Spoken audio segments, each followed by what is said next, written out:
Probando, probando, 1, 2, 3, 4, 5, 6. Pero se te duplica ahí. Hola, hola. Hola, hola. Probando, 1, 2, 3, 4, 5, 6, 7, 8, 9, 10. Hola, hola. Probando, 1, 2, 3, 4, 5, 6, 7, 8, 9, 10.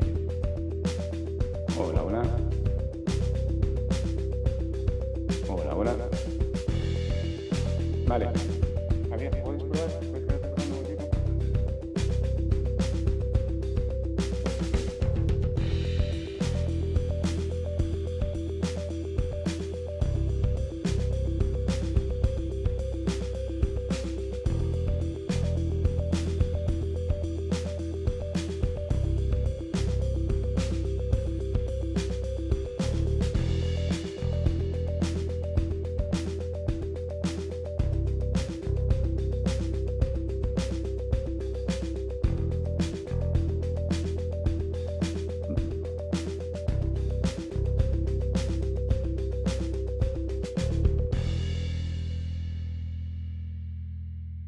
Sí, 1, 2, 3, 1, 2, 3, probando, 1, 2, 3, sí.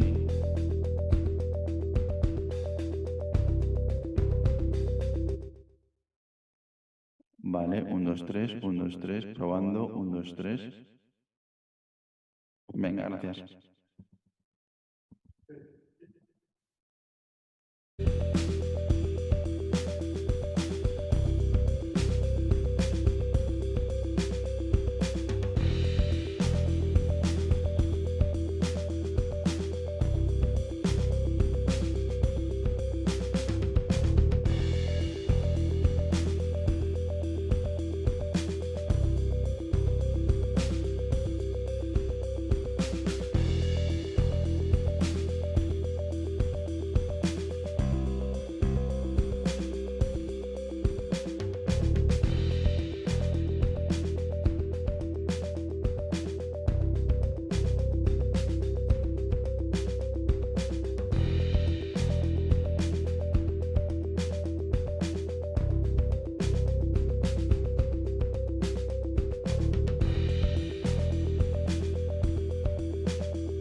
Probando 1, 2, 3, 4, 5, 6. Probando 1, 2, 3, 4, 5, 6, 7, 8, 9, 10.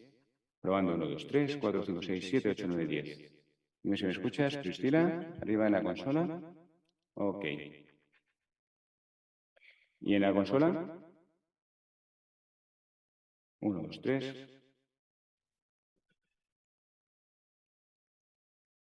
Hola, hola. 1, 2, 3, 4, 5, 6, 7, 8, 9, 10.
Vous m'entendez? Oui.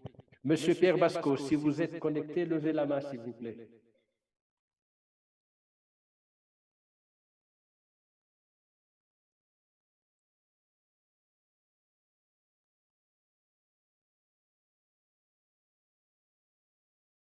Mr. Basco, are you connected to the meeting? We need your confirmation to start. Let me check if he...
Bonjour, bonjour Monsieur Guidira, vous m'entendez?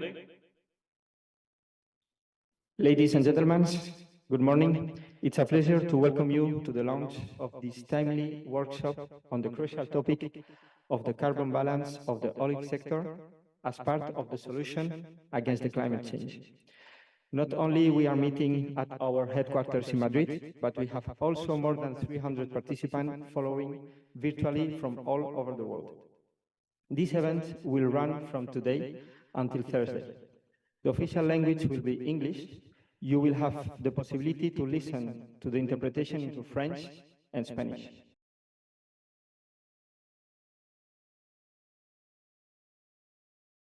The floor to the Executive Director of the International Olive Council, Mr. Abdelatif Yedira.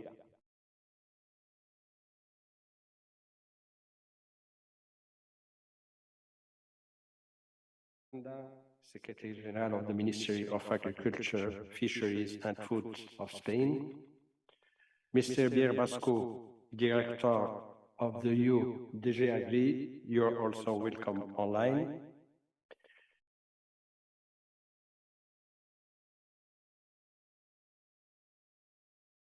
International organizations. First and foremost, I would like to thank you for accepting our invitation to share our knowledge and join the debate on the olive sector's essential contribution to the fight.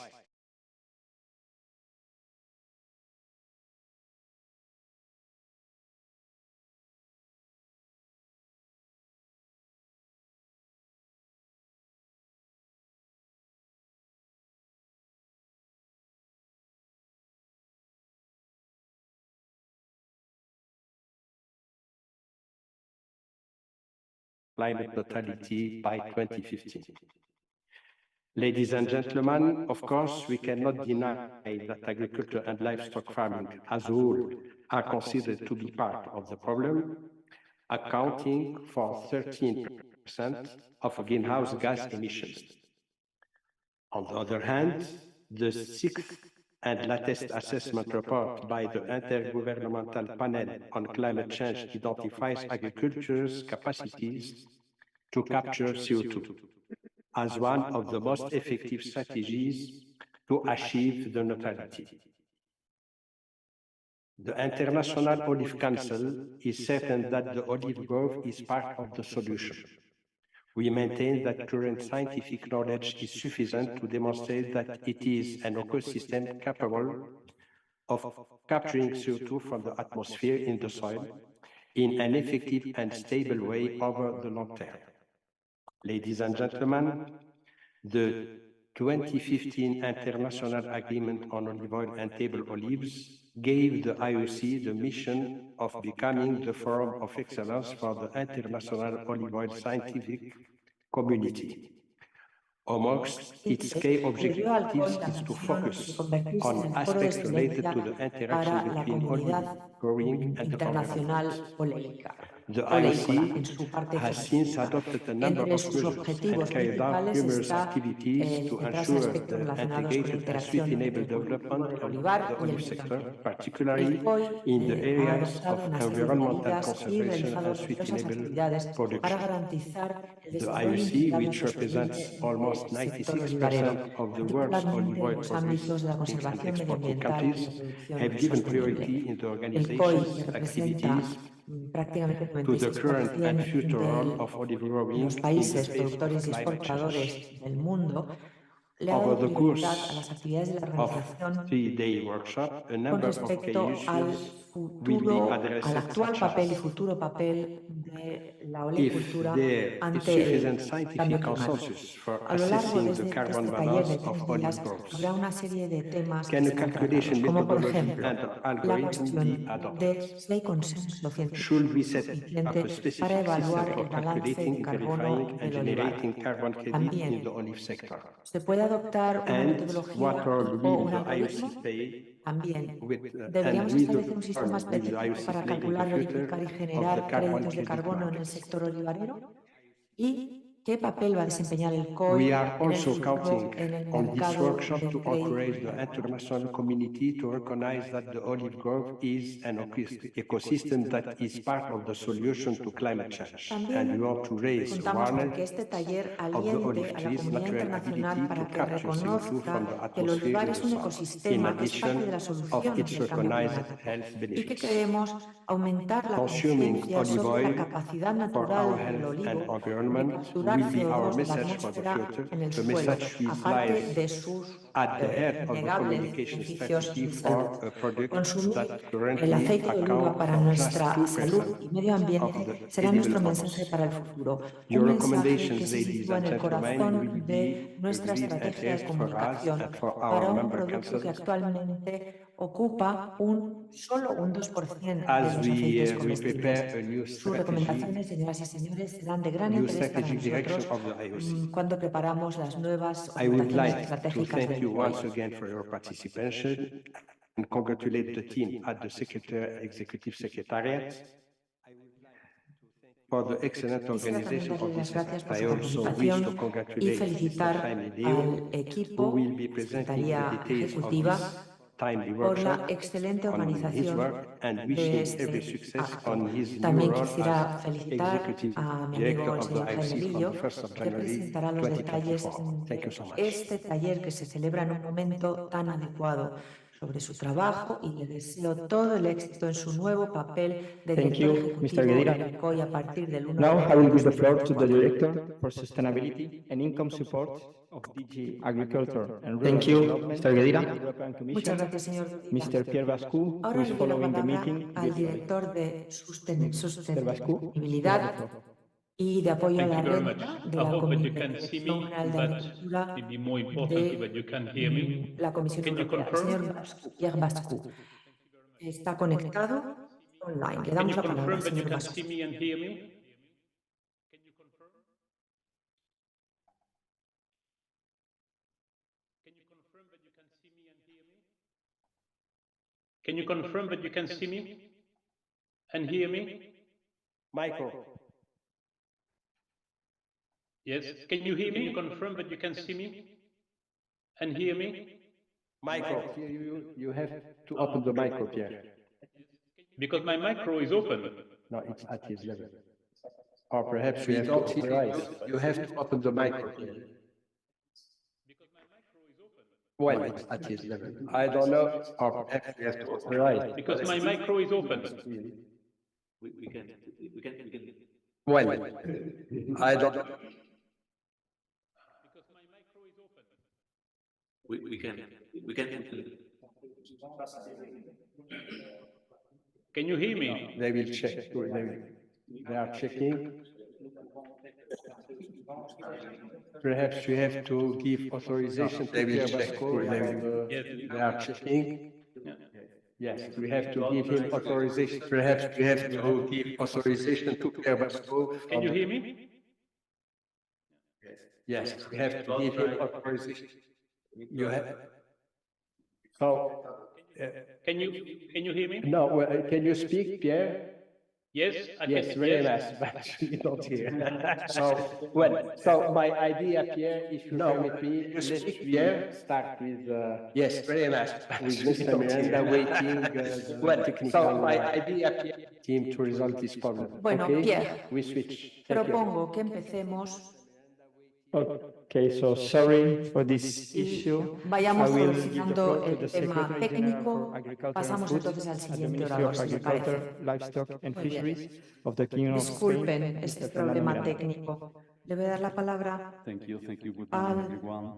secretario Thank you for general, inviting the Ministry of Agriculture, Fisheries and el Food señor Fernando to Miranda. Adelante. participate in this interesting workshop. Muchas gracias. Gracias a Greetings on todos. behalf of the Minister of Agriculture, Luis Gracias Planas, por invitar the al Director Ministerio de of the Agricultura Commitment of the para Minister with participar en the este taller tan olive importante. sector and Saludos with de the parte IOC del señor role Planas, el and so ministro. on. especially in this moment where the situation in ¿Saben Spain ustedes cuál es el is compromiso que tiene el dire, Ministerio so con el complicated. sector Greetings also oleícola, to con el the COI, director, etcétera? that Sobre todo en este Yadira, momento for the work you en have el done que for all la these years, situación es increasing tan the role of the complicada. IOC, and so we are very grateful También on behalf of the Ministry of Agriculture for the work you have done. buenos And días, greeting señor also to Bedira, the y Deputy Director, enhorabuena por el and we are looking trabajo que forward han to hecho working with you in the estos next últimos años. period. Estamos muy So, agradecidos we have a lot of things en to do nombre del in Ministerio de this Agricultura por el sector. trabajo realizado por And ustedes, y also también greetings to bienvenidos al señor Jaime Lillo, que va a trabajar con nosotros a la cabeza del COI en los próximos años. Tenemos mucho que hacer en este sector. Y aparte de eso, también saludos a Pierre Bascu. Tenemos excelente relación con la Comisión. Pierre es uno de nuestros interlocutores con España en este diálogo. Saben ustedes que el olivar en España es más que un producto. El olivar cubre 2,7 millones de hectáreas en España, pero hay algunos ámbitos, sobre todo en Andalucía, en el sur, donde es el uso predominante del suelo y es la base del modelo basado en el vino, el cereal, como digo, la aceituna. Áreas que van de La Mancha hasta Cataluña, todas las regiones de España. Orchards gather all possible models of product farm level, but also at processing level, Todo tipo from the most de traditional to the most producción, technology intensive systems. desde la With the biggest area and manera the más biggest tradicional role hasta la más oil moderna. production, at some En extent, cuanto Spain al is a sistema de showcase for a transformación, wide array desde of los más different antiguos models hasta los of más production modernos. of olive orchards. Ocupamos la And one of the main mayor features of our superficie, olive como orchard digo, is its España, sustainability. y España Olive es groves muestra gather de una multiple serie positive de externalities toda that una contribute panoplia to de mitigate sistemas de consequences of explotación. climate change. La sostenibilidad Organic es farming uno de los area elementos in olive principales. orchard Los has increased olivares 34% reúnen una since serie de factores que 2017, up to contribuyen more a la than mitigación del cambio climático. 260,000 Por hectares, and we ejemplo, expect to increase that figure olivar in our way ecológico ahead ha aumentado en un to approach to the 34% goal of desde el 25% 2017 of hasta más area de under organic farming in 260.000 2030. hectáreas, y esperamos que esa The cifra olive aumente en grove el sector futuro. in Spain has been promoting Pretendemos carbon llegar a un farming 25% measures de la for decades superficie through ecológica crop hasta el covers which have been 2030. specifically included in the application El of the sector del CAP in olivar Spain through en the new España eco-regimes of covers. va With these new mejorando la eco-regimes, we situación are en las incentivizing últimas carbon décadas. farming practices in agriculture Por and supuesto, specifically in olive orchards. The con goal las is to nuevas reduce soil medidas erosion. de la CAP, del Spain PAC, has the highest estamos rate cambiando of nuestras prácticas en la soil agricultura, erosion in the sobre European todo Union. en el olivar. And also to Y increase nuestro the carbon objetivo content of es soils. evitar Our que soils are nuestro suelo, the España, lowest in carbon content in the European Union. tiene la tasa más alta de erosión del suelo en la Unión Europea. También queremos aumentar el contenido de carbono de los suelos, que son los españoles en concreto son los de menor cantidad de carbono, y luego también, por supuesto, mejorar la salud de los suelos. En general, estamos preparando al sector para obtener el máximo beneficio del sistema de créditos de carbono, y aquí llego a la propuesta de la Comisión sobre el marco legal. El próximo Consejo de la Unión Europea, que va a presidir España y Luxemburgo la semana que viene, vamos a hablar de la situación de la propuesta de la Comisión. Durante nuestra presidencia probablemente celebraremos un acuerdo entre los colegisladores, el Consejo y el Parlamento, para que el nuevo reglamento entre en vigor en el año 2024. De esta manera, el sector agrícola tendrá una oportunidad de aumentar las rentas gracias a los créditos de carbono, pero el camino todavía es largo y les complicado. Primero necesitamos un programa, un régimen de créditos de carbono aprobado por la Comisión. Esto vale no solamente para los olivares, sino también para todo el sistema agrícola. Con este fin, el Ministerio de Agricultura está trabajando con nuestros centros regionales de investigación para crear áreas de sistema nos va a permitir certificar este sistema dentro de todos los productos y también el olivar, y aquí menciona el COI, precisamente el papel del COI puede ser fundamental a la hora de establecer ese sistema de certificación. Así vamos a reconocer la contribución real del sector en la lucha contra el impacto del cambio climático. Y quiero mencionar también la situación difícil que el sector olivarero sufre por la sequía. Más de 2 años de sequía y en algunos sitios más aún. Y España sufre las gravísimas consecuencias. Hace unos días el Ministerio publicó las previsiones de producción, 34% de menos producción a las campañas anteriores, teniendo en cuenta los stocks al final de estación, probablemente habrá un problema con la disponibilidad y la demanda. Es una consecuencia del cambio climático y para enfrentarnos a este enorme reto, nosotros con el sector tenemos que buscar aplicar medidas y, por ejemplo, cambiar las prácticas en cuanto al apoyo a los agricultores, no solamente a través del apoyo a la renta, a través de la política de carbono, sino también mejorando el conocimiento y el acceso a la tecnología para acceder a las nuevas prácticas. Espero que con la ayuda del COI podamos salir exitosos. Gracias. Thank you, Mr. Miranda. Finally, to close this official opening speech, I'm honored to give the floor again to Mr. Miranda. Gracias, señor Miranda. Y ahora, para cerrar esta ronda de discursos inaugurales, le doy la palabra al director de sostenibilidad, al señor Pierre Lascaux, de la Comisión Europea. Tiene la palabra. Okay, so thank you very much for the opportunity to participate very in much. this event on carbon balance of the olive oil sector.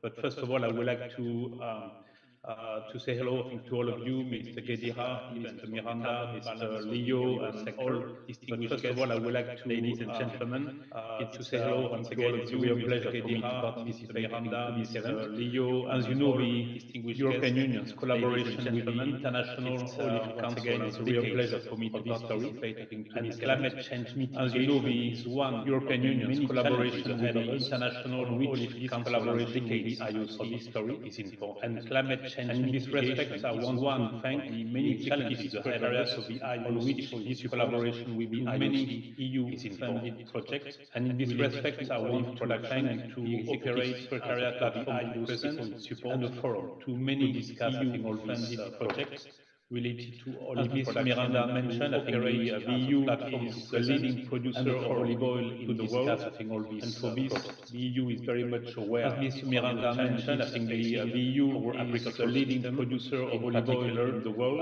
In Southern Europe, where the EU is very much aware of negative challenges for the farming sector, agriculture and olive trees in particular, happen in Southern Europe, where climatic events, many approaches have been taken. The farming sector, I think, is olive trees in particular, and carbon sequestration plays. So many approaches have been taken to tackle the EU challenge of climate change, be climate neutral by 2050. That means an economy with net zero greenhouse gas emission. The EU and this objective of climate neutrality by 2050. That means an economy with net zero greenhouse gas emission in line, and this objective of climate neutrality, global climate action at the heart under the European Green Deal. This objective of climate neutrality by 2050, the EU's commitment is enshrined global climate action, climate law under the Paris Agreement. And under that law, this objective of climate neutrality by reduce its net greenhouse gas emission in the EU by at least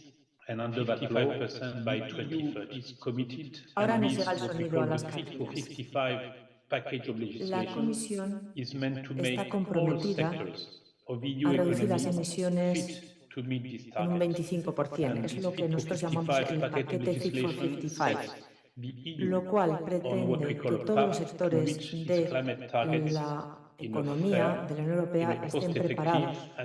Este Fit for 55 establece los objetivos en el camino hacia el logro de los objetivos climáticos de manera competitiva y eficiente,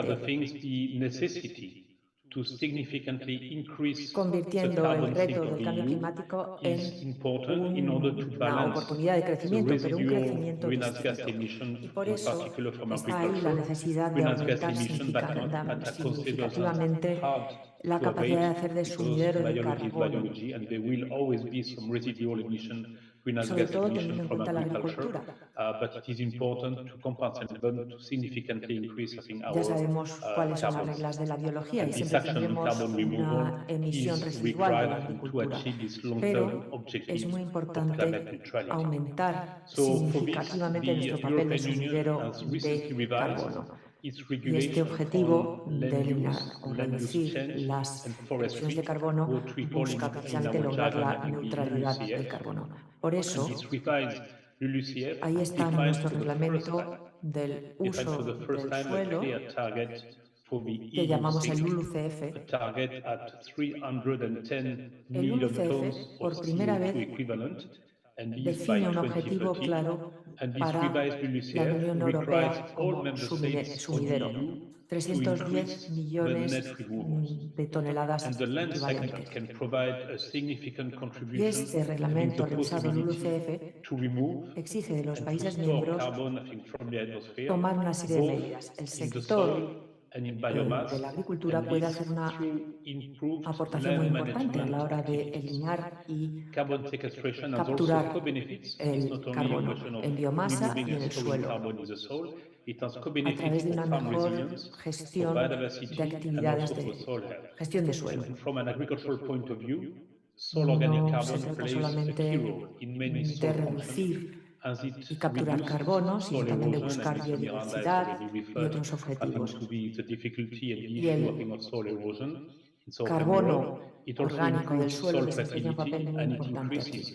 De hecho, el señor Miranda ha hecho una referencia a este hecho.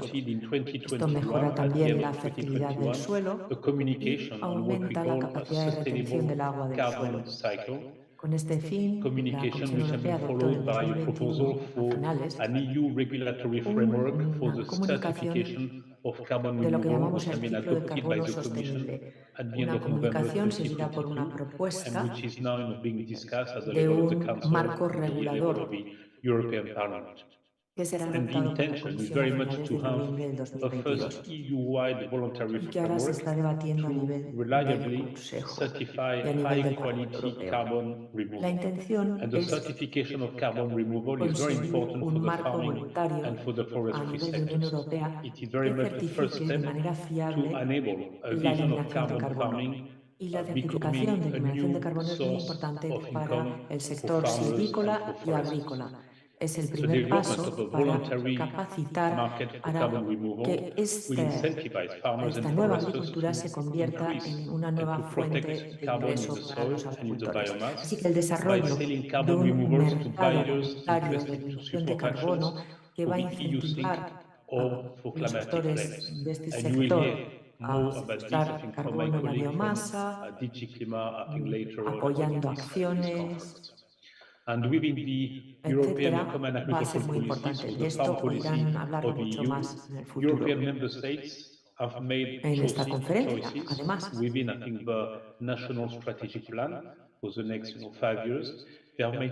En cuanto a la PAC, la Unión Europea, los Estados miembros han tomado decisiones dentro de sus planes estratégicos nacionales y ahora nosotros estamos viendo cómo apoyar a los agricultores y enfrentarnos a una serie de retos de la comunidad agrícola.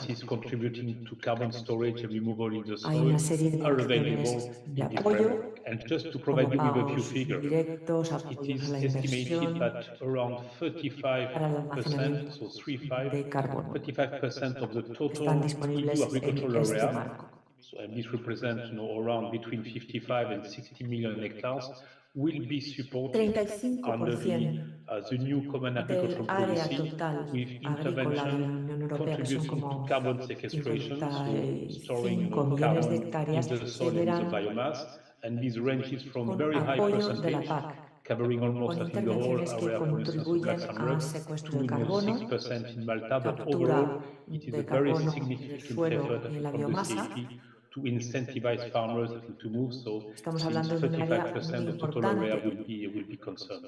como la And it does superficie de show the extent Luxemburgo. to Es un which esfuerzo the muy, CAP muy strategic plan will significativo, contribute y esto va a to this incentivar climate ambition a in terms of los fighting climate change agricultores, and also ya que una gran providing a lot of superficie se va a ver synergy between these cubierta. efforts to combat the impact Y of esto va a climate change contribuir and a also esta synergies, I think, ambición with the del development of clima, también sustainable dando agricultural production las practices sinergias on ground. a estos Because it is esfuerzos clear that para luchar agriculture contra el has an impacto del important cambio role in the climático, y también decarbonization, and sinergias it can be part, I para think, of the la solution producción o with para la carbon mejora de las sequestration prácticas and the agrícolas. development Y está of a claro que la bio-based economy. agricultura tiene un papel muy In importante this en la context, I think the leading role of the descarbonización y puede EU on formar research parte and de la innovation will solución be a key element con la captura in de supporting the carbono y el transformation for desarrollo a de una sustainable and resilient agriculture in Europe economía con biobase. under what we call Horizon Por Europe, eso, which is la the investigación y el desarrollo van research a and desempeñar innovation un papel framework muy program. importante The EU is investing a substantial a la hora de 9 desarrollar billion una euros on agricultura agriculture, food, positiva en bioeconomy Europa. and Y natural aquí resources. desempeña un papel And muy only for the importante first 3 Horizonte. years of this program, 9.000 we have millones de already euros programmed more than dedicados a 1.3 agricultura, billion euros alimentos, only for bioeconomía y agriculture recursos and for naturales. the forestry sector. Y And solamente en los 3 mitigation primeros años de and este programa adaptation to hemos climate change programado más de are key elements in this program, 1.300 and the millones share of funding para la for agricultural agricultura y research para and la innovation silvicultura. dedicated to the Mitigación specific y issue of adaptación al cambio mitigation of climático climate son change and elementos adaptation clave to en este climate change, programa.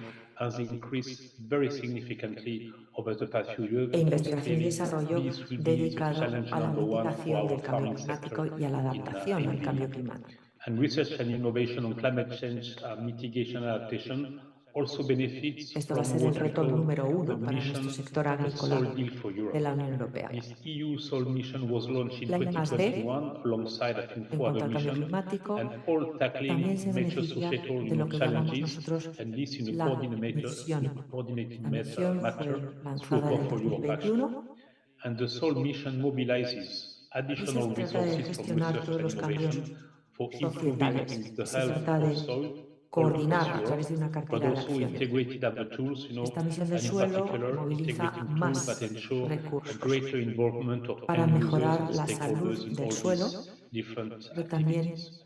And our main integrar tool, if I may say so, in herramientas this, que for this permitan una purpose, mejor is the participación rollout de los of what we usuarios call living finales, labs, where participantes, farmers are very etc. closely associated and Nuestra involved in herramienta the development of principal these living aquí labs in order to better reflect, I think, es the el despliegue de lo que output, the llamamos outcome of Living research Labs, laboratorios into vivos, operational donde matters, los on the agricultores farm. trabajan And supporting the EU estrechamente policy con la initiatives on ciencia sustainable carbon para cycle, and the reflejar mejor emerging los EU framework for resultados de la carbon farming in investigación particular is indeed y ayudar a a shared estos objective resultados. across different parts of the EU En cuanto research and al ciclo innovation program, I sostenible de think, for carbono, agriculture. While additional aquí research el is marco still needed que to propone la identify Unión and better Europea quantify the potential of different land use pretende practices abarcar for toda una carbon serie de programas, sequestration, incluidos los de it is agricultura. clear that there is a significant potential, Todavía and hace climate falta neutrality will remove cuantificar elusive mejor una serie de if we don't prácticas use de it. uso del And suelo. this is also part, I think, Eso of the está work claro, of the IPCC, pero hay un the potencial muy Intergovernmental Panel significativo on Climate Change. So challenges involving y está involved claro que in si no developing usamos a ese potencial no suitable policy lograremos buenos framework resultados. are also significant. For instance, when it comes to the monitoring and Así que verification hay of carbon muchos removal, retos and several Horizon Europe projects dentro de are este tackling this marco challenge. And as part of the EU Soil Mission, establecido por for la example, Comisión, I think estamos the hablando también project de los MAVIC retos en cuanto a la is verificación de la developing eliminación de and carbono. testing a Aquí hay framework muchos for the design proyectos of que pretenden lograr harmonized context-specific enfrentarse a este monitoring, desafío. reporting Está, and por ejemplo, verification el system proyecto Marvic, for que está soil carbon and desarrollando for greenhouse gas balances, ensayando un looking at sistema different agricultural de activities, seguimiento including the específico cultivation del of woody contexto, crops sistema de such verificación as olive para trees. But I'm el sure, I trabajo think del in suelo, this conference, buscando diferentes you will actividades address and many agrícolas, of these projects and incluyendo initiatives will be el presented cultivo and discussed. de So I plantas want to leñosas, como conclude, por I think, ejemplo el this olivo. introduction by thanking once again Ustedes en the este International Olive seminario van a Council for tratar the muchas de estas invitation, iniciativas, congratulating the Executive así es Secretariat que for quisiera this concluir mi initiative intervención on such an introductoria important and dando essential las subject gracias for the al future of the sector, COI por not su only in the EU, invitación, but I think darle across the globe. las So felicitaciones a la I wish you all, Secretaría I think, a very Ejecutiva productive workshop, porque están I hope tratando and un I'm sure tema that I think we will have fundamental very para el fruitful futuro discussion on del which I think we sector. can build, I think, on the Así future que for the les olive deseo sector. un Thank you very much taller for muy your attention, productivo and apologies again, I think, for y these espero que los debates technical sean muy hiccups and fructíferos. talking from Brussels, from Y esto cloudy Brussels. sin duda Thank you very alguna much. beneficiará al sector oleícola. Y lamento mucho pues estos problemas técnicos que ha habido al principio desde la brumosa So we just Bruselas. finalize with the official opening speech. We need a few minutes to prepare, Thank you very much. the next item of the agenda. So we just finalize with the this workshop. Muchas gracias. Acabamos de terminar con los discursos oficiales de apertura. Necesitamos unos minutos para preparar el siguiente punto de la agenda, la presentación global de estos talleres por parte del director ejecutivo Jaime Lillo. Gracias.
Good morning. Secretary General from the Ministry of Agriculture of Spain, Fernando. Director of the European Commission, Pierre Bascu, from Montpellier, Brussels, following us. Buenos días. Executive Director, Secretario Mr. General del Guillermo, Ministerio de also Agricultura de following us España, from his Fernando, office. director Julio de la Volpi Comisión from Europea, Climate. Pierre Thank Bascu, you desde for Bruselas, coming. uniéndose a All the nosotros. speakers Director ejecutivo, of señor this Verida, workshop, que and también around nos sigue desde su 300 oficina. people following Julio in internet Volpi, from de 33 Lima, muchas different gracias. Y a todos los countries. oradores también. Thank you very much for being today with us.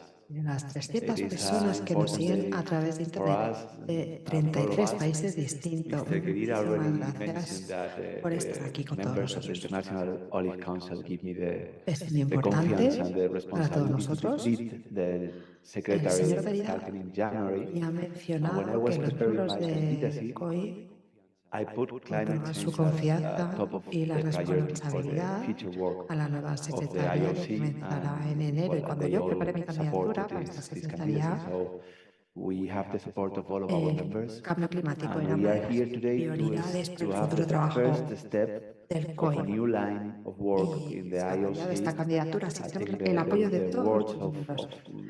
from Hoy estamos Brussels and from the aquí Ministry of para Sport tomar el very primer good paso with the framework. de We are all aware un largo that camino de climate trabajo change is one en of el our COI. main challenges. Las And palabras desde because of Bruselas that, y we are del trying to Ministerio put de together España those days respaldan the best la knowledge importancia del of cambio the climático world como uno de los on the principales topic, the retos a los best que nos researchers enfrentamos hoy en coming día. from different parts of the world, Estamos not only in the field intentando estos of días olive oil reunir and climate el change, mejor but we conocimiento del also mundo bring sobre in este for tema, those los days the mejores best investigadores expertise de distintos in lugares del tools, in mundo. certification schemes, in new No technologies, solamente en in en innovation el campo experiences. del aceite de oliva y el We cambio are also climático, inviting the policy sino también makers and hemos of traído los course mejores the olive expertos oil en herramientas, producers, en the olive certificaciones, nueva producers, the table tecnología, oil producers, experiencias and the innovadoras. industry, who Pero también are hemos the invitado real a los main legisladores characters y a los of this journey productores of de how aceite de can we oliva y a los productores recognize de the aceitunas de contribution of the mesa. olive oil sector and the olive trees Ellos son los verdaderos protagonistas how can de we este camino que tenemos que measure, seguir. Hay que how can we put reconocer su numbers, how contribución can we al sector olivarero, find al harmonized way cambio climático y de qué forma calculate this podemos balance, how can medir, cómo we podemos give the ponerlo en farmer the cifras opportunity to calculate their balances at the farm level, y de qué how forma can they podemos see the improvements encontrar of the good una manera practices of this armonizada balance, de and how can we lograr certificate, este and how can we equilibrio, make this permitir a los valuable by agricultores bringing the a olive nivel sector de cada in the explotación market agrícola of de the calcular CO2, su equilibrio de carbono, providing cómo lo podemos maybe a new certificar source of income for all the y farmers cómo se puede hacer in the world. viable, So it's not going to be haciendo que el easy, sector olivarero but entre it's en el complicated. mercado But here we del are carbono, with 3 days in que front of además puede us ser una nueva fuente de when we ingresos wish para to nuestros share with you agricultores. our vision. Bueno, no And va a we ser fácil, appreciate es your complicado, contribution pero aquí to the estamos discussions con 3 días por find delante how can we do this journey en el que queremos together. compartir Saying con todos that, ustedes nuestra I'm going to visión share a brief y presentation apreciaremos las where I'm going contribuciones to de briefly debate present the para ver de qué forma International Olive podemos Council for those who are not aware caminar who we juntos. are. I Habiendo will dicho also esto, explain voy a why we compartir una breve organize this seminar, presentación where we are coming, and en why la que voy a now, why is presentar this moment hoy para aquellos de so ustedes que no nos so conozcan. important. También So explicaré por qué hemos organizado for este those who are seminario, not present, this de picture dónde here is the venimos y entrance por of qué the ahora es el International momento Olive Council adecuado. headquarters here in Madrid. And this organization is the only Para aquellos que no intergovernmental están organization aquí, created esta for the olive imagen que vemos es la sector entrada under the a species nuestra of sede en Union, Madrid. 19 since 1959. So it's Es more la than única 60 years organización serving the intergubernamental sector, para el facilitating sector the trade, olivarero, improving the quality, bajo el auspicio de las and Naciones serving Unidas en all the producers 1959, around the world.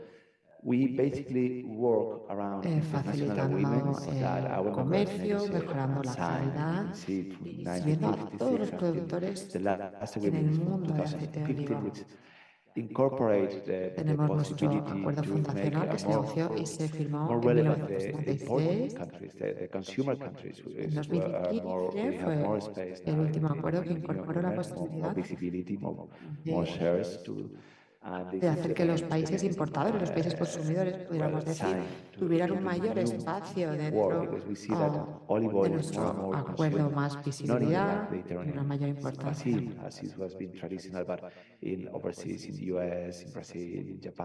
Vemos que el aceite de oliva se consume cada vez más en el mundo, no solo en la cuenca mediterránea, como se había hecho de forma tradicional ahora. Ahora se consume en Estados Unidos, Brasil, Japón y muchos otros países.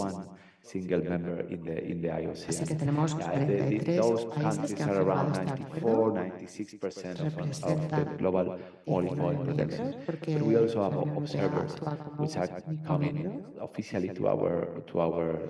Representan alrededor del 94% de la producción global de aceite de oliva. También tenemos países observadores que acuden de forma oficial a nuestras sesiones, participan en nuestras actividades. Estados Unidos, Brasil, Australia, otros países. También tenemos un diálogo permanente con el sector privado. Tenemos un par de reuniones al año para hablar de lo que estamos haciendo y cuáles son nuestros retos. Bueno, ¿qué hacemos? Hay tres áreas, tres objetivos principales. En primer lugar, la estandarización. Necesitamos normas internacionales para ver cuáles son los parámetros que podemos medir del aceite de oliva para identificar que esto es un aceite de oliva virgen extra, por ejemplo. Para ello tenemos los laboratorios, que son los que tienen la capacidad de verificarlo. Segundo objetivo, tecnología para el cultivo de las aceitunas, de los olivos y cooperación técnica.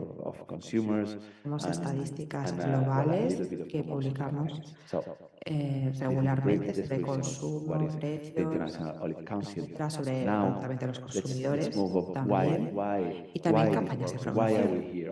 Esto es una breve descripción de qué consiste el código. Ahora hablemos de por qué estamos aquí. Creo que esto ya se ha dicho en la presentación de esta mañana. Ya nos estamos enfrentando a los efectos del cambio climático.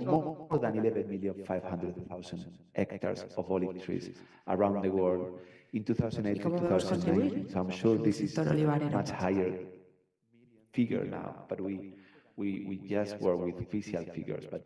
Hay más de 11.500 hectáreas de olivares en el mundo. Esto en el 2019-2020, pero seguro que ahora la cifra es aún mayor. Estas son las cifras oficiales. South Africa, United States, and those are acting. We see them like a Mediterranean forest. It's a permanent trees on the field, and we have a role to play in this global challenge of the climate change. Of course, we are aware of the impact of the effects and the adaptation that needs to be done. We were discussing about this graphic, which graphic to show. And we were saying we can show how the production is extremely changing from one year to another. More than ever, we can see the two last crops where they have extreme hot summer, particularly in the Western Mediterranean countries like Spain, Portugal, Italy, Morocco, or Tunisia. And we can show the high prices. That is the topic at the moment.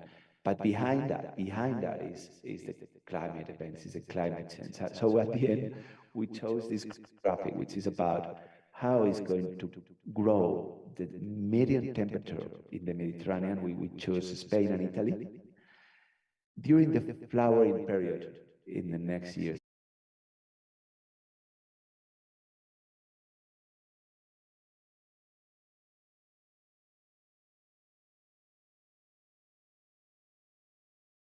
Impact on the production, and we need an adaptation, and we're working on adaptation.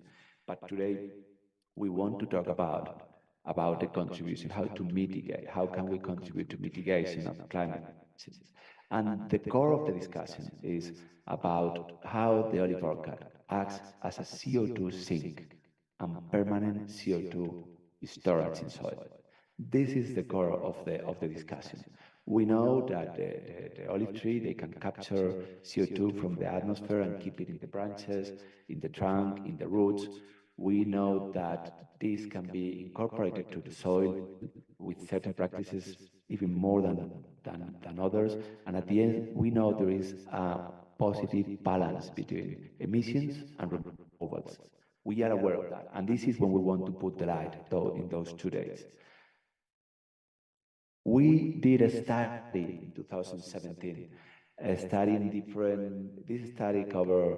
We have some of the authors here in the room, and this study cover different capacity of growth from different varieties, different production systems from traditional to intensive, and we estimate what was the overall middle figures we can keep in our minds when we talk about olive sector.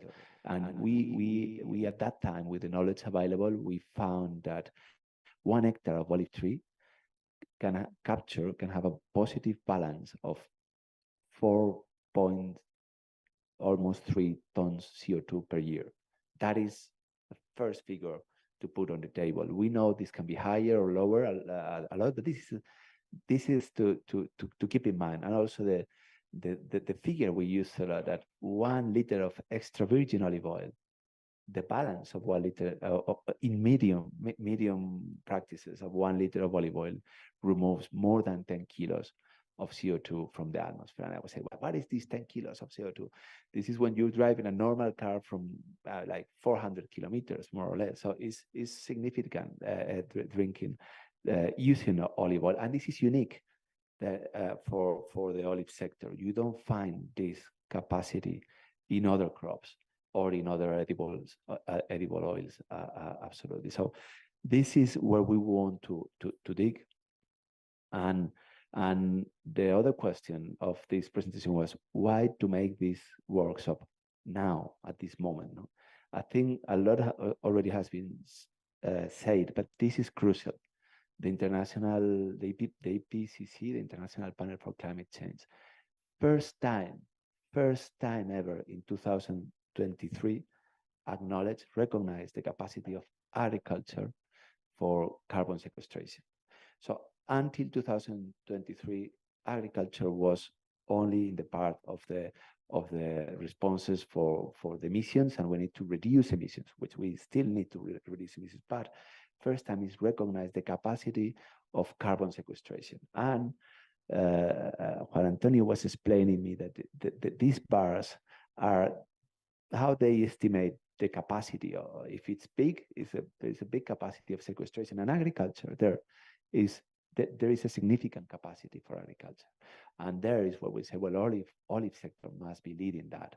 It's a permanent crop. We know that we are aware. So it's the moment. And on the other hand, we have in parallel the European Commission, and as Pierre was already saying, and Julia is going to develop even further, drawing the political framework for this sequestration capacity. How can we adapt our work to serve this, to make the connection with this political framework to finally facilitate the incorporation of the olive sector in the market of CO2 emissions. So it is absolutely the right moment. That's why we were saying we cannot wait. We cannot wait for next year. It's now.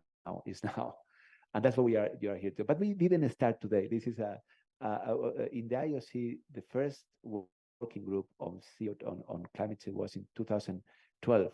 It was Francesco Serafini, which we invited him. I don't know, maybe he's following us in internet. Who started this work with some of the people also in the room. And in 2016, we were already in the COP in COP22 Marrakesh, talking about the capacity of olive oil, of olive trees to contribute to the solution. And that's how we arrived to this moment. So we are, as we say in the sport, we are already warm to make this challenge. And as there are three main issues we want to discuss with you, and we ask you to help us in because this is the core of our strategy for our future work. The first is to understand if we have a consensus on the methodology to estimate this balance. This is crucial because we know we were discussing, Spain is working on that. We know in Australia there is people working on that. We know in Tunisia there is people working on that, or in Italy. But we need a consensus. We need to have kind of consensus, and that's what we want to provide, this table for the discussion, to first of all agree on the methodology. Then we can provide the number two, to make the calculation, to provide a tool for the farmers.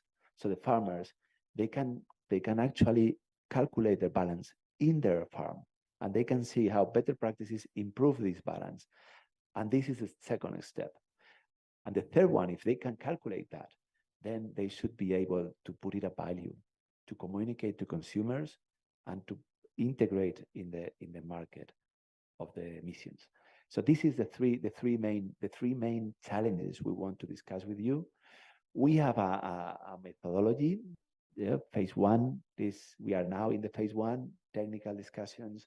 We have invited also pioneers from the sector who are, let's say, running on top of the group to share their experiences.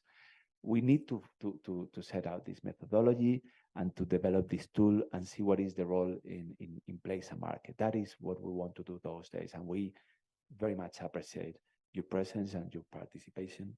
And I would like to conclude by expressing my gratitude to the team who has been working on this workshop, which is Hassan Sikawe from Morocco, Katarina from Portugal, and of course Juan Antonio, who has recently joined the IOC. Hassan likes to say that he's still in probatory period, but he's the main engine behind this workshop. So I want to thank you. But it's not only the unit of technical cooperation. I'm aware the whole secretary has been collaborated a lot to have all of these 3 days. So I wish you can enjoy with us those days. So thank you very much for your attention.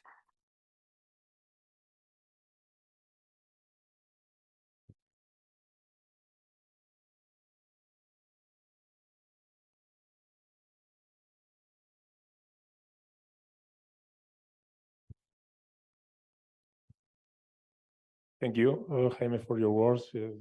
It's a really honor for me to be here. And now take the floor, Mr. Julio Volpi, Policy Coordinator in DG Clima, and is very interesting for us to hear the development of the European Commission about the carbon removals. We are very excited to hear you and know what is the moment of this development and what you expect for institution as us to work on this issue and to be aligned with your work on this. Thank you.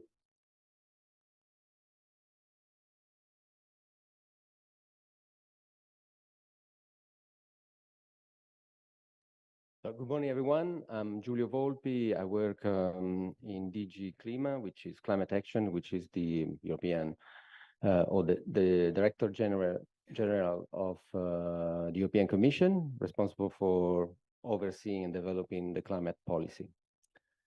In particular, I work in the unit responsible for the land economy. So we are dealing with a number of European regulations, including the regulation on emission from land use change and forestry, the so-called LULUCF in the jargon that we just heard before. And in particular, I'm responsible for coordinating the negotiations on the EU regulation on carbon removal certification.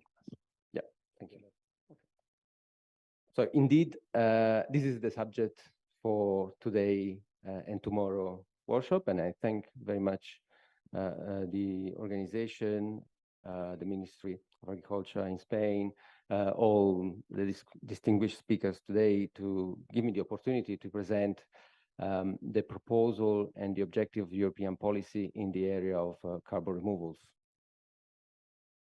So let's see. Okay.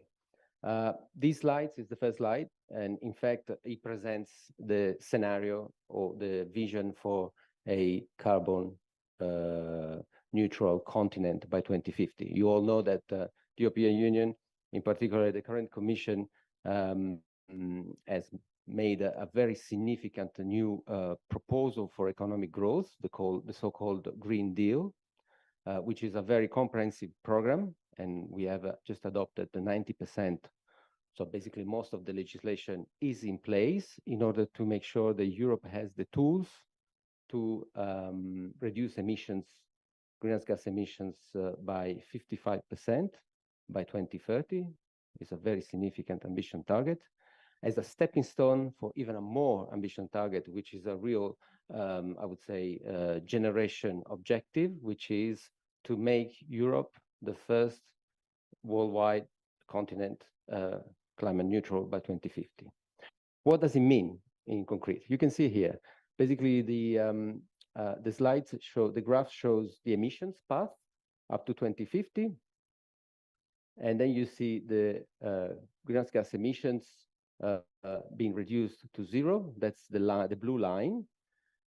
But there will be still, and that's the graph in orange, there will be still some unavoidable emissions from long-distance transportation, aviation, from some energy-intensive industries, as well as from agriculture. And so in order to achieve our climate neutrality target by 2050, we need to compensate those remaining emissions with an increase in carbon removals. Carbon removals is another word for saying stocking carbon for a long-term basis in our soils, underground, through our biomass. And that's our real challenge. We need to basically double the amount of carbon removals in Europe in order to achieve our target, knowing that, in fact, the current trend is going the opposite way. We are reducing the amount of carbon removals. So here we have a real challenge. And the agriculture sector and your sector can play a key role in that. So here we have a real challenge in terms of creating new technologies, new practices, changing also some of, I would say, the culture of the sector, but with a potential for being rewarded for increasing carbon removals. And that's what we are talking today about. What is the day? So what are carbon removals? Basically, in the regulation, the proposed regulation, we are kind of summarizing the many types of carbon removals in three big families. The first one, we call it permanent storage, permanent carbon removals, which is industrial-based carbon removals. That's bioenergy, for example, bioenergy-based carbon capture and sequestration, or the more innovative technologies such as direct air capture and sequestration, so extracting carbon from the atmosphere. Also because we know from the IPCC modeling, also from the Commission modeling, that by 2050, we will also have to reduce the concentration of carbon into the atmosphere if we want to prevent disastrous impacts of climate change. Of course, 2050 is far away, but investments have to be taken today. The second big family, and is the big category, and is the category you are interested in, is carbon farming. So carbon farming is a general word to say all land-based carbon removals from agriculture and forestry. And here we have a lot of synergies. We know that sequestering carbon, particularly in the agricultural sector, is a proxy for improving the fertility of agricultural soils. All farmers know that. We just have to make sure that we develop new practices, we reinforce the knowledge of farmers to improve the carbon storage of the soils. And also plant more trees, work with a number of agroforestry projects, and indeed the olive sector is very important in this area. And the third category is carbon storage in long-lasting products. We can store carbon also in products that can last for long. So we, for example, through the increased use of wood in the construction sector, we are storing wood. We can store wood. We can store carbon through wood in buildings for several centuries, or for a century. So these three big categories of carbon removals have different characteristics. and let's be very frank, there is a big opportunity, but it is also a big challenge for your sector, because differently from permanent industrial carbon storage, the big challenge for agriculture carbon farming is for agriculture and also forest-based carbon removals is the permanence. We all know that increase the impacts of climate change. We've seen that this summer. We have seen actually every summer there are increased fires. So this is unexpected impacts of the climate on a carbon removal project. But it also can be that the farmer decides to stop the project, and then those carbon removed might go back to the atmosphere. So the big challenge from a methodological perspective is how to ensure that we have the right policy and financial incentive to incentivize the storage for long term. And how we define long term is several decades. So the objective of the proposed regulation is to set up a very robust monitoring, verification, and monitoring, reporting, verification system, so we can quantify, we can measure how much carbon is removed. We make sure that the carbon is removed is additional to business usual, of course. We want to make an additional impact, is removed for a long time period, and it contributes to our broader sustainability objectives. Of course, this will means that we need to have certification methodologies, quantification protocols, so that the quantification of carbon removals is, first of all, science-based, is robust, but also has to be cost-effective, because we need to make sure that we keep the certification cost under check. And finally, we need to create trust in the market. We are seeing a lot of media reports. There is actually a growing deception from potential buyers about the credibility of the carbon credits, and so the objective is to actually make a bit of let's say clean up a bit of the dodgy frameworks that we have out there through a official framework for measuring, reporting, and verify carbon removals. So in a nutshell, you see the regulation is divided in 3 chapters. The most important one, of course, is the quality criteria, and I'll mention them in the next slide. And then there are the certification rules. So this is the overview of the regulation. Again, the regulation basically sets up 4 high-level broad criteria to identify high-quality carbon removals, and they also apply also to carbon farming activities. How to quantify, how to make it additional, how to ensure the long-term storage, and how to ensure sustainability benefits.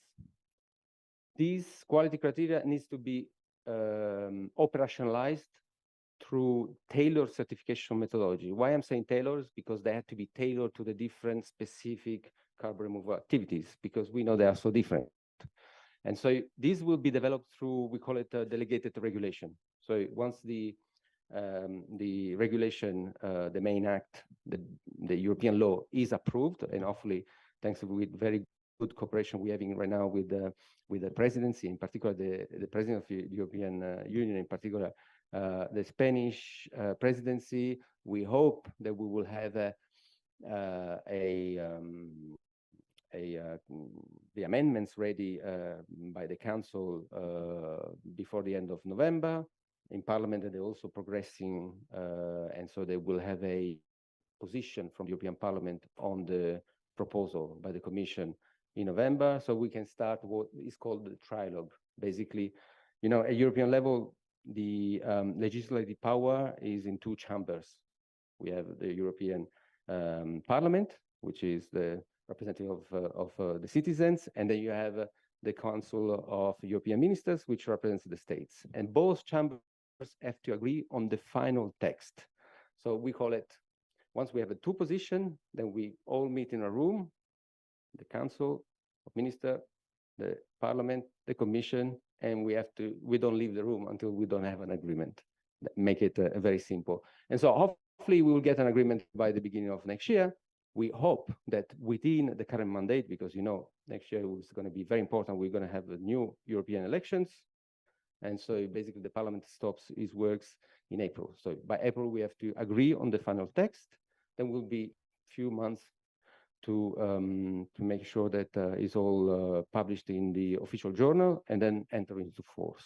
And once the legal text, so the basic regulation enter into force, we have the mandate, the Commission has the mandate to develop the tailored certification methodologies.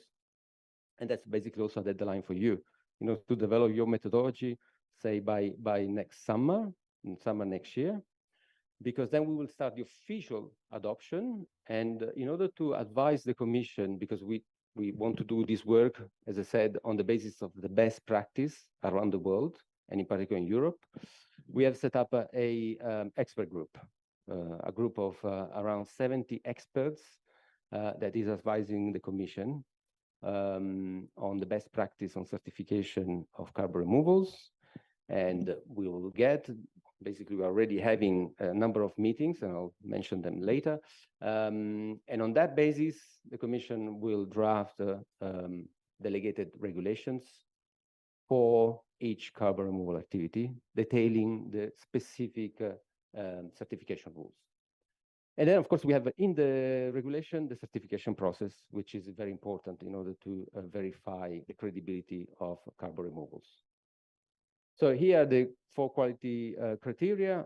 I more or less already mentioned them. So I invite you to read the text and send us any comments you might have. These basically are the 4 key elements on which your carbon removal certification methodology needs to address.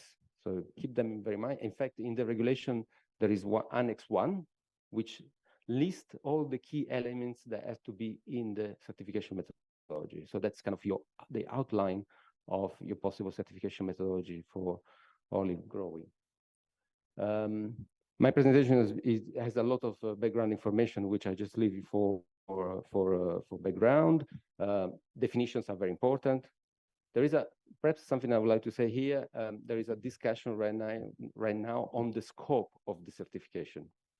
We know that in some of our activity, perhaps it's not your sector, but when we talk about, for example, rewetting peatlands, when you have a carbon removal project, before you reach carbon removal, so you absorb carbon from the atmosphere, you also reduce, as a first step, greenhouse gas emission from soils.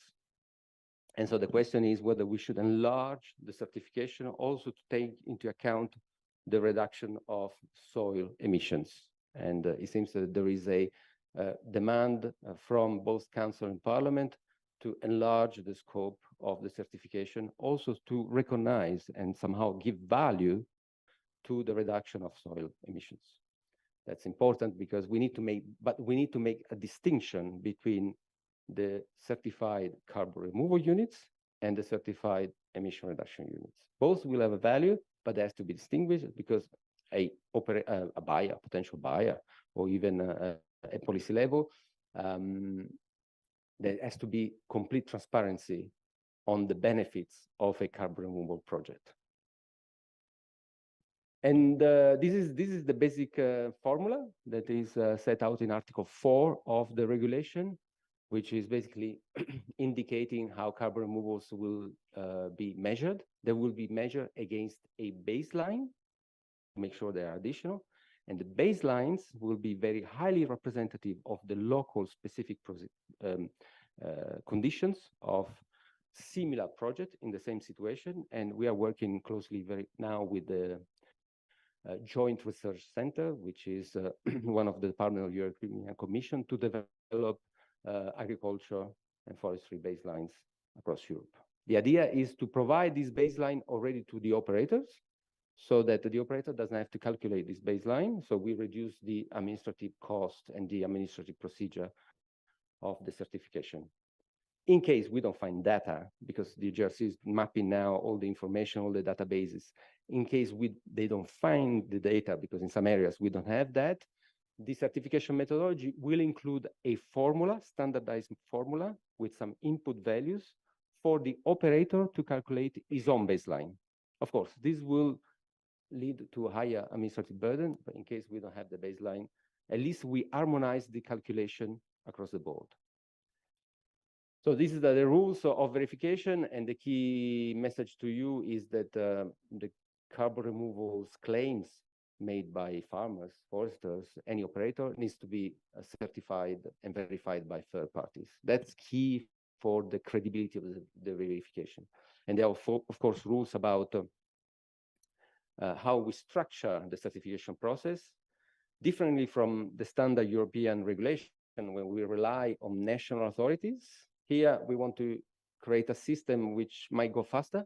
So we build on the experience we learned for the last 15 years with both the certification of organic agriculture as well as the certification of bioenergy under the EU Renewable Energy Directive, where the Commission has already recognized 15 private or public schemes, certification schemes that oversee the certification process on the ground. Basically, they are the implementing, if you want, organizations that will be responsible for checking that certification bodies do the right job, and also to maintain registries, because we want to, of course, avoid any risk of double selling, double accounting of the carbon removals. Carbon removals produced by one olive growing project should be just accounted once and should be not sold twice. There is a lot, this is a key issue in the market. There is a lot of concern. Okay, so we need to have certification schemes that they need to operate their own certification registries, and these certification registries need to be interoperable. So if a project is registered in one country, it cannot be registered somewhere else. These certification schemes and certification registries are not national. They can be national. So for example, there is an opportunity for Spain has its own carbon certification project to submit the scheme to the Commission, and we will recognize the scheme against a standard protocol. So we basically recognize all schemes against the same standard. So there is kind of harmonization across Europe. But there are also existing schemes in the market, in the carbon, in the voluntary carbon market or in the agricultural market that could be recognized and by the Commission. And these schemes already signal their interest about entering into this market. Our objective is that as soon as we have the regulation adopted by the European co-legislator, Parliament and Council, and then we have all the key methodologies ready so that we can again start the adoption, we start the certification, because we understand there is a big demand in the market, and we need to be fast on that, of course. So that's how this slide shows a bit the overview of the system, how it would work. So the Commission is there, will approve will develop and approve the certification methodologies. Then we recognize certification schemes. The certification schemes will, through certification bodies, certify the activities. Activities is another word for saying projects by operators, and operators are basically the farmers and foresters. And then there is a role, of course, also for member states, because member states need to make sure that they have an overview and oversight control on the certification bodies. Just wanted to clarify what will be the end use of these carbon removal units or credits, whatever you want to call them. So currently, something that has to be very clear, I should have said it from the beginning, this is a voluntary system. So we want to start, this is basically a pilot phase. Okay, we want to check how easy it is to measure carbon removals in the different sector, how easy it is to certify them. So we're not creating a mandatory system that everyone has to use this standard. But we believe that with the power of the European Union, we are setting a standard for Europe and potentially also a worldwide standard. But the standard is only limited to projects taking place in the European Union. We do that mainly for our policies, so for our objective of achieving carbon neutrality. So we solve all the problems of certifying projects in third countries, which we know from experience from biofuels, but also organic agriculture. that have a lot of challenges. So we focus first in Europe. It's a voluntary system, but of course, we are creating a standard, and that standard could be used in the future as part of the future climate policy framework. And that's a question about also the review of the common agricultural policy in a few years' time. The important thing is that we create a credible standard. Then it will be up to the next commission to have a policy decision on what to do with this standard. But there is already a proposal made by the Commission, which is again currently being discussed by Parliament and Council, is the Green Directive on Green Claims. The Commission made a proposal in March 2023, which will set minimum methodology on climate neutrality claims. And that proposal basically says that if an operator wants to use, want to claim that he's going towards climate neutrality, and as part of the strategy, it will use carbon removals, it will have to use the carbon removal certified under European standard. So in that way, we are creating a link to the voluntary market of carbon neutrality claims. But so far, the objective of this carbon removal certified, it's to support farmers to carry out carbon sequestration strategies at project level.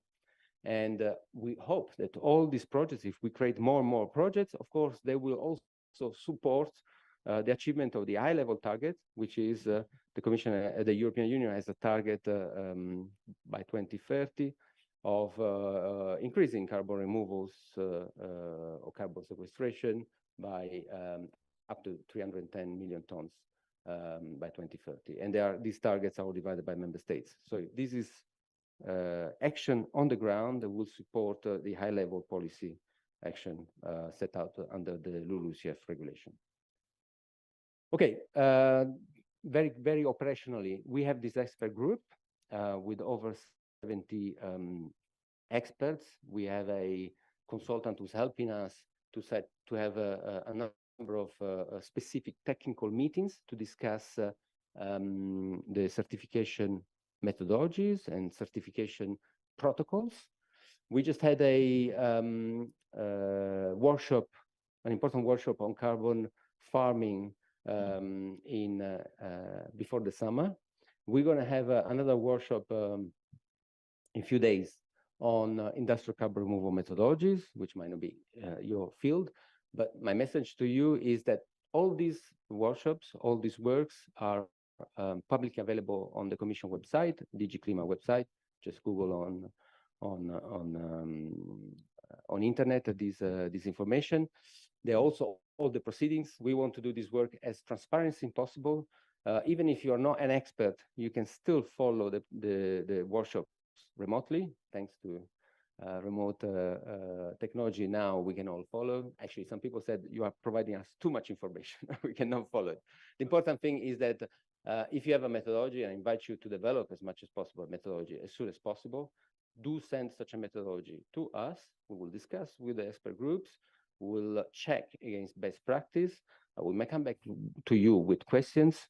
The idea is that we build on what the business sector, the agriculture sector, the forestry sector are already doing. We get the best, the most solid practices, and we make them into European regulation. Of course, there will be trade-offs, there will be discussion. At the end of the day, this regulation, this delegated regulation will have to be discussed with the member states. So there will be a check also from representative of member states. That's the European process, that's the democratic process. But we really want to do this in a more inclusive and also, I would say, swift way as possible, because we need to get up and running with the certification. Okay, this is more information. I conclude here, and I'm happy to take any questions you might have. Thank you.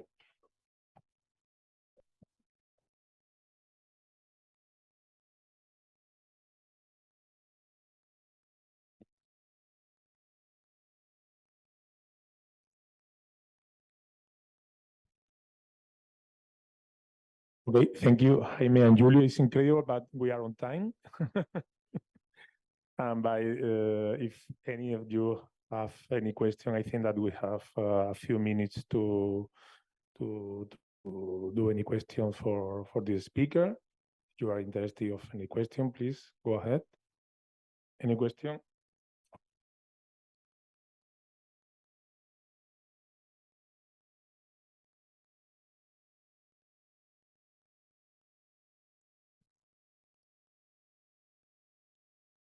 Sí.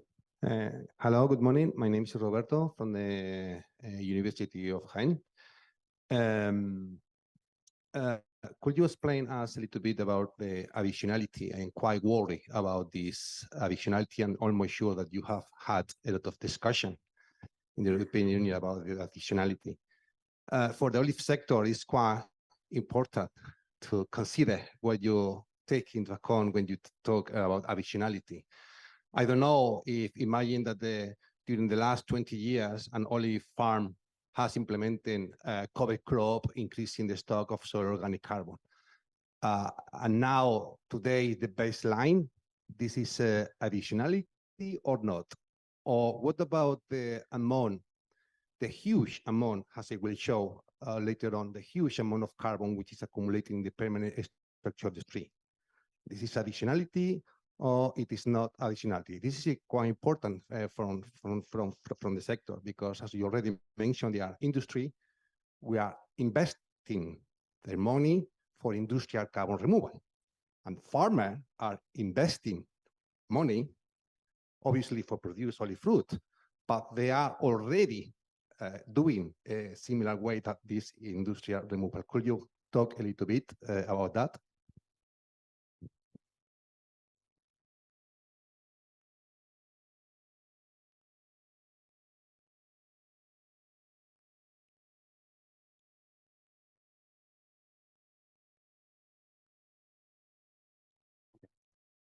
Okay, well, we'll take time for other questions. So additionality is a very important issue. We've been discussing this as part of the decision process, so with Parliament and Council. Our ambition is to develop baselines that take into account the early movers. So we don't want to penalize, actually, we want to reward those actors, farmers, that already store carbon. So the baseline is not against, so you have to do more what you did in the past, is in fact the average of similar activities in similar economic, environmental, technological conditions. So you've done very good already, you will be rewarded for that. For those that have done less, they will have to do a bit more. So, but this becomes a bit technical, but the idea is, in fact, not to, is to reward the early movers. Those that already invested and they already invested in carbon removals.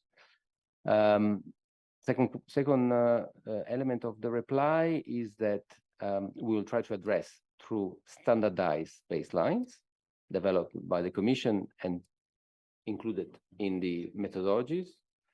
In case this is not possible, there will be, as I said before, a formula and as many or as much as possible input values for the to support the operators to make such calculation in a cost-effective way. And this element of baselines will be further discussed in a workshop that we're going to have in end of November. So check out on our website, because you could contribute to that discussion. Thank you.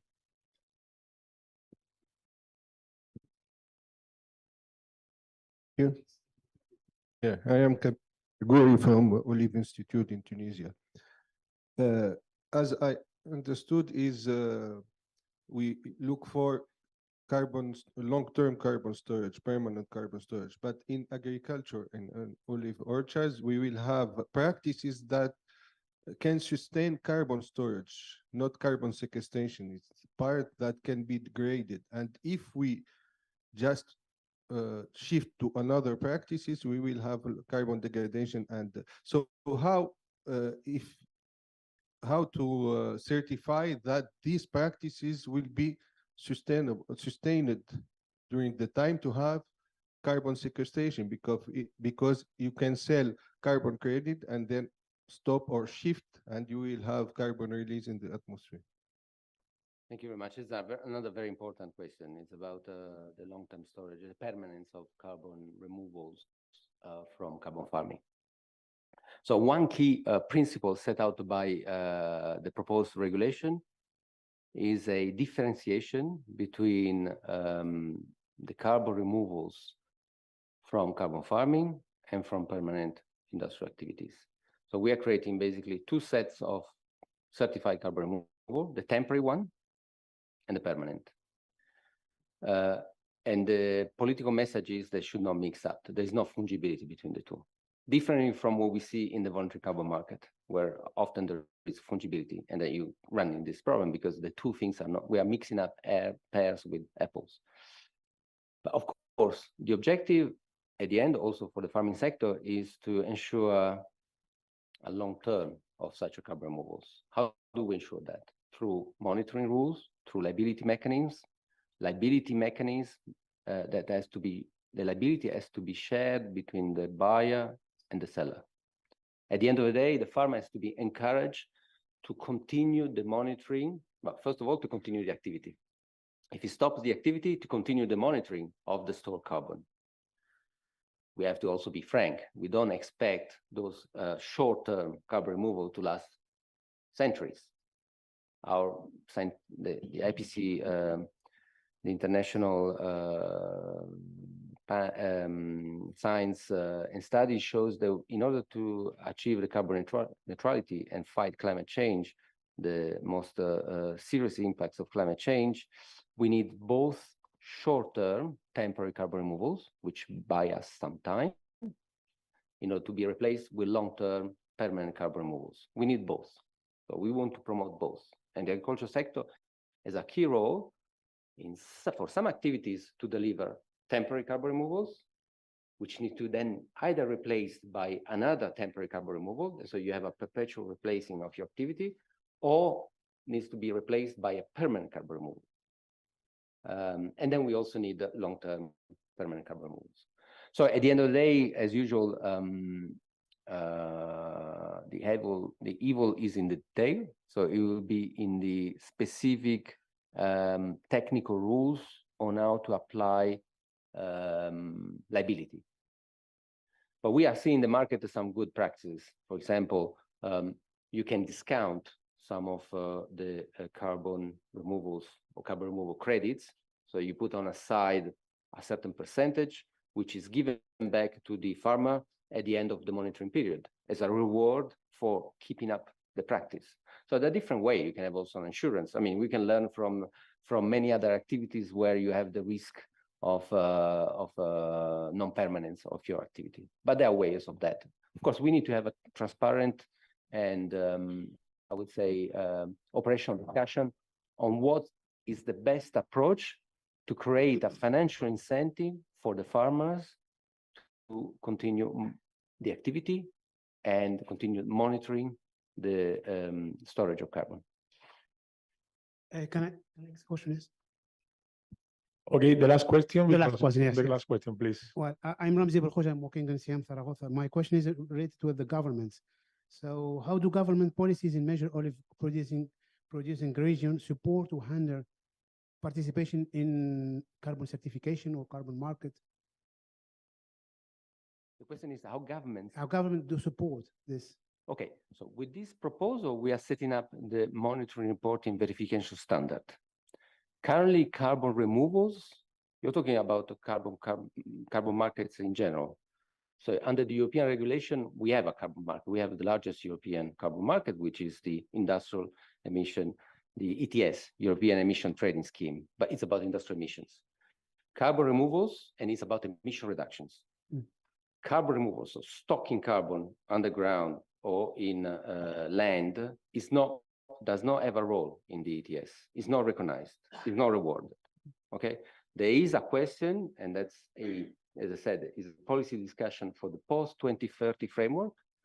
And this discussion has a key deadline, a key date, 2026, where the Commission is asked to publish a report to assess the pro and cons of the feasibility of integrating permanent carbon removals, permanent, no agriculture-based, but permanent into the ETS. But that's a policy discussion that we will have in the next couple of years. It's not for the time being. I think for your sector, it's more a question how, and then we also have another, sorry, just a last element. We have another review under the LULUCF regulation, whether carbon storage in products should be integrated in the LULUCF framework. There's, again, a discussion where the Commission will have to publish a report in 2026, so it's not that far away. But before having that discussion on how to integrate carbon removal into a mandatory market, either LULUCF cap, we need to have solid quantification methodologies. Otherwise, we talk about nothing. Thank you. Thank you very much. It's very, very important for us to have face-to-face discussions with the policymaker, and appreciate your understanding to answer of this question and your availability. So let's break 20 minutes for break, okay?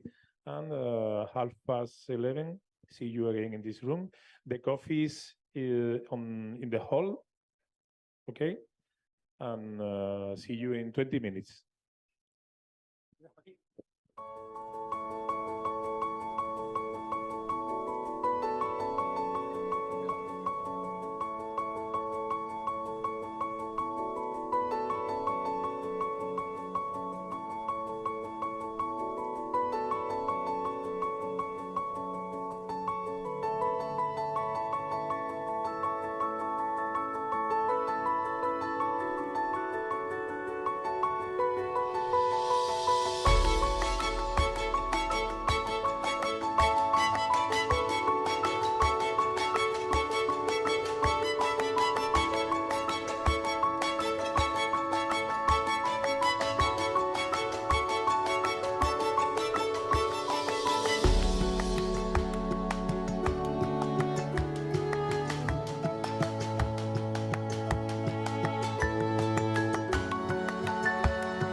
Dear colleagues, we will start the first session with a presentation with our colleague Roberto Garcia,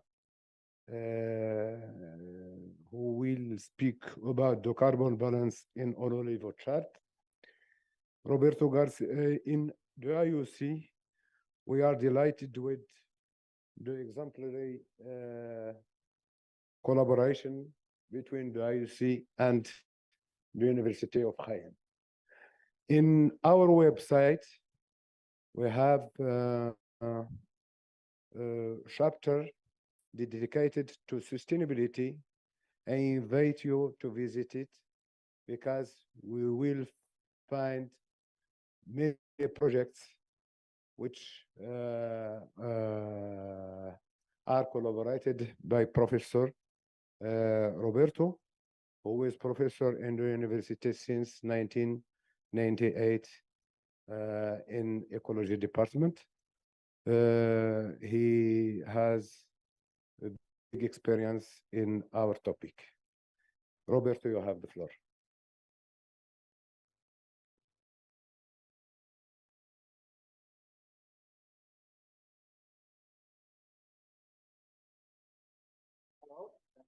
Sí. Hello, good morning. First of all, I would like to thank to the International Olive Council, Jaime, Catarina, Hassan, Juan Antonio, to have this initiative of organizing these 3 days meeting to try to bring some light to an important topic, not only for the olive sector, but for the whole Europe, from my point of view. I also would like to thank the people who are collaborating with me, especially Milagros, because without their work, I probably will not be here. ¿Puedes pasar la siguiente?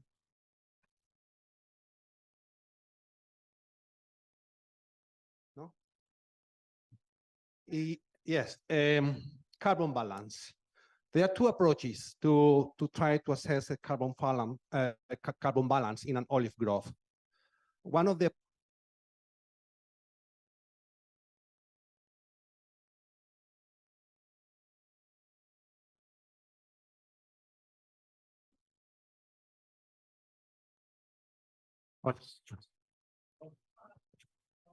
one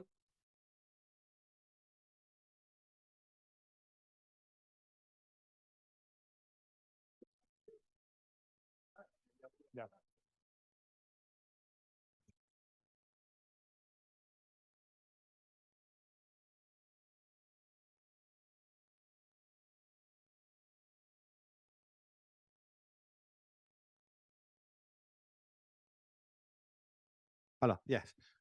I was telling that one of the approaches is to measure all the carbon inflows that get into the farm and all the carbon outflow that get out of the farm.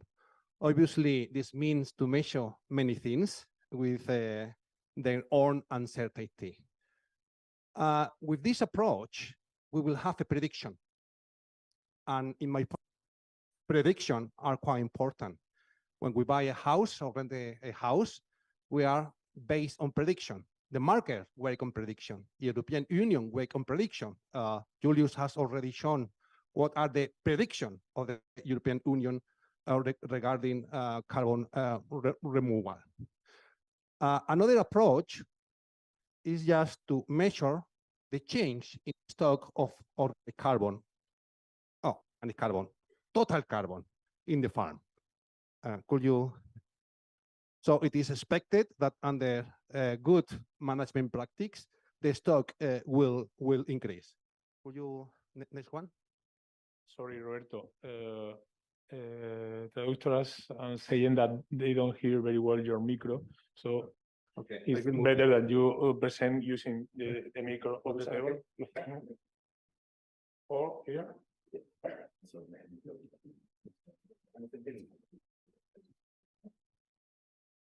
Yes, I was telling that there are two approaches. One of them is measuring all the carbon inflows and outflows, and the other option, the other approach is to measure the change in the stock given a period of time. So we have to set up a baseline, and we have to measure the stock after the given period of time. Could you next one? Yes, and for measuring the change in the stock of carbon in the olive growth, we have to take into account two elements: the change in the stock in the biomass, and the permanent biomass, and the change in the stock in the soil. Will you? Yes. Talking about biomass, obviously we have to measure the change in the stock of the biomass that it will stay permanently in the olive growth. This is because of the carbon, which is the CO2, which is taken from the atmosphere and accumulating in the tree pruning, in the olive leaf, in the olive fruit, will not be accumulated permanently. It will be only temporarily in the tree. Obviously, a part of this carbon, for instance, has a tree pruning or has an olive leaf, will end in the soil, but not in the permanent structure of the tree. Unfortunately, a few years are needed to measure significant change in the stock of carbon in the permanent structure of the tree. And obviously, we do have method to measure small changes, but because of the huge amount of carbon already in the permanent structure of the tree, these small changes might not be significant. So we need few years. For the soil, it's happened. No. Sorry. For the soil, it happened more or less the same. A few number of years are needed to measure change in the stock of soil organic carbon. Next one. So it seems easy by measuring the change in the stock of carbon in the permanent structure of the tree. I mean, the structure will remain there during the lifespan of the farm during hundreds of years. And by measuring the change in the stock of organic carbon, that's easy. We can measure the amount of carbon that has been taken from the atmosphere and accumulating in the biomass and in the soil. But unfortunately, it is not an easy task. As you can see in the figure on your left, there are quite variability, inherent variability in a single farm when you can have or you can recognize different strata with different stock of soil organic carbon that will require to measure in each of the different strata the change in the stock of organic carbon. But even within one strata, now you have to move in your right, in the figure in your right. Even in one single strata, there are differences in the stock of organic carbon because of there are a differential application of organic carbon in different parts of a farm. This is new data. What you can see in red is the percentage of organic carbon that I have measured in the soil just below the tree canopy. In green, what you can see is the organic carbon content, soil organic carbon content in percentage, just in the soil below a 1 meter, 2 meters line of tree pruning is red and applied on top of the soil. And in blue, what you can see is the soil organic carbon content, which means different stocks of organic carbon in the area which are not under the influence of this tree pruning row or under the tree canopy. And each of the area account for a different area in 1 hectare. And and there is a huge variability in this area and in the annual application of organic carbon in different parts of the farm among many farms. Even in the farm, you can see this quite often. You can see areas in which the soil is losing by soil erosion. So there's a transport of organic carbon from one place of the farm to another place of the farm. In the first place where the soil is moving, you might have a negative balance in the organic carbon, whereas in the other part, in the deposition part, you might have an increase, a positive balance in the soil organic carbon. Another issue is that the balance is quite dynamic in time. You are moving too fast. Sorry, ¿cómo voy para atrás?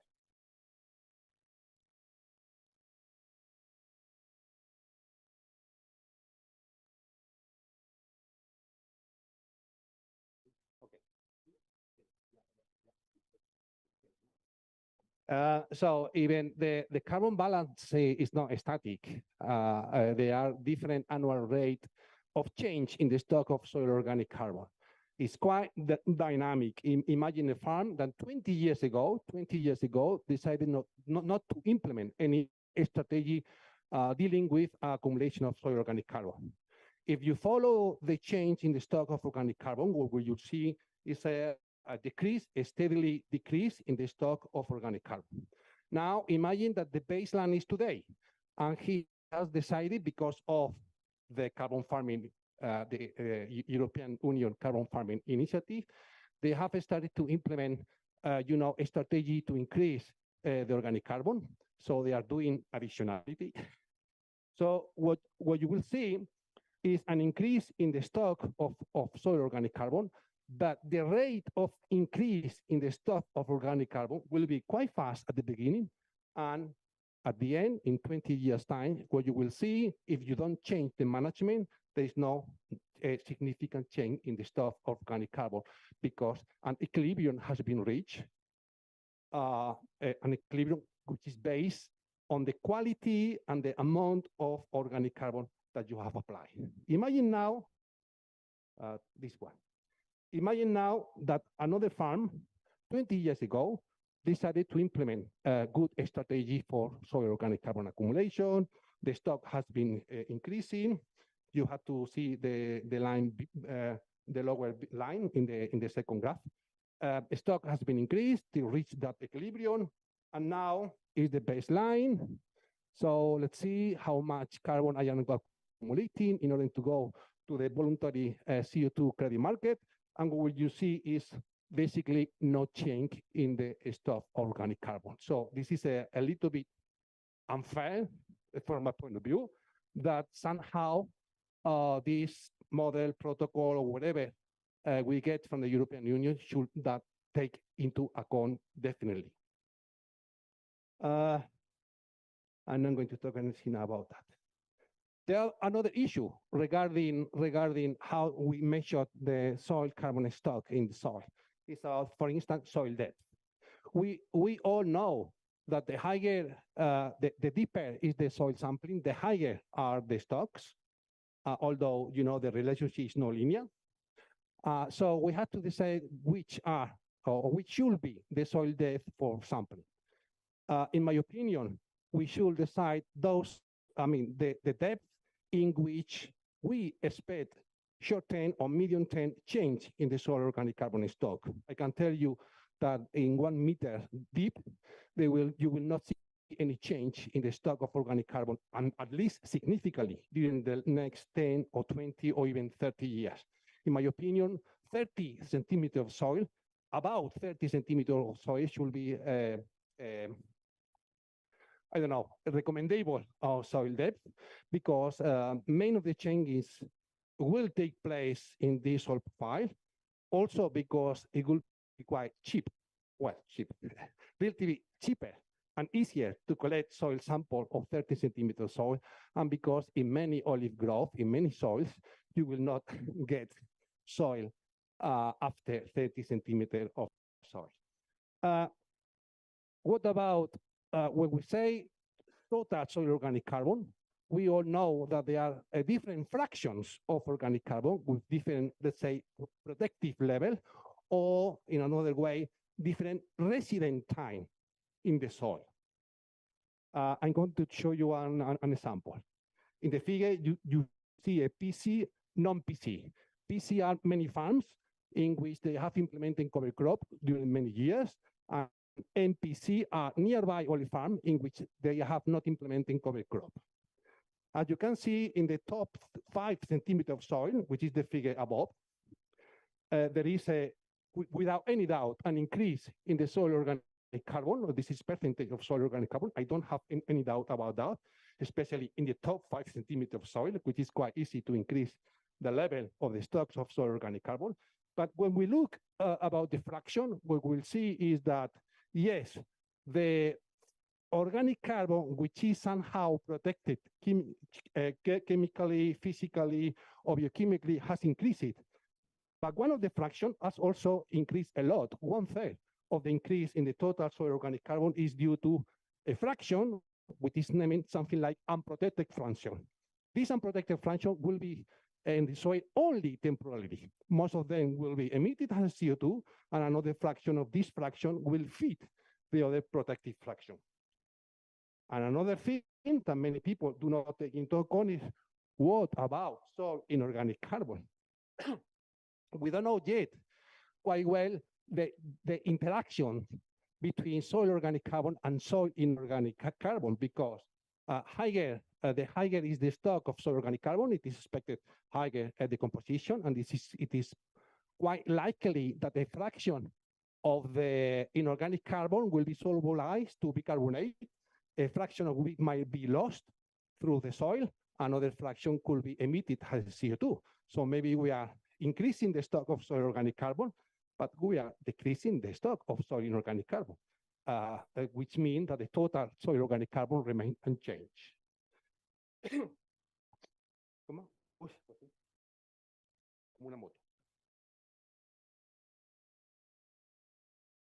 What you can see in the figure are the stock of soil organic carbon on 40A olive grove of the origin denomination of steppe.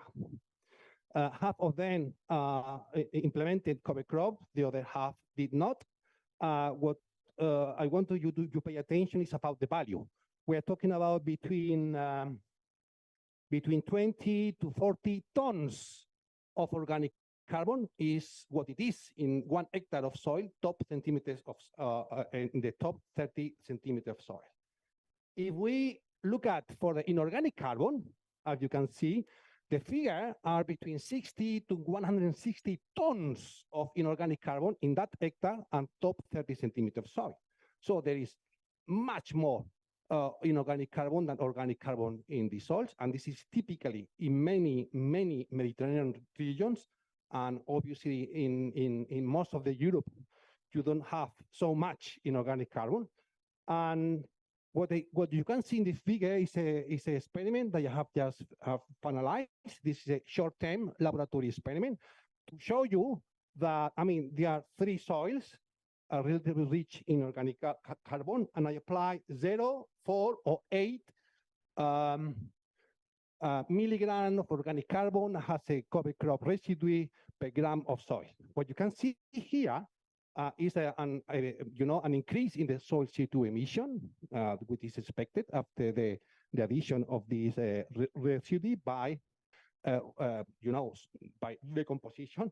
But in what you can see in red is the amount of the CO2 that has been emitted that come from the inorganic carbon, not from the organic carbon which was in the soil or in the plant residue we had. As you can see, the amount is quite low, but much higher than the control soil.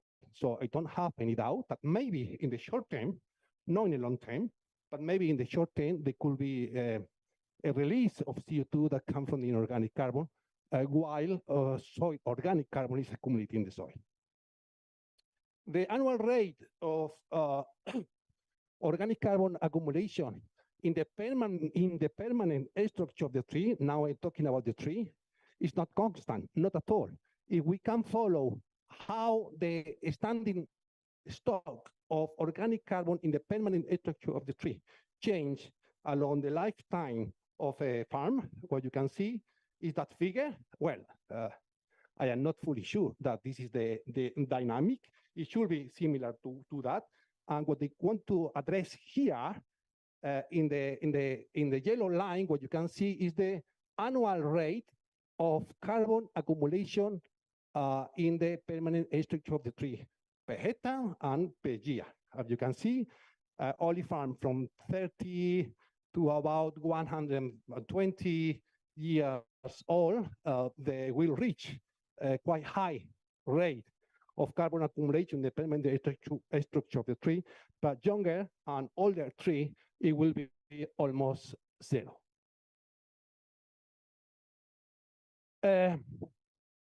My interest is not to measure the stock, the change in the stock of organic carbon.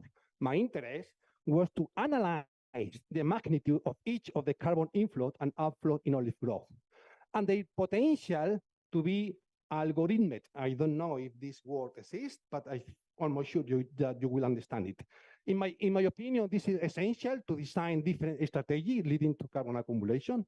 And also, for me, this is quite important because we could predict a probability distribution of the amount of carbon which might be accumulated under a specific combination of management practice in a given period, which is what many companies want.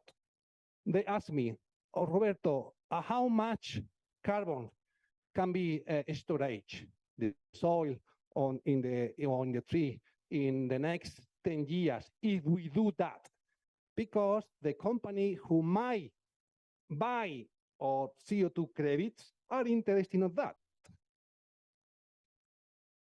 So we have mentioned main carbon inflows in olive growth. It is in Spanish. I hadn't had time to translate it to English, but I will explain to you. We measured the amount of carbon, the amount of CO2 that is taken annually from the atmosphere and accumulating in the fruit, not only in the olive fruit, but also in the leaf that will go to the olive mill with the harvest. We measure the amount of carbon which annually is taken from the atmosphere and accumulated in the olive leaf, the amount of carbon which this year is accumulating what it will be in 2 years' time or 3 years' time or 1 year time tree pruning, the amount of carbon which is accumulating the permanent structure of the tree. This is the one which will stay there for 100 years. We measure the amount of organic carbon in the cover crop, not only above ground, but also below ground, if the farm implement cover crops.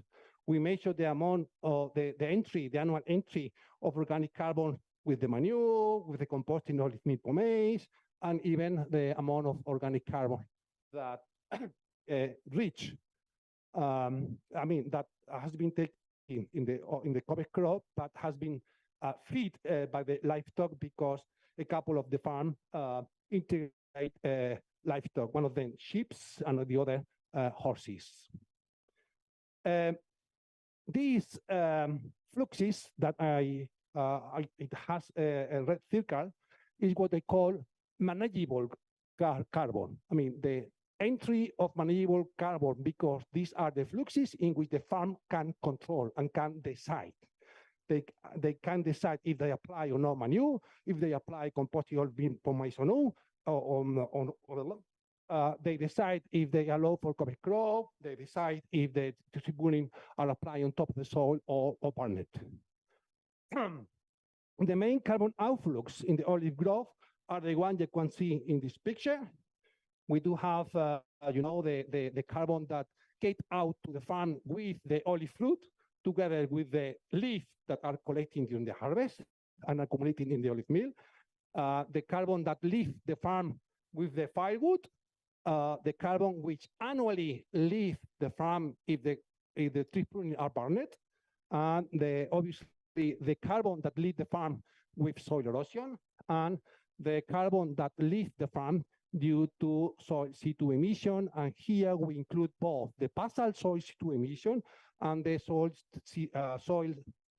CO2 emission, which is due to the decomposition of all the carbon inflow into the soil. There is one important assumption in this model. the most important assumption is that the volume of the canopy remains more or less constant. If this is not so, the model will not work. Fortunately for me and for you, for the science, we have take a special precaution to more or less verify that this assumption is work. We have been working on with olive tree, in which the volume of canopy we do have indication that remain more or less constant. So again, carbon inflows.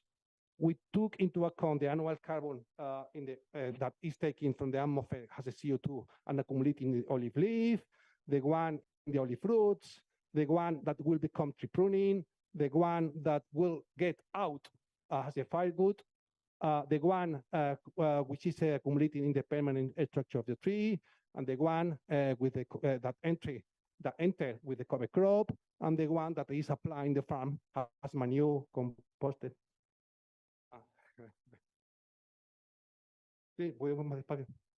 Okay. So this is the flux we have measured. When I say measure, means measure. Mean go to the field, wait, try, analyze, and etc. And this has been done in the sustainability project in 50 something olive farm across the Mediterranean basin. And the carbon outflows we took into account is the soil CO2 emission, the amount of carbon that get out to the farm with the olive fruits and olive leaf, the carbon that get out to due to the firewood, and the carbon which was lost by soil erosion. Soil erosion and soil CO2 emission, we have not measured, we have modeled it with data of the farm, obviously, because, well, I mean, I don't have time. Oh, not time, sorry. So I'm going to move faster. So at the farm level, if the carbon inflows minus carbon outflows are higher than 0, the farm is gaining accumulating carbon. If the other way around happens, the farm is losing carbon. At the tree level, it is clear. Will be positive, almost sure. And at the soil level, if all the entries of carbon in the soil are higher than the output of carbon output out the soil, then the soil is accumulating carbon. Some very, very fast examples. This is the annual rate of carbon accumulation in the permanent structure of the tree of 280 something tree. A huge variability. This is due because we are talking about 70 variability, 17 cultivars with different ages, different density of plantation, etc.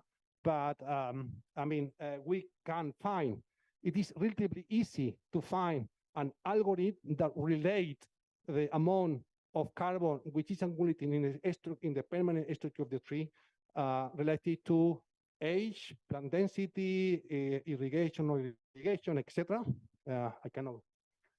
Well, there is a question there. Should we take into account this annual rate of carbon accumulation for olive farming model where trees are planted but uprooted after 20, 40 years of planting? This is a question that is there. This is what you can see there is the amount of carbon that is taken from the atmosphere and accumulating in the olive leaf. I'm not going to get into details because I see the cloth that is consuming me. This is a sample. Okay, I will go very fast. This is the carbon input in all the farms. I'm not going to go there. This is the carbon output in all the farms. What I would like to pay, I would like that you pay attention. Yes, I know. Give me a couple of minutes.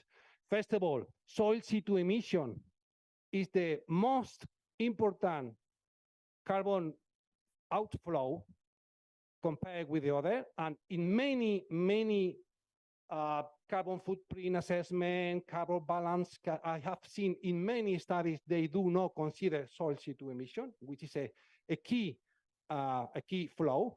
And for now, in my opinion, it is essential to turning this flow for future assessment, and this is relatively easy to model it.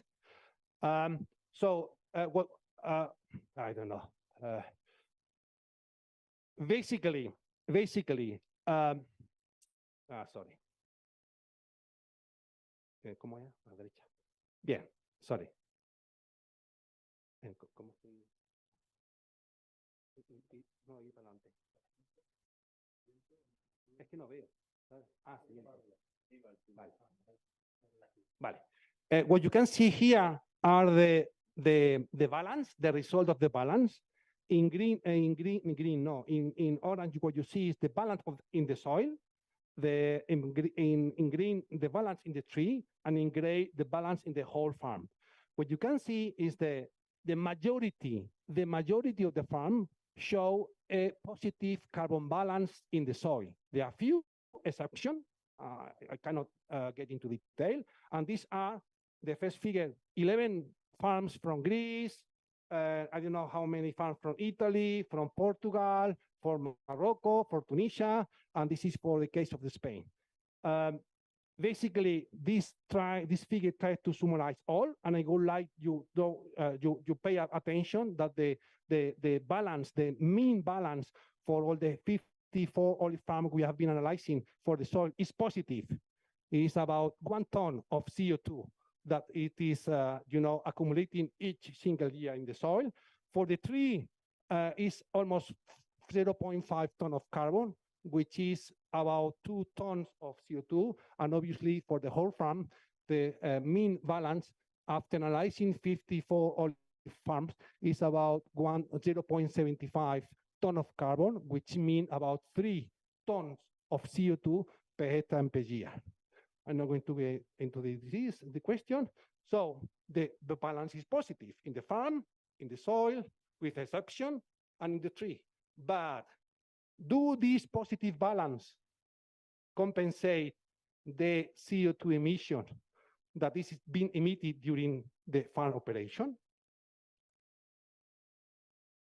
What you can see here are the CO2 that this is emitting due to the farm operation. They are from 0.3 to 3 tons.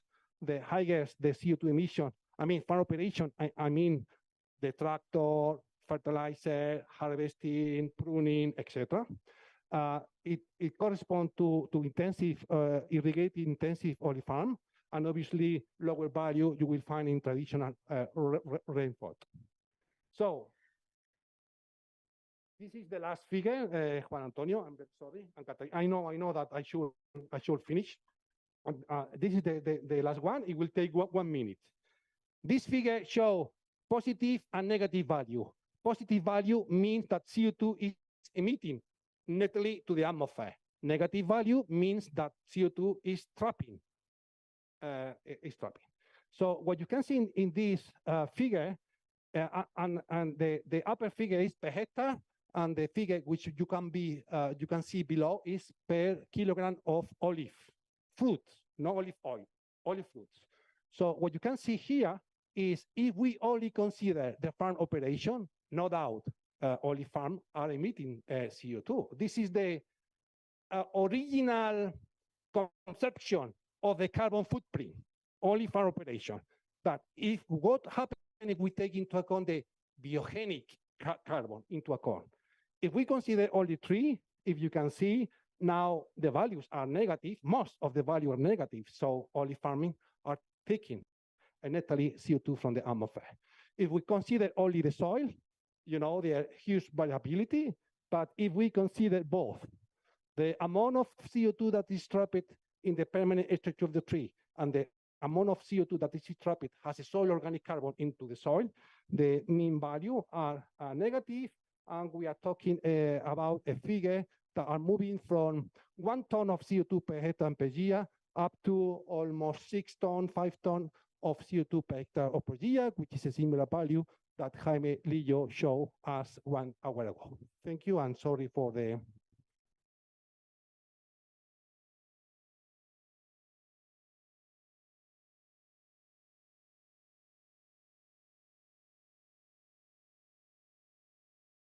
Thank you so much, Roberto.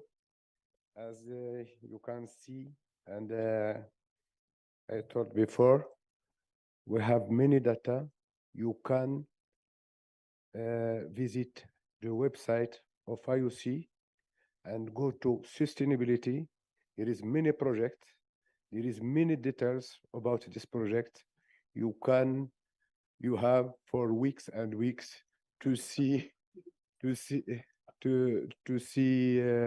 movies, videos, and also many data. Thank you so much, Roberto. And for the team of It's Normal, the province of Jaén is the big one of the biggest producer of olive, and it's normal that we have this kind of data. The next presentation will be done by Jose Alfonso Gomez from Sustainable Agriculture Institute.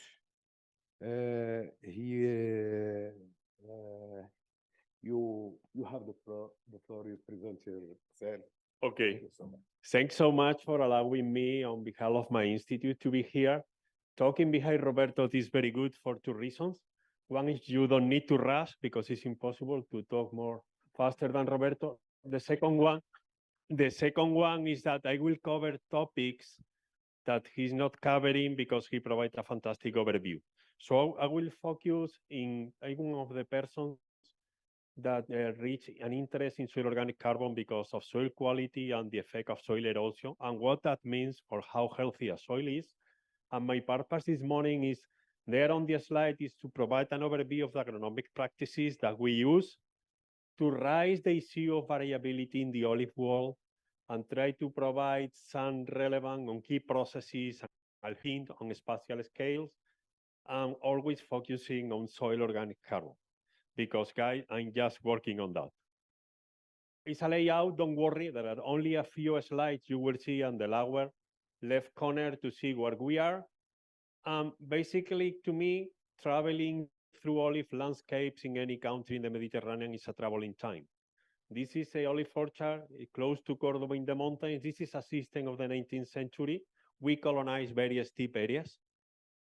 If we go to areas like Tunisia, we colonize the landscape with olives in a different ways, always being attuned with the technology that we had in that time to that environmental conditions.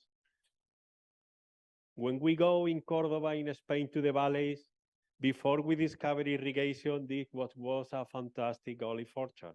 Deep soils, a relatively rainy area, loamy, heavy clay soil, so we keep moving in time. This was the 1920s.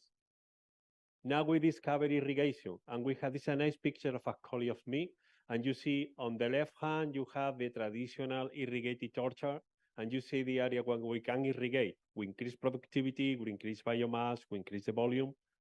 And then I'm by training and agronomy, I'm mesmerized by this system, I have to tell you that.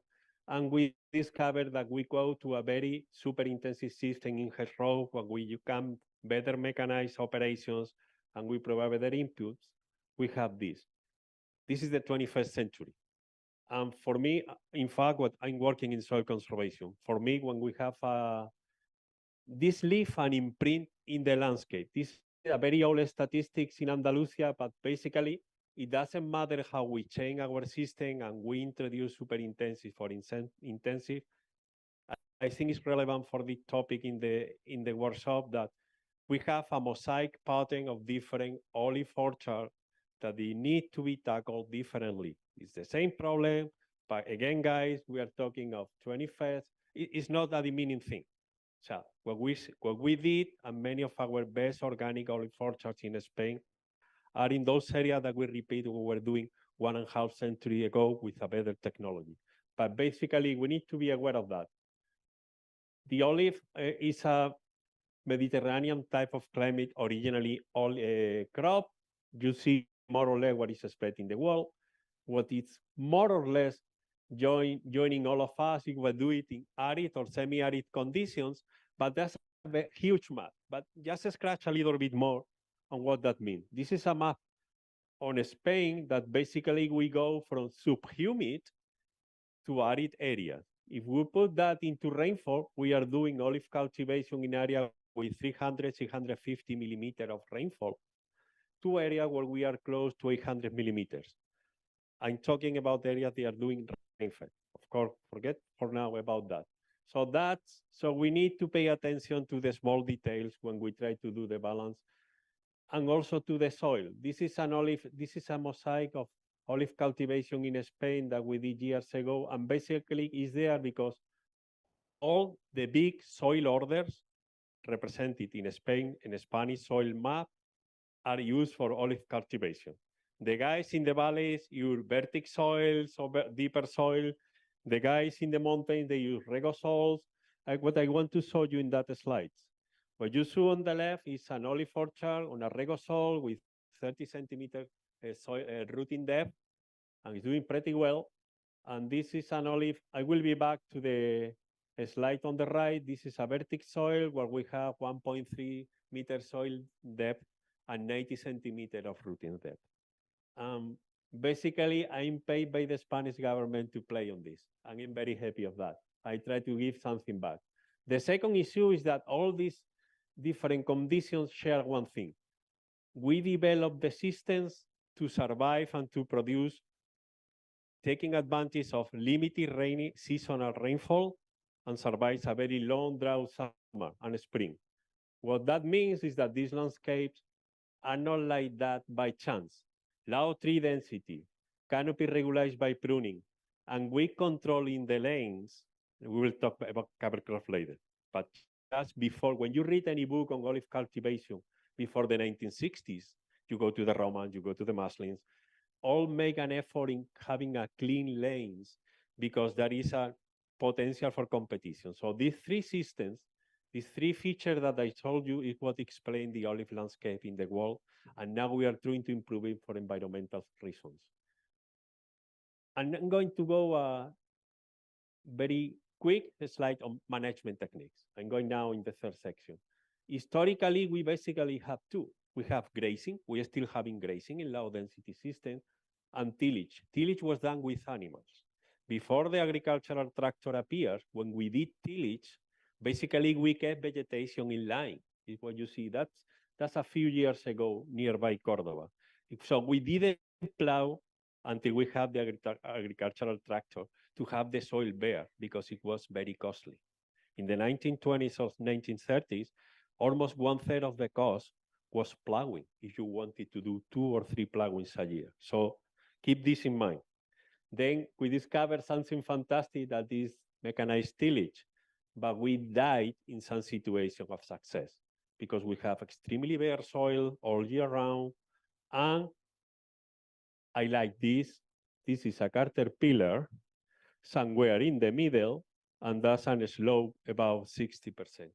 So we basically, we could do what our ancestors wanted to do with a extremely powerful technology. And because that, we started to move back. Herbicides started to appear in the system, reduced tillage, that we plow only the lines. Originally, the idea of using herbicide was to reduce tillage, but we discovered something that was bare soil with herbicide that was even worse, because basically you have bare soil, no cover, and higher compaction. But in giving you an overview of what we are doing, but little by little we realized that we needed to provide some kind of protection to the soil. And basically, when we talk about providing protection, so the soil, we're talking about cover crops, as you see rather in the whole area, or in the line, or mulching the pruning residues, again, having a mulch in the line. What is important to keep, this is not new. At least in Spain, there are articles. This is from 1969. That's basically my age. And I always wonder what's new at high dam. What we have been doing, many agronomists, is try to tune this system to local conditions. When we talk about cover crops, we talk about most of the times it's about temporary cover crops. So they grow during the rainy season, and we don't take too much of the water into the soil because we need to have a balance. because this is a graph where you have a 1 in the y-axis is that the production with cover crops is the same that the production with bare soil with tillage. This is a summary of all the published experiments that we found in the index literature. And what I want to show you is that there is a risk of decrease of yield when we use the cover crop if we don't manage properly, if we don't balance that system. So that's basically why slow people like me, we have been for decades, and also it's something that needs to be transmitted with all these techniques. You need to be adaptive where you are.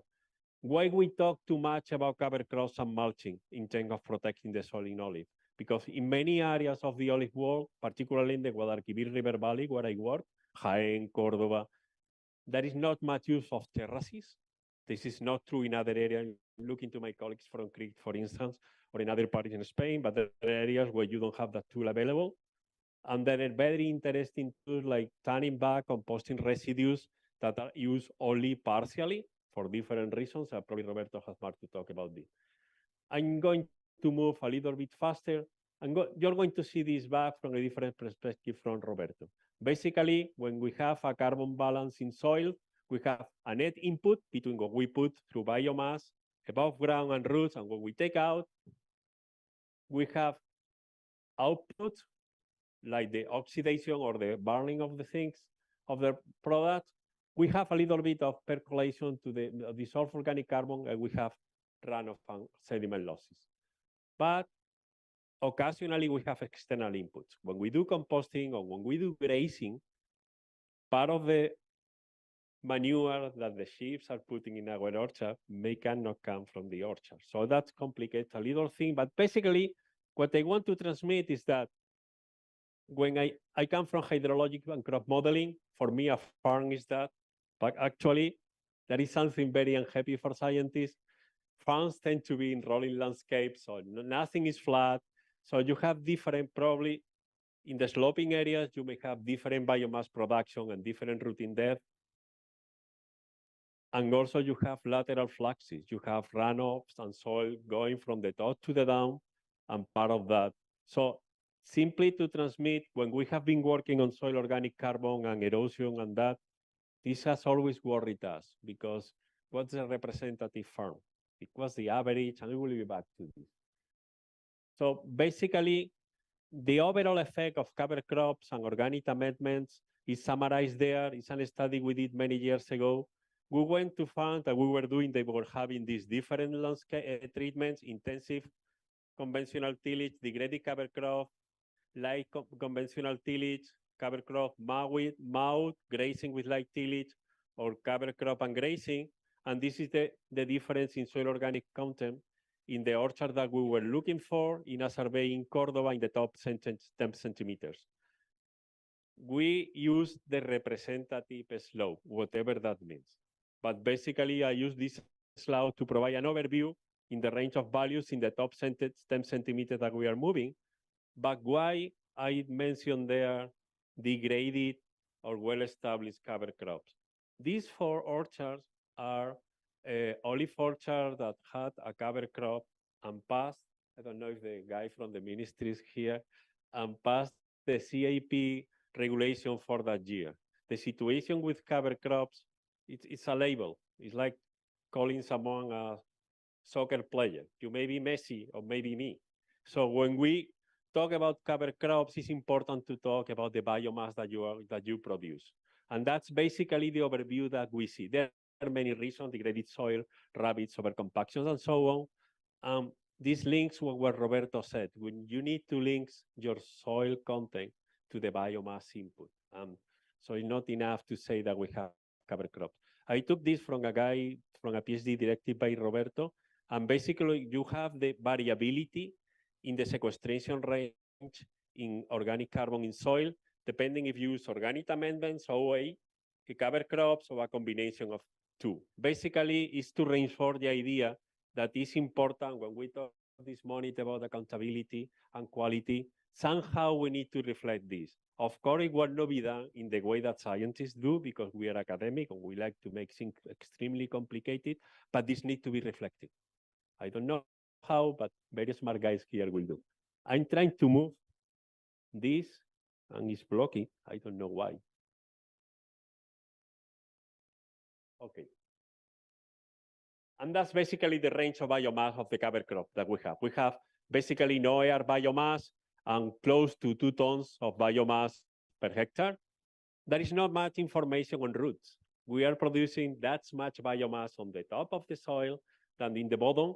And I think it's important. That's some figure that we produced a couple of years ago, and just to reflect that we need to somehow take that into account. This rooting depth vary with soils and locations and soils. The planning residues also have a huge impact when we use on carbon content. Again, there is an experiment on southern Italy in Reggio de Calabria. What you see in the lower side is planning residues at 3.5 tons per hectare per year. And you see the evolution at the 3 soil depth, and you see an increase compared to the bare soil on the lower left corner. And when we apply much more planning residues, it's the equivalent of 17 tons. It's unfeasible in most of the farm, but it's an experiment. But just to give an idea how this evolution of soil organic content responds according to the inputs of biomass that we have. Management and tree. Trees tend to have a higher organic content. In the orchard I presented to you before, and this difference in this kind of orchard in the vertic soil at 1.2 soil meter depth, that difference in soil organic carbon content reaches the 90 centimeters. So somehow we need to be aware that that is there and see if it's relevant or not. More to this later. A little bit on soil organic carbon losses in runoff and sediment. Basically, we measure all what we lost from a section of the slope. This is an 18-year experiment where when we plow twice a year, we have lost in 18 years 400 tons. This is not a model. We have taken this with buckets. And when we use a cover crop, we basically reduce to very close to tolerable soil loss, probably 2 tons per hectare per year, considering that most of the losses were in the year that we have high rainfall. When we just planted the cover crops, it's important to remember that we can reduce extremely well soil losses with cover crops, but not that well the runoff losses. So that's important when we understand the reluctance of some farmers. And the overall number is basically what Roberto said. In this soil organic carbon is a very small amount, around 10, 15 kilograms per hectare per year.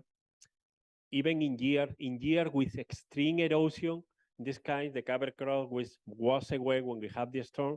We are talking about, in the worst years, between 0.2, 0.4 tons per hectare, but in most of the year is a minor value compared to other.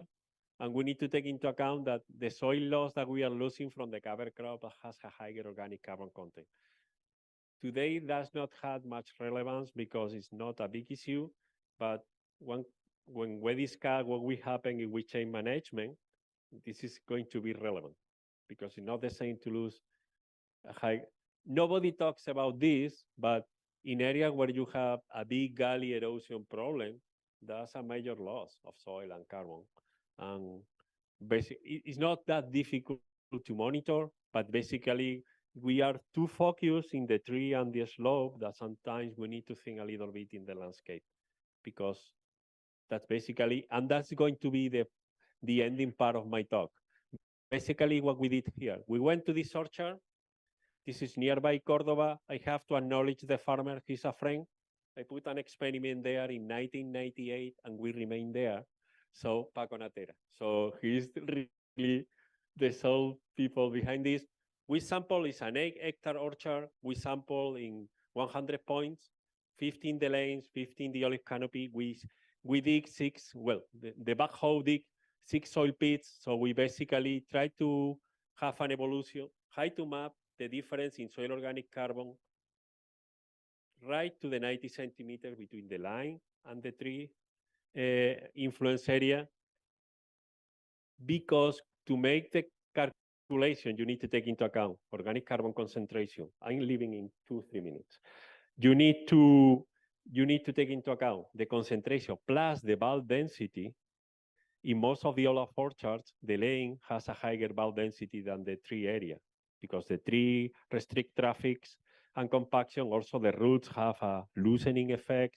So basically, It's a very nice study for an academic. We did a lot of samples, but basically we found no difference in the stock because the difference in bulk density that you see that is higher in the brown compared to the green areas, the brown is the lane, which tends to compensate.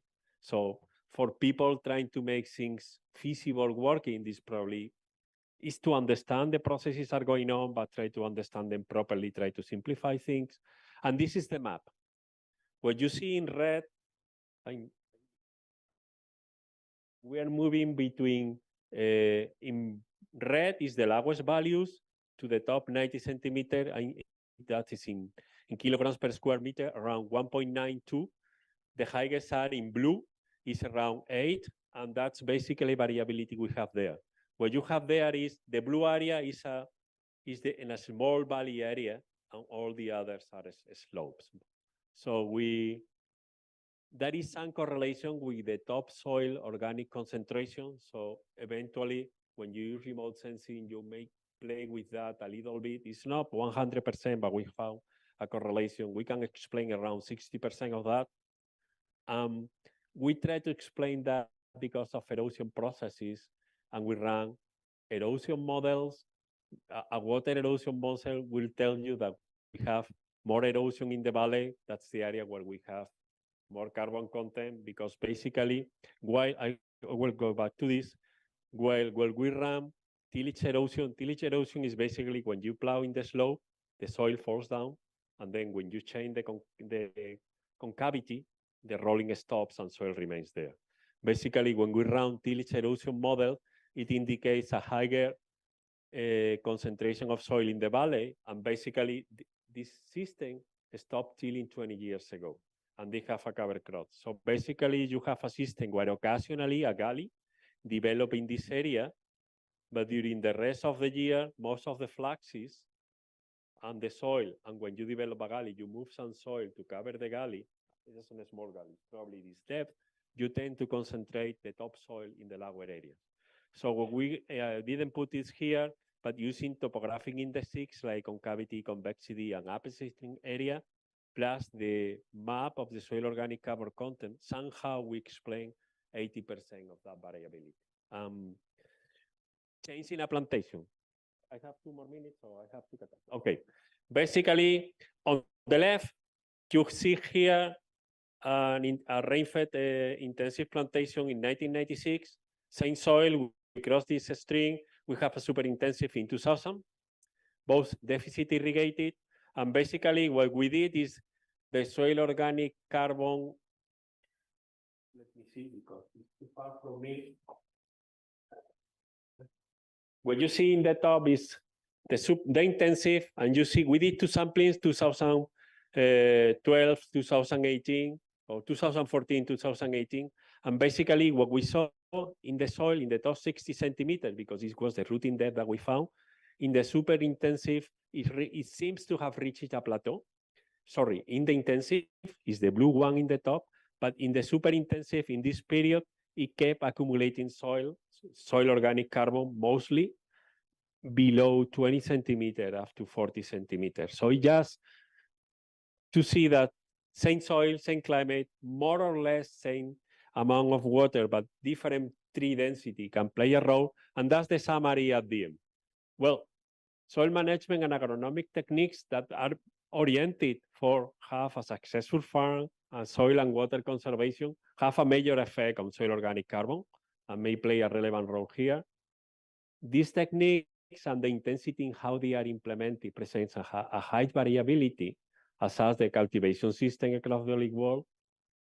The soil organic content is a balance of management practices and biomass input, and that's also a scale process.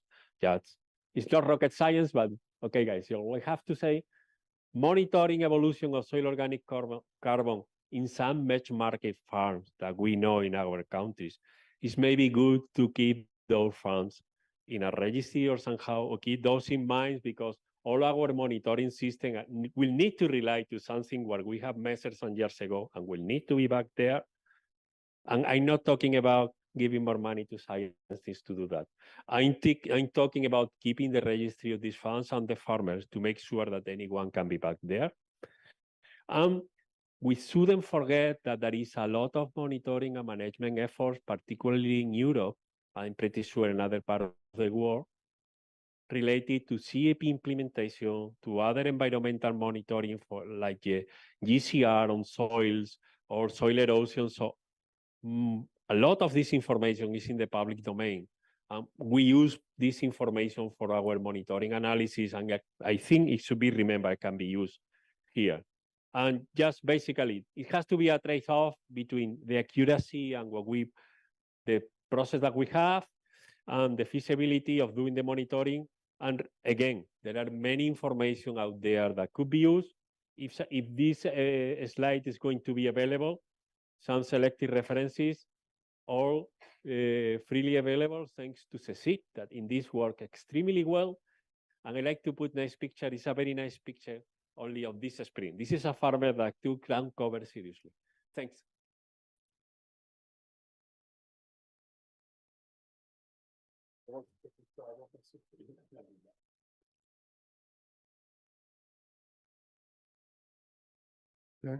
Thank you so much, Jose Alfonso. You have shared with us important information about soil and water conservation related to our topic. The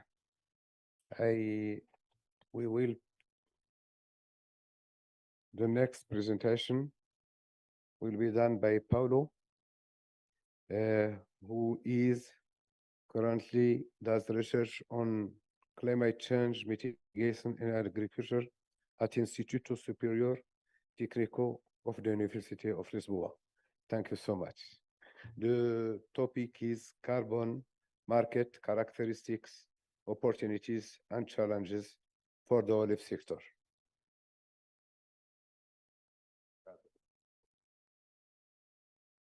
Thank you. I think we're running a bit late on the program, so I'll skip the... Okay, thank you.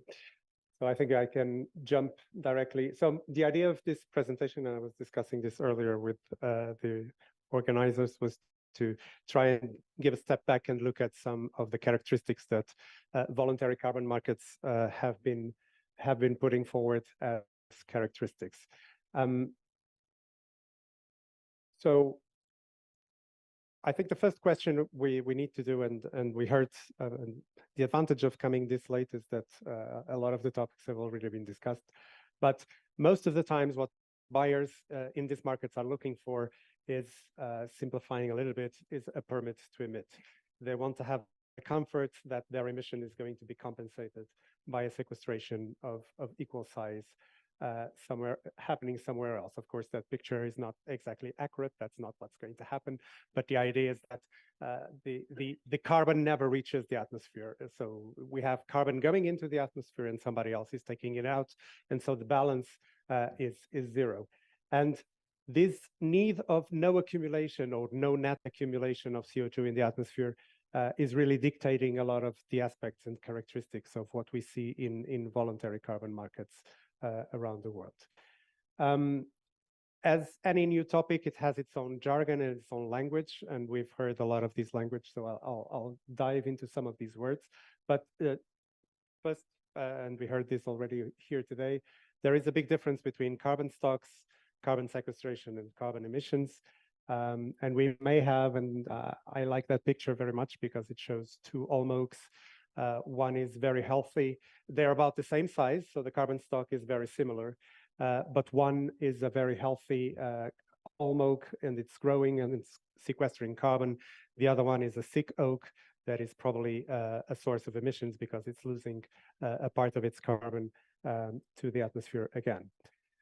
So if we look at olive trees, and this is numbers from a project where we did a literature review of different data published in mostly European Mediterranean countries. There was also some data from North Africa. But so if we look at carbon stock, of course, the carbon stock will improve over time, will increase over time. But when we look at markets, usually what we are looking at is the carbon sequestration, and that is the difference of what you get from one year to the next. And so, of course, the values become much lower. And there you have values in the range of those that were presented in the two presentations before. Just this idea that the annual accumulation rate is not constant. So when you go to very old or older orchards and groves, you will see a very small net accumulation of carbon. The carbon emissions also happen when in for instance, biomass, which is what I'm showing here, when you have a loss of carbon stock. This happens every year when you do pruning and activities like that. But what I'm interested here is what happens when you reach the end of the life cycle of a particular tree. This is true for forests. This is true for permanent crops. And then you will have an emission when you harvest the tree. So that carbon that you accumulated maybe over centuries. If you go to spruce in Sweden, this may be 200 years. If you go to peaches, these may be 20 years. So there's differences in terms of system, but there will be a point where you cut the tree and that will become an emission. In permanent crops, as I said, there's these long periods of carbon sequestration. They are usually of relatively small scale, but they will last eventually for decades. But then you will have these short periods of emissions, and usually they are large scale because you're taking out all of the biomass at once, and they will happen over one or a few years. The important idea I wanted you to keep here is that if you do the average of the entire carbon cycle, then of course everything you accumulate over a very long period may be lost further ahead, and the biomass over the entire cycle may be close to zero. Again, that was biomass. I was not showing the soil. The story in soil could be a bit different, but that. So going into the carbon markets and the specific language of carbon markets, the first idea is this idea of additionality that we've talked already about a lot. The idea is that what you do as a carbon project should reduce emissions or increase sequestration. More than its most likely alternative. And this is a very key aspect. Usually the demonstration of additionality is made comparing two scenarios. So that's the one where you do the thing with the project, and that's very clear because you can go there and see what you've done. You have planted with X density, and this has resulted in this type of trees and all things that you can measure, but that is measured against the baseline that by definition didn't happen because it's what would have happened. And so that is called the baseline or reference or counterfactual. It can show up with different names, but that's this idea of what do you compare it with. And so the number of credits that you will get is the difference between these two scenarios. And if I give an American example, the numbers here don't mean anything, just for illustration purposes. But if you have a project that will have increasing sequestration and then it will continue at constant levels, and let's say you have 245 tons of carbon sequestered, but then if your most likely scenario was already a scenario with also sequestration, and let's say the baseline would have 100 tons of sequestration, then what you get as carbon credits is the difference between the two. So it's in this example, it's even less than what the project is delivering because you're doing the difference between the performance of these two scenarios. And a very important aspect, and it's a challenge for many of the agriculture-based projects, is that if what you are doing is already the most likely alternative, then the difference between the two will give you zero, even if the project is doing sequestration. And this may be very frustrating for people to grasp the idea around it, but it's because of this construction that you are comparing something against the most likely alternative. And of course, if the two are equal, there is no difference between the two. So this is one aspect of additionality. Another way additionality is sometimes expressed is in terms of legal additionality. So what you're doing as a carbon project should not be a legal obligation. So if you're required by law to do that, then that's not additional by definition because you would have to do it anyway. Another formulation of that sometimes appears is you should go beyond the legal, the compliance with strictly with the law. You should do something that goes a little bit beyond the law. This one is usually not a big issue, but the next one is, Another aspect that is often quoted as part of this additionality idea is this idea of financial additionality. Basically, the financial contribution of the carbon projects should be fundamental for that project to exist. And usually there are different ways to demonstrate this. One is, the simplest one maybe, is to say that because I'm doing this, I have extra costs, or have less revenue because my project will produce less or whatever. So I can demonstrate that I'm losing the right to do this project.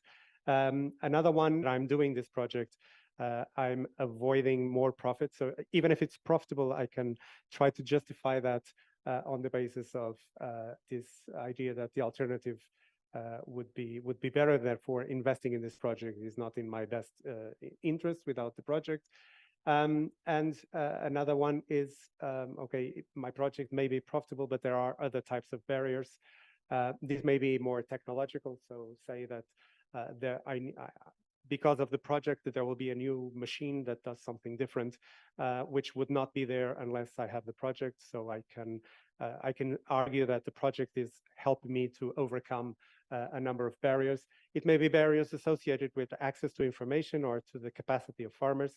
So because there is this project, there will be this capacity building on a number of farmers in the same region, and they will be able to do something that before they were not able to do. So this can act as a demonstration of financial contribution being essential.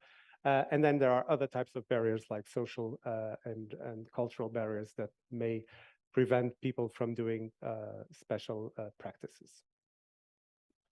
The downside of it is that projects that are inherently very profitable, that are more competitive than the baseline, and that have no special barriers, they would normally not be considered additional, or it will be very difficult that they are considered additional. The other aspect that was already very much discussed here today is the permanence, or you can also see it expressed as the risk of carbon credit reversal. And the idea is, once you've been paid to do sequestration, if you then take out the carbon that justified that sequestration, then of course there is an accumulation of this carbon in the atmosphere, and it goes back to the original premise of not accumulating carbon in the atmosphere. That's just interesting enough to see that different schemes deal with this differently, and usually there is a big distinction being made there. Two types of situation. One is whether this reversal happens because of a decision of the farmer. And for instance, you may plant a forest for carbon credits and then you decide to cut this forest. This is a clear decision from the farmer. But this may also happen without the intervention of the farmer at all. And if you take the case of the forest fire, for instance, it may destroy your project, even though you were doing everything right and doing everything as you should. You may still lose the carbon because of a natural catastrophe. And again, this is important because we need guarantees that the carbon is not going back to the atmosphere. The way this is dealt is also different between the carbon schemes that you are looking at. Most of them have clauses for what happens during the life of the project. So that is relatively easy because you have a monitoring scheme. And so if the carbon suddenly is gone because you did something or because a natural cause destroyed it, then it's visible in the monitoring scheme. Some carbon schemes go a little bit beyond, and they will ask you what happens once the project life is over. The carbon stock is there. What will happen after that? So an important question to make is what happens in these different situations, because this may be a liability for the farmer, or it may restrict future options for the farmer. So if you have to keep the same land use and the same carbon stock for, let me exaggerate now, for 1,000 years, of course, that will limit future possibilities for you to change either a crop or practices or so on. For natural causes, many of these schemes rely on a kind of insurance where you don't receive in advance 100% of the credits that you should. You will only receive, say, 80%, and this 20% of all the different projects goes into a fund which then, if you have a disaster that for which you are not responsible, that destroys the carbon stock, then this fund may be activated to compensate. Usually when you have a reversal from the side of the farmer, which is an active, conscious decision of the farmer, normally there is some sort of compensation that needs to occur. So you either have to buy credits to replace those, or you need to plant back what you cut, or something like that. Monitoring, and we've seen before how hard it is to actually measure these things. But the idea is that you should be able to demonstrate that you're actually increasing sequestration, or that you're actually reducing emissions with methodologies that are good for what you're trying to measure. And we've seen, for instance, in soils is particularly challenging because soil is inherently very diverse and very complex. And so you should be having methodologies that are able to capture that. There's here a big fight or a big trend between two ideals. One, you want to keep this practical and simple and cheap, because you don't want to spend all your money doing the monitoring. On the other hand, you need to have something very accurate and with good numbers. And so there is this trend. If you make it too simple and too cheap, you have lousy numbers. If you want the numbers to be correct by the milligram level, you will need a fortune to measure that. And so there's no point in doing the project. So there's this tension here between accuracy and cost effectiveness. Carbon leakage is not something we've spoken before in today, I think. But it's this idea, if I do something here to reduce emissions or to increase sequestration, something else somewhere else will be doing what I'm not doing here. So I'm just moving things around. I'm not really reducing emissions. This is very visible, for instance, in deforestation projects. So I stop deforestation here, but then the people that were doing the deforestation here, they will go into this part of the forest and they will start deforesting there. And of course, the balance of my project then becomes reduced. So with all these complexities, are we looking at a big mountain or to a molehill, so a really small mountain? And I think it was the presentation from the Commission that used exactly this expression: the devil is in the details. And most of the carbon markets that you see and the carbon schemes that you see will all say that we work on additionality and we work on permanence and we work on leakage. The question is how and how deep they go into working all these different things. And even within the same carbon scheme, you may have methodologies that are more demanding than others. And so really the question is, how demanding are you in terms of demonstrating additionality, or put it in another way, how credible needs to be your baseline? You can be more or less demanding on that. You can be more or less demanding in terms of permanence. Of course, it's not the same if you require the project to be there for 5 years or for 50 or for 500. It's very different. How strict you are in terms of monitoring, in terms of carbon leakage.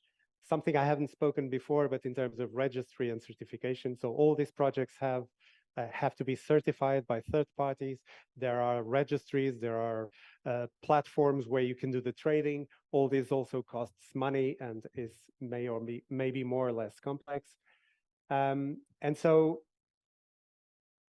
the demand level on these details will largely determine the success of what you're doing.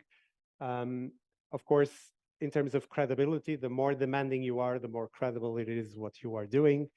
The reverse of that is, because it's so demanding, very few projects will comply. And so you will have small volumes. If you want large volumes, you should do something simpler. The price works the other way around. So if you have something that is too simple, the credit will not have any practical value. If you do something a bit more credible and with lower volume, you will have more money per ton of carbon. And the transaction costs can also be cheaper or more expensive. Last slide, I think. Yes, last slide. If we overdo it, if we do too much in terms of credibility and all the other aspects, and we want the perfect monitoring and full guarantees of permanence and all that, we will have a perfect system which will not have supply, because it will be impossible for anyone to comply with that type of rules. The other end, however, is not the option, because if you do something that is super simple, then you go on the greenwashing ideas, and very quickly the carbon credits are worth zero, because they're recognized by society as not being relevant and not being credible. And so the answer to this question is where you put the red mark is a scientific one, because you have to have minimum standards in terms of quality and level, but it's also a political one, is how demanding you want to be, how big do you want the market to be, and yeah, I will leave it at that. Thank you very much, and I'll be happy to take questions.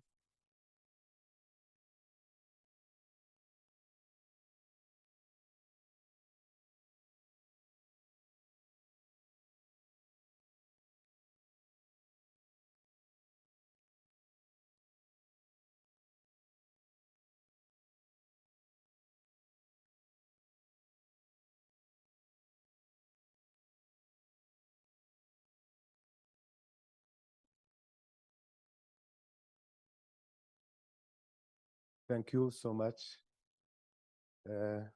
We will start directly the debate.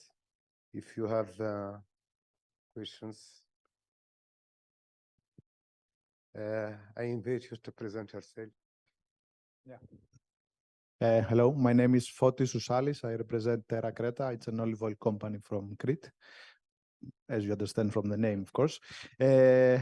I just want to ask Paolo, because all this concept is very new to us, and I see many different attributes that are taken into consideration when it comes to additionality, which it's a new concept for me. After all this, do you think that the olive sector can really create credits, or you see this is a very difficult task?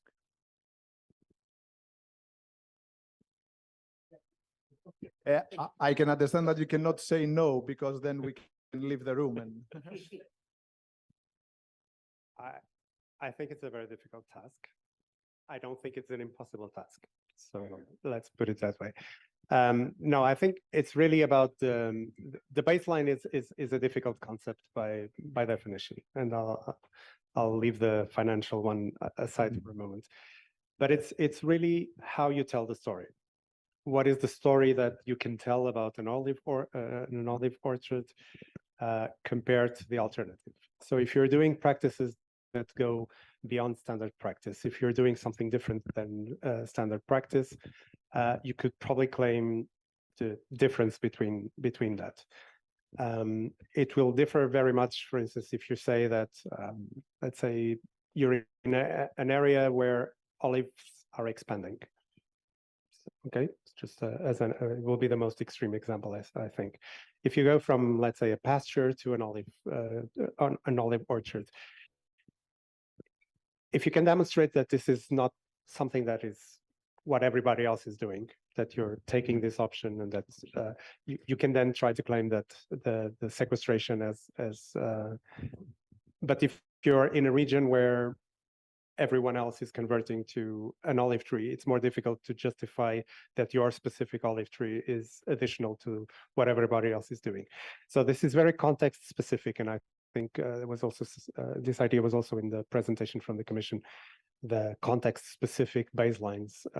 So what works as additional, let's say in south of Spain, may not work in Portugal, or it may not work in Tunisia. It may be quite different, and what is not additional in Portugal may well be additional in Tunisia. So the effort is really how do you build a narrative that where this additionality is real in the context where you are.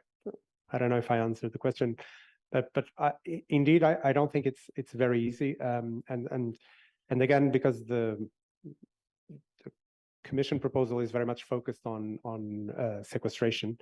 It's even harder, because you're only looking at that aspect, because some of the practices that environmental practices, let's call it like that, that many farmers are doing, that what they're actually doing is a combination between increasing sequestration and reducing emissions.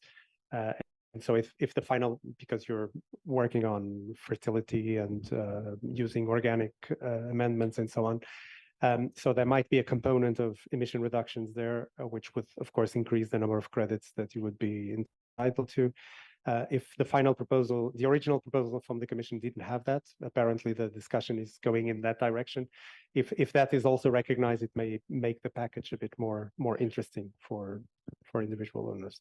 But I think it's really an exercise, and that's maybe a challenge for you in terms of working forward, is really what are the narratives that I can build for the baseline, and how do I show that what I'm actually doing on the ground is different from that, and then quantify what does that mean in terms of carbon sequestration or emission reductions.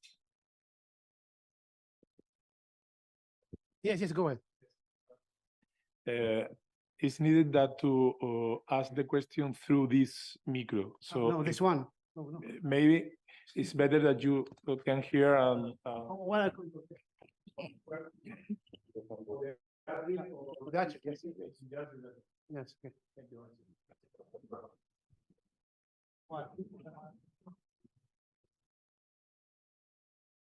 Okay.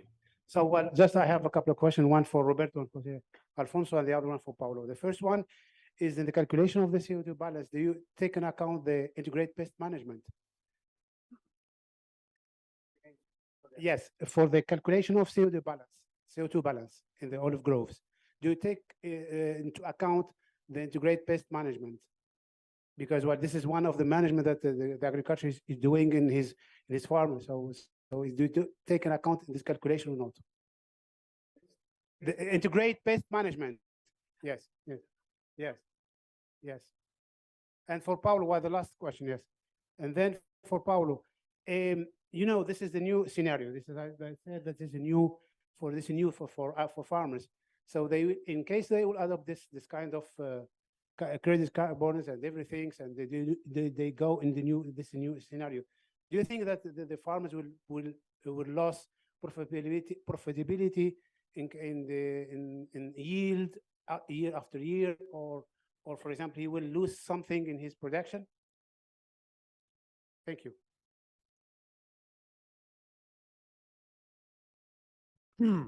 If you refer to integrated production as a cultivation model, yes, many of the farms many of the result of the farm you are looking, I show include integrated production. If you refer the chemicals or the sorry. Yes, in the to evaluate the CO2 equivalent emissions, we took into account absolutely all. When I say absolutely all, if the farm has got a small house in the farm where they keep the machinery, we took into account the emissions that were needed, I think the CO2 emission that were needed to be emitted in the construction of this. So we took into account all. I mean any chemical they use for the pest management in the farms.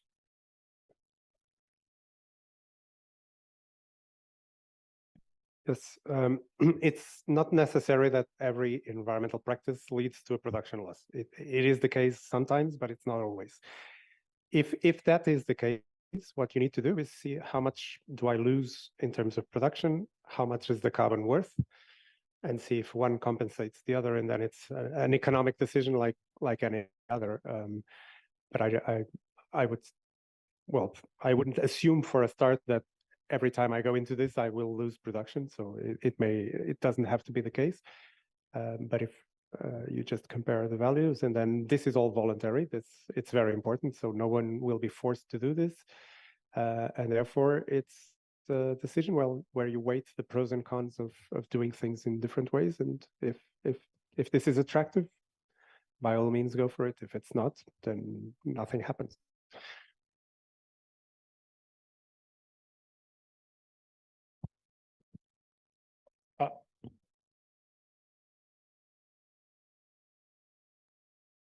We are a little bit over time, and it's time lunch. I think that all of you are very, very angry. But if you have any question, please be concrete and short. And then we could for the lunch. But I think that additionality, baseline, etc., could be the more named words during 3 days. I think that we have more time to discuss and to debate, and I think that these are very, very interesting issues for this. So, please, Ricardo. Hi, and now my question maybe is more for Paulo, but I also would like. I'm Ricardo from the Credible project. So the question is more like, because we are here talking about carbon as if it's a new product to be harvested in the farm. But I also think that we should take into account the many co-benefits that are associated to the practices that are growing carbon, and seeing carbon as a way to measure this whole holistic changes that happen in the farm. So also, since we are talking about economic value of the thing, I would like also to understand if you can give some words about like this, to not only looking to the price I'm gonna get the carbon as if I am changing my crop type, but as it can be like a benefit for the whole resilience of the farm, and also due to climate change.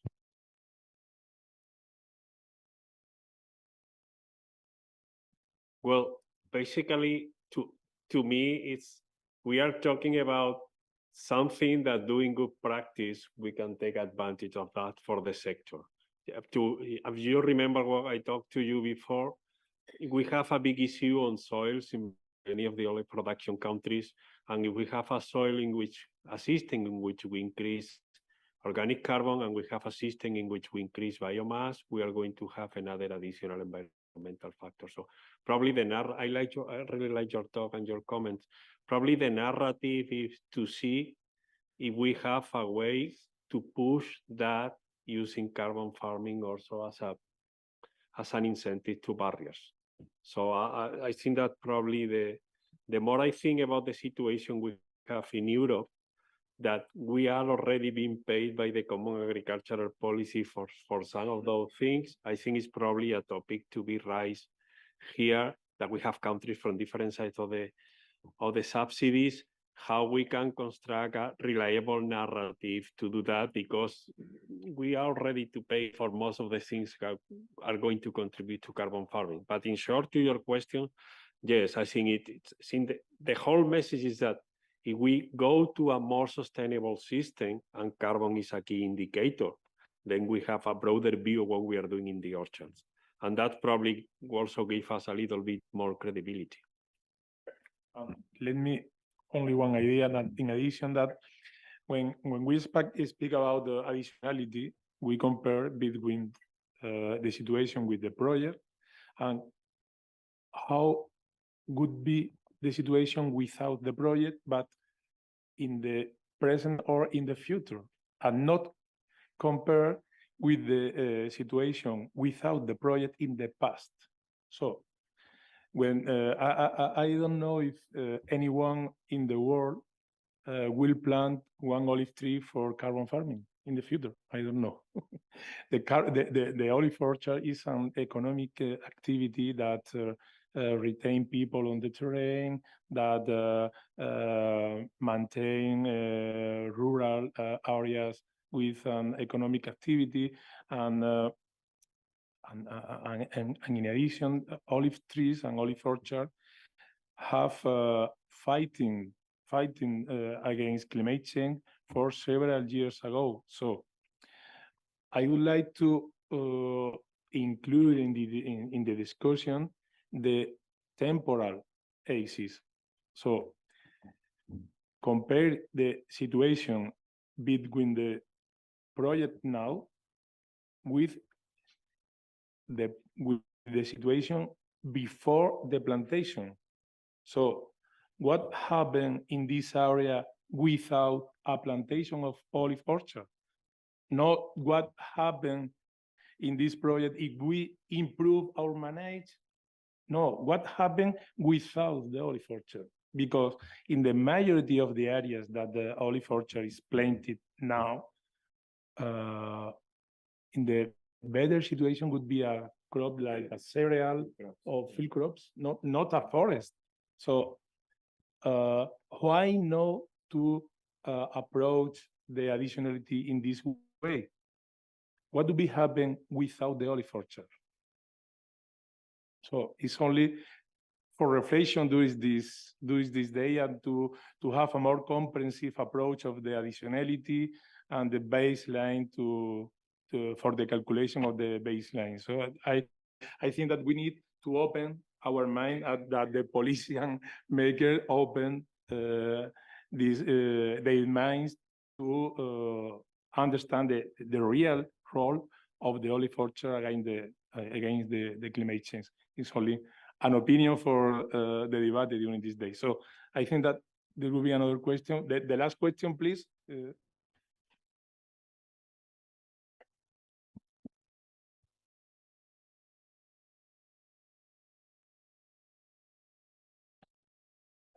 First of all, thank you for the speaker.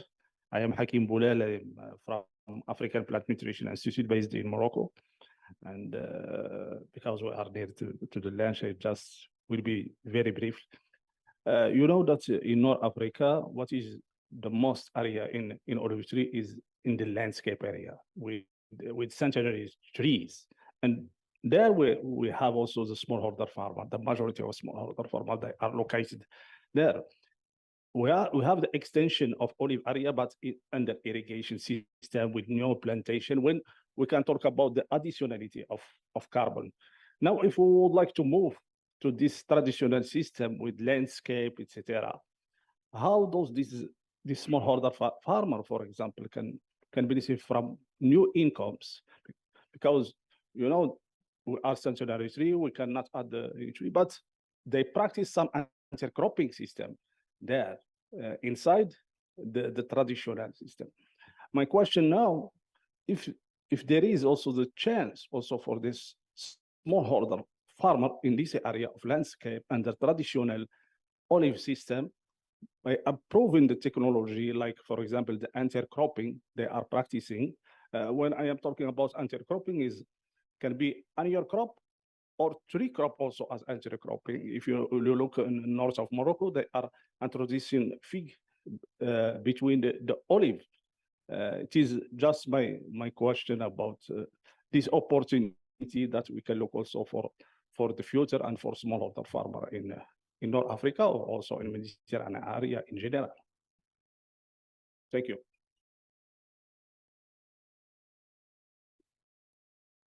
Yeah, I don't know if that's the situation. Maybe it's, yeah.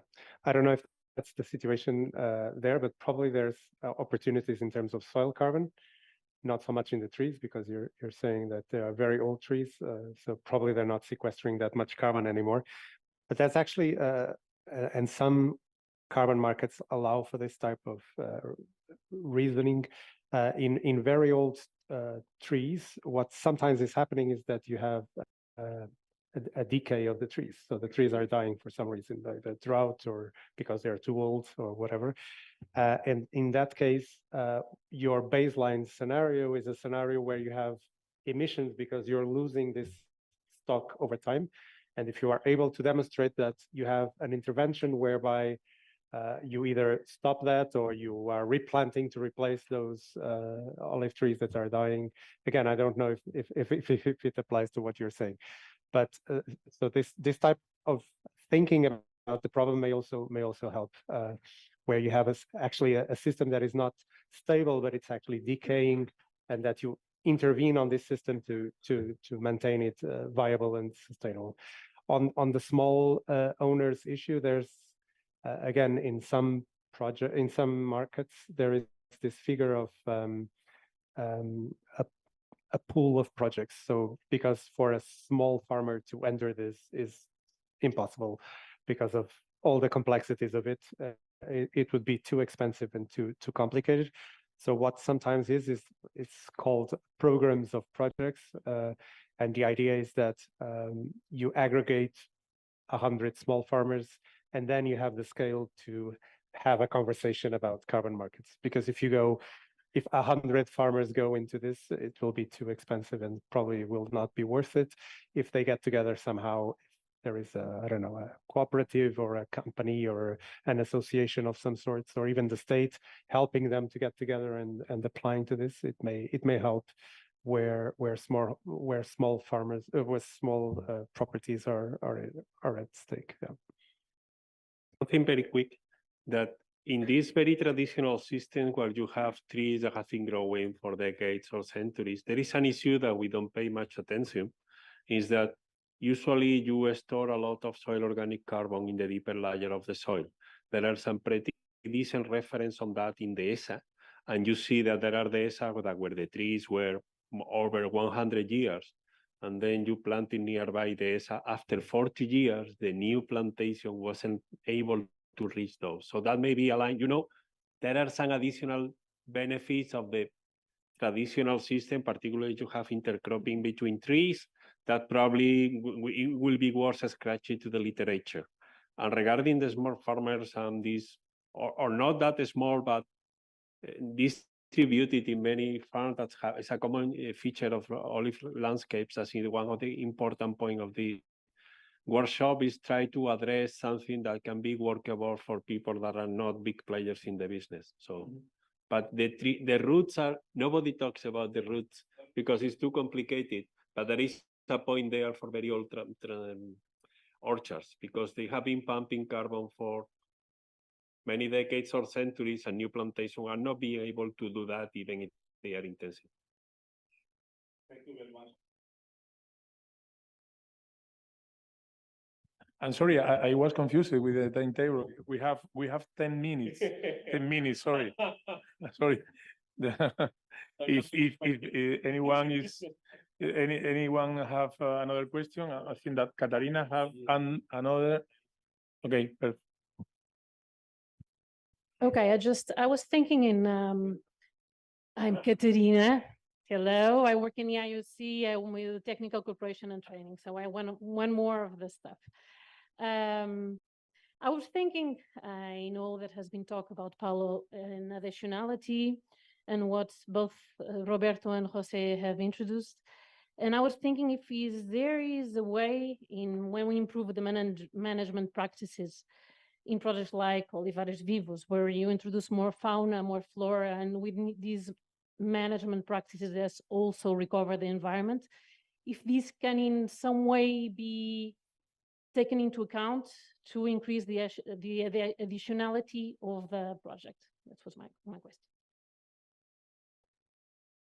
Usually directly there is no, because the unit that you measure and the unit that you trade is a ton of carbon. There is, however, a system called Gold Standard, where they have they reward, well, they have an additional label, if you want, saying that this ton of carbon has biodiversity benefits or whatever. And so the idea is that the market will it's still what you sell is still the ton of carbon, but the idea is that the market will recognize that they are I'm buying 1 ton of carbon, but with this ton of carbon, I'm also doing an investment in biodiversity. So the idea is that the market will pay higher price for this. So there are some ideas around that, but it's not easy to put a price on what, because you don't have the commodity created yet, to put a price on water saved or biodiversity enhanced, or because you don't have the CO2 equivalent for biodiversity or for water. But you could try to, and again, the tons of carbon that will go in the market, if this is successful, and I hope it is, but if this is successful, the tons of carbon that will go in the market will not be all the same. And it's very likely that they will have different prices according to where they're coming from. And maybe forest prices will have different price than an agriculture project, and maybe one in, I don't know, animal production will be different from one in olives. So there might be even within the market. It's good to think that maybe we don't, and that is what's happening right now in the voluntary market that we have, is that the prices range enormously from a few cents to 10 or 15 euros. And what makes the difference is where the project is coming from, but also what type of project it is. If it's renewable energies, or if it's reducing emissions, I don't know where, or if it's farming or forestry or whatever. So in farming and forestry, you can actually try to sell the idea that, okay, I'm selling the ton of carbon, but attached to it there is more. So that could be also an angle to, but that will not increase the tons of carbon. What that will do is maybe ask the buyers to pay a little bit more for my credit because I'm selling more than carbon.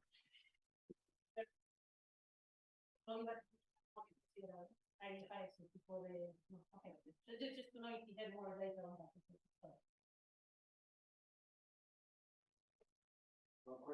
Yes. Is there any question? Okay, Camille, could you come here, please?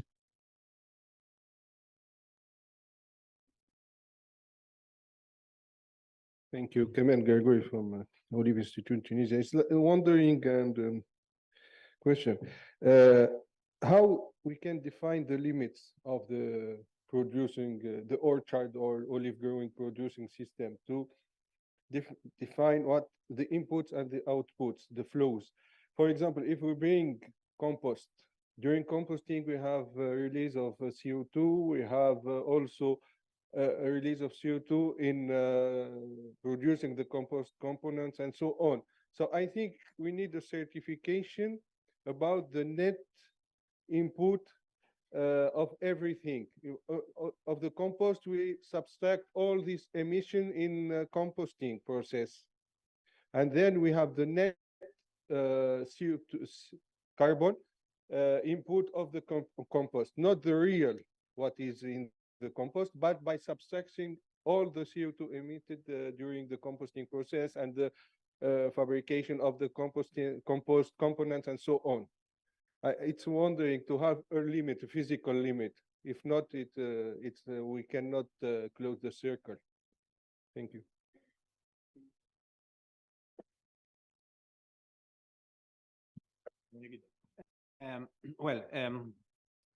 For the for the CO2 credits, if the idea is to measure a change in the stock of organic carbon in the soil, then you don't have to worry about that. But it is true that because of one of the key features is not only to increase the stock of organic carbon, but also to decrease the reduction of the CO2 emission due to the farm operation. This kind of calculation should be taken into account, but it is well, it is relatively easy to be done.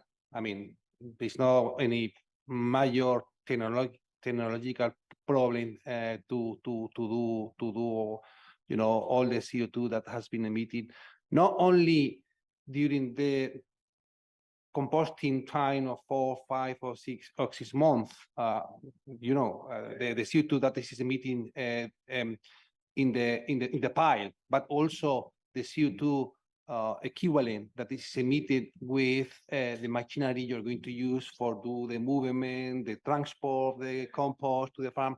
This is relatively easy to be done. I mean, I don't think there is any technological certification of inputs and outputs. We have a certification of net. We subtract all this, and then we have the net input of carbon. Well, no, only Camel, if you want to answer to Roberto to discuss with him, please come here to the atrium, because the people that are following the debate, they are not hearing you. I mean, I mean, as I believe that the certification, I mean, the certification, when a farm or a cooperative of farm want to sell CO2 credits, the analysis will be done at the farm scale, input in the farm, output in the farm. I don't care what happened during the composting, etc. I mean, from a farm point of view, view. This was my question. If we will just focus on the farm or all the system, because if we focus on the farm, we can have a positive balance.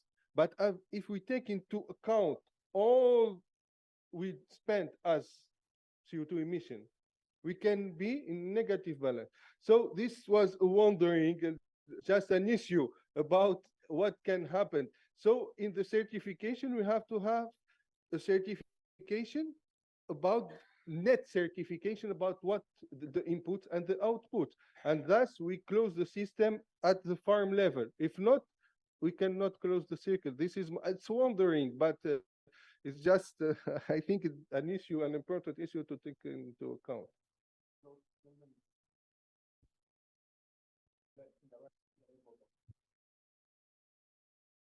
I think that is a topic to define in a future scheme or methodology.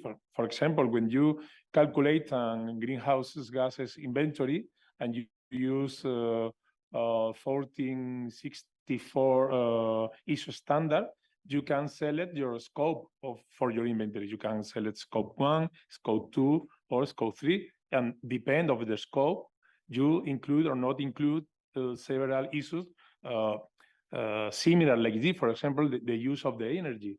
If you use scope 1, you don't include the use of energy, but if you select your scope 2, you can include in your inventory the emission generated in the production of the energy that you are using. So these emissions are not produced in your location, but you have to include depending of it. So in this future methodology to assessment the balance carbon, the balance carbon, sorry, in this approach, we can define how to consider the compost.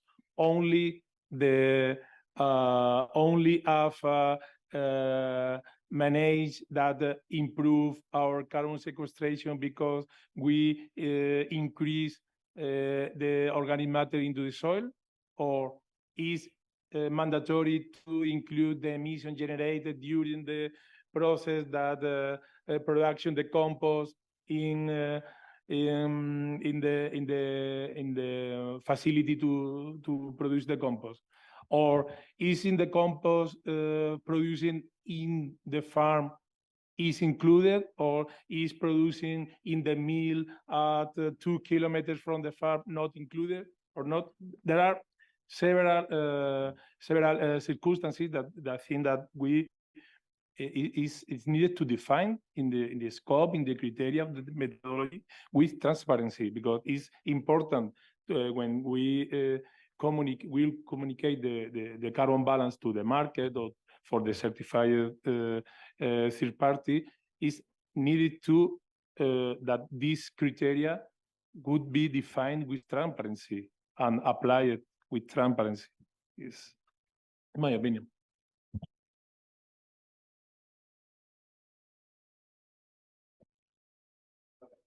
I think that we are over time.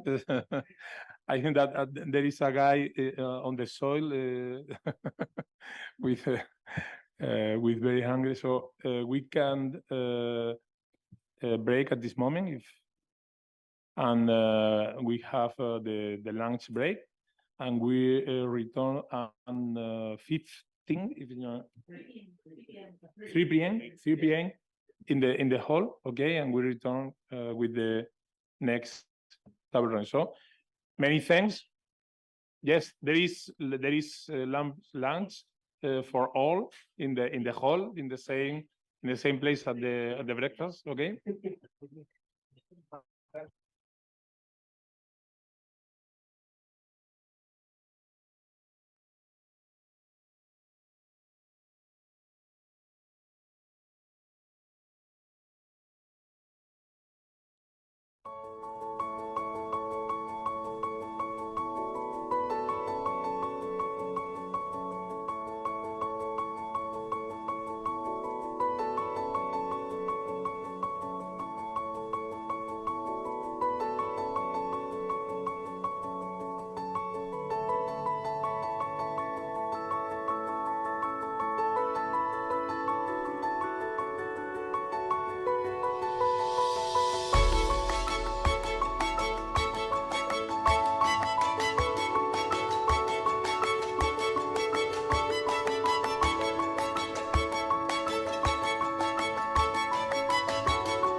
Hola.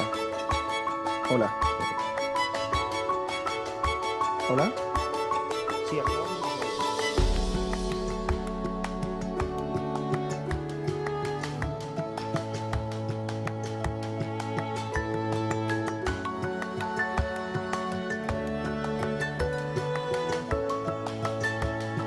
hola, hola, hola.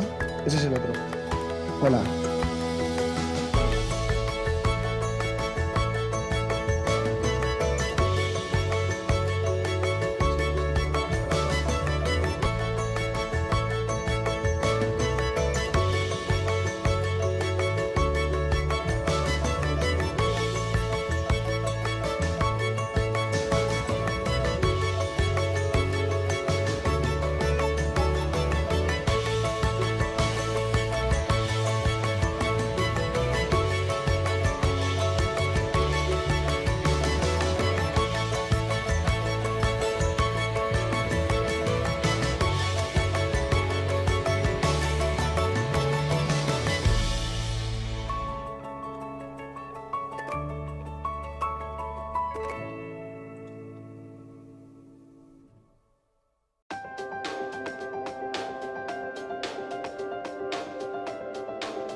Este sí. Me quedé aquí. Me quedé aquí, no es esto. Ok, ya está. Ahora ya está, es como estaba antes. Ok. So, hola, ¿qué tal, Miguel Ángel? Okay. So we're super happy to be with you this afternoon. I don't know, I hope that everybody who is online already has interpretation in French and Spanish. I hope it's working. So it's wonderful to be with you this afternoon here for this first roundtable about the experiences in the assessments of the carbon balance. So on my right, I have Georgios Koulouris. Georgios is an agronomist with years of experience in the field of agriculture. He was born and raised in Greece, where he developed a strong passion for farming and sustainable agriculture, and has worked with a variety of organizations throughout his career, including government agencies, non-profit organizations, and private companies. Currently he's the lead researcher at the olive growing laboratory in the Institute for Olive Tree Subtropical Crops and Viticulture at the Hellenic organization Elgo Dimitra in Greece. All our dear lecturers today have a large CV, so I will apologize to them, but I make a short presentation. So, and then we have Luca Testi. Luca is also an agronomist, but from the University of Bologna, Italy, and has a PhD in agricultural engineering at the University of Córdoba in Spain. He is currently a researcher at the Instituto de Agricultura Sostenible of Sustainable Agriculture Institutes in Córdoba, and belongs to the Spanish National Research Council. He has more than 30 years of research experience in the fields of crop micrometeorology and ecophysiology, components of evapotranspiration, and irrigation of tree crops. He is one of the co-authors of the biophysical model of olive groves, Olivcan. And then on my left, I have my dear friend Ramsey Belcoja from the CM Zaragoza. Dr. Belcoja has been coordinator of the area of plant production in the CM since 1997. He is an agricultural engineer from the INAT in Tunisia, and he was awarded a scholarship by the CM to participate in the Master of Plant Breeding, which he completed in 1993 with cum maximum law. And since then, he was at the Institute for International Cooperation with Arab World of the Spanish Ministry of Foreign Affairs, where he did his PhD research. And he also was awarded a PhD in 1997 by the University of Lleida and received the prize of European PhD study and the best PhD presented in the University of Lleida. He's the author and co-author of more than 18 international publications and has been in a sabbatical year in the United Arab Emirates to work on phenotyping in transgenic plants. He has been a member of many juries in the Masters in Plant Breeding and Olive Growing and Olive Technology and lecturer in the Plant Breeding Master. And then we have Miguel Angel Repullo. Nice to meet you, Miguel Angel. You're the first time that I see you. Nice to meet you. He's the engineer in agronomy, and he's really strongly related with the olive sector and carbon sequestration, mainly through different types of cover crops. He's a PhD from the University of Córdoba with the doctoral program Dynamics of Biogeochemical Flows and their application. The title of the thesis was Cover Crops Management as Conservation System and Improvement of Soil Quality and Runoff Water in the Andalusian Olive Grove. And it was a cum laude awarded obtaining the international doctor mention. His doctoral thesis was focused on the carbon sequestration capacity of different types of cover crops in the olive orchards, as well as the reduction of carbon loss through erosion. But you have so many things. He made also 1 year of postdoctoral. He's worked a lot on greenhouse gases emissions for the agricultural sector. He also made a postdoc in sustainable soils and grassland systems at Rotterdam. And he's been working in greenhouse gases emission studies through his career. He's also working, he also worked in the FAPA in the research lines of soil conservation, soil fertility, and climate change mitigation through cover crops, no-tillage systems, and organic amendments.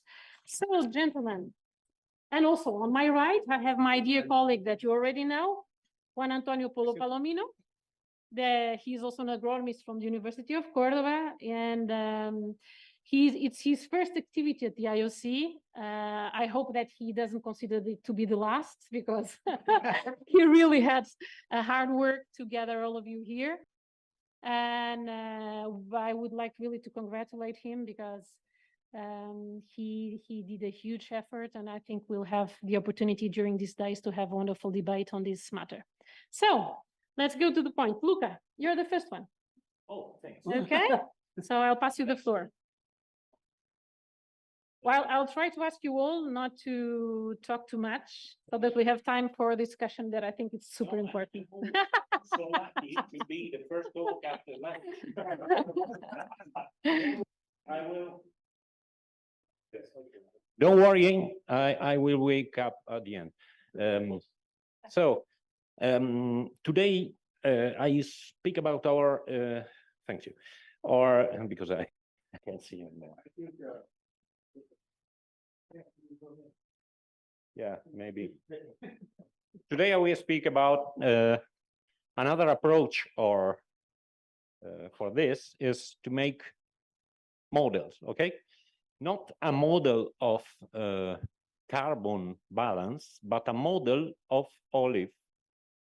And then we will obtain the carbon balance through the model itself. So, go on. Next one. No, it's not getting there. Antonio, what's going on?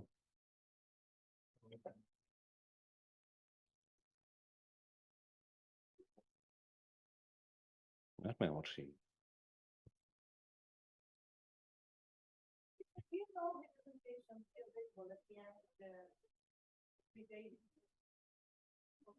Yes, all the lectures will be available at the end of the seminar. Yeah. Okay, these are measurement, okay? Measurement of net ecosystem productivity of different tree crops. These are all, I think, I'm not sure that all of them, but I think that all of them are from edicovariance measurements, okay? More or less long term, for how much long term can be called an edicovariance measurement. So something extremely costly and absolutely top range for this kind of measurements, okay? Look at the numbers. We get something like, the second, for example, is a grapevine, which has 20 or more, almost 30 tons per year of CO2 captured. Okay, the last grapevine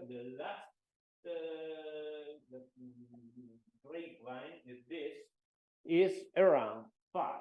If you see the lines that are in yellow, these are olives, okay, olive groves. And you can range from the first, curiously, they are in order of magnitude. And the first is an olive grove, and it's almost 36 tons per year.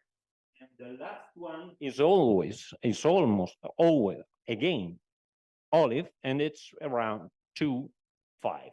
Okay, so next slide.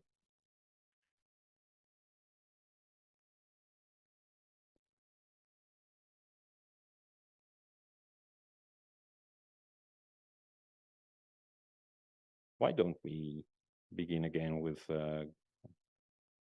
okay, why such variability? That's the key point, because measuring means that measuring at the top level of our technology gives us these differences, okay? First, for local climate differences, of course, but also soil characteristics that are different. The management of the crop, of course, is different. Also, the maturity of the ecosystem that we are measuring, and also especially uncertainties of is gone away.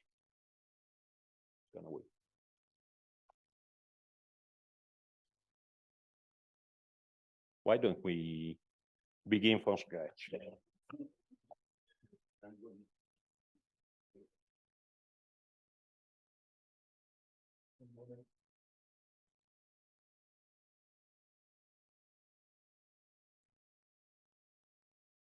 No, it's the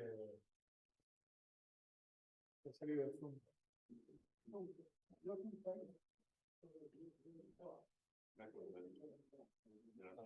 No, no, sí, baja el tema.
Hola Javier, que se ha salido el portátil aquí del Teams.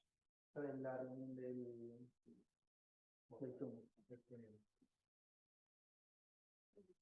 ¿Qué código electrónico le pongo para entrar? Que cualquiera. Vale. Muy bien.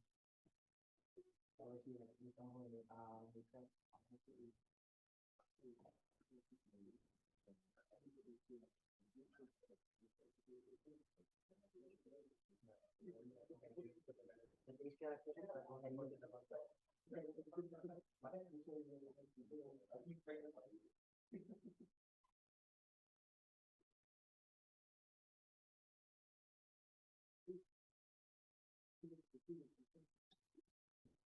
¿Me oyes, Javier?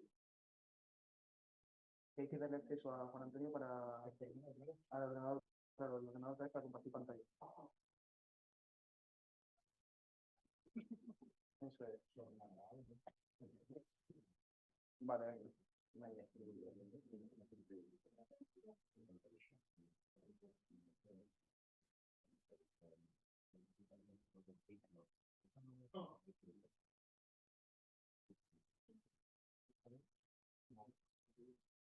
he dicho que iba a llamar a la piscina que te ahora.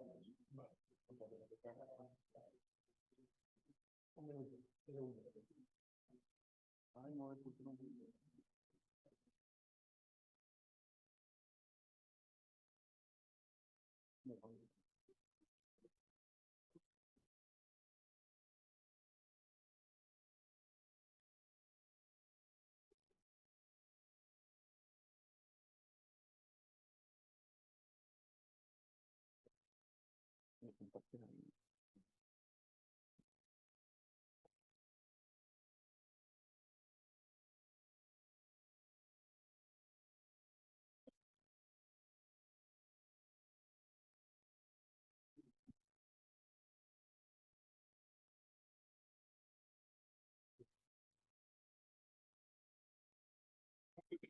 Okay, let's go back to, I have that. It working or no? Oh, yes. So we can see a huge variability here, especially in olive. And there is a reason for that also, more than, for example, grapevine. Why? I told you because local climate differences, soil characteristics that are different in between sites, crop soil management differences. For example, one is irrigated, one is rain-fed. The maturity of the ecosystems, how old is the system able to, and it's able to still capture a lot of carbon or not, and also uncertainties in the measurements in general, okay, and different technique and so on, and especially the short duration. The short duration, because this kind of measurement can last usually 1 year, 2 years, 3 years. They are extremely costly. So, go on. Next one, next slide. Okay, so what is a crop simulation model? A crop simulation crop models are a formal way to quantify the knowledge of about how a crop grows in interaction with this environment. Of course, we use weather data and other data about the crop environment. This model can simulate crop development, crop growth, crop yield, the water and nutrient uptake. Okay, so basically it's a universal description of crops in a quantitative way. We also, of course, quantify the carbon exchange. Next one. Sorry, get back a moment. I told you digital twins. The digital twin is a fashionable word today, like it was, for example, holistics some years ago. Another one was blockchain, and so on. So crop models exist since the late 60s, okay? And they are basically still the same thing. Writing equations that quantify our knowledge about a given crop, okay? Okay, this model that I will present. Look, I apologize. So this is not my area. What are digital twins? Digital twins is for me, it's the same synonym. It's a synonym of model. Okay. It's the model Olive can. It's a biophysical model of growth, development, yield, and exchange of carbon and water with the environment for any conceivable orchard. I mean, the system is made that basically it's a computer program. Okay. It's made that in a way that we can simulate whatever orchard we can imagine, even if it's not existent still. And this is one of the more important uses of the model in other things. It's a result of many years of research, more than 20 years that we're working on it. And it's originated by several models. Some of them are made by us, and some others are in the literature. For example, the photosynthesis model, use the photosynthesis model of Farquhar, probably you already know. And it's extremely complex at this point. It's fully mechanistical, and it's important to say that there is no artificial intelligence or empirical modeling or fitting of equation inside. It's what we know translated to digital code, okay? And it's now taking into account its future will be part of the forecasting tool in JC Mars system of the European Commission is under development, this part. So for evaluating the yield of olive in Europe. The model is made of two big modules, the water balance module and the carbon balance module. The water balance module is take care of the root water uptake, the transpiration of the olive, the soil evaporation directly from the soil of water, the rainfall interception, the infiltration, the runoff, the drainage, and the water redistribution along the profile. The carbon balance is takes care of photosynthesis, or calculating the photosynthesis, the respiration, maintenance and growth, the reserve remobilization around the organs, the partitioning of carbon along the organs, the leaves, the branches, and so. The senescence of the organs, too, especially leaves and fine roots. The damages caused by frost, by extreme event, frost and heat, and even the fruit photosynthesis. It's not very important, but it is. And there is also a management module that takes care of irrigation. The irrigation can be scheduled as user want completely, automatically to get different goal of water stress, or day by day, okay? And also tillage, harvest, and pruning. Next slide. The water balance is calculated in two different compartments because this model was designed to work with deficit irrigation at the same time of localized irrigation, okay? So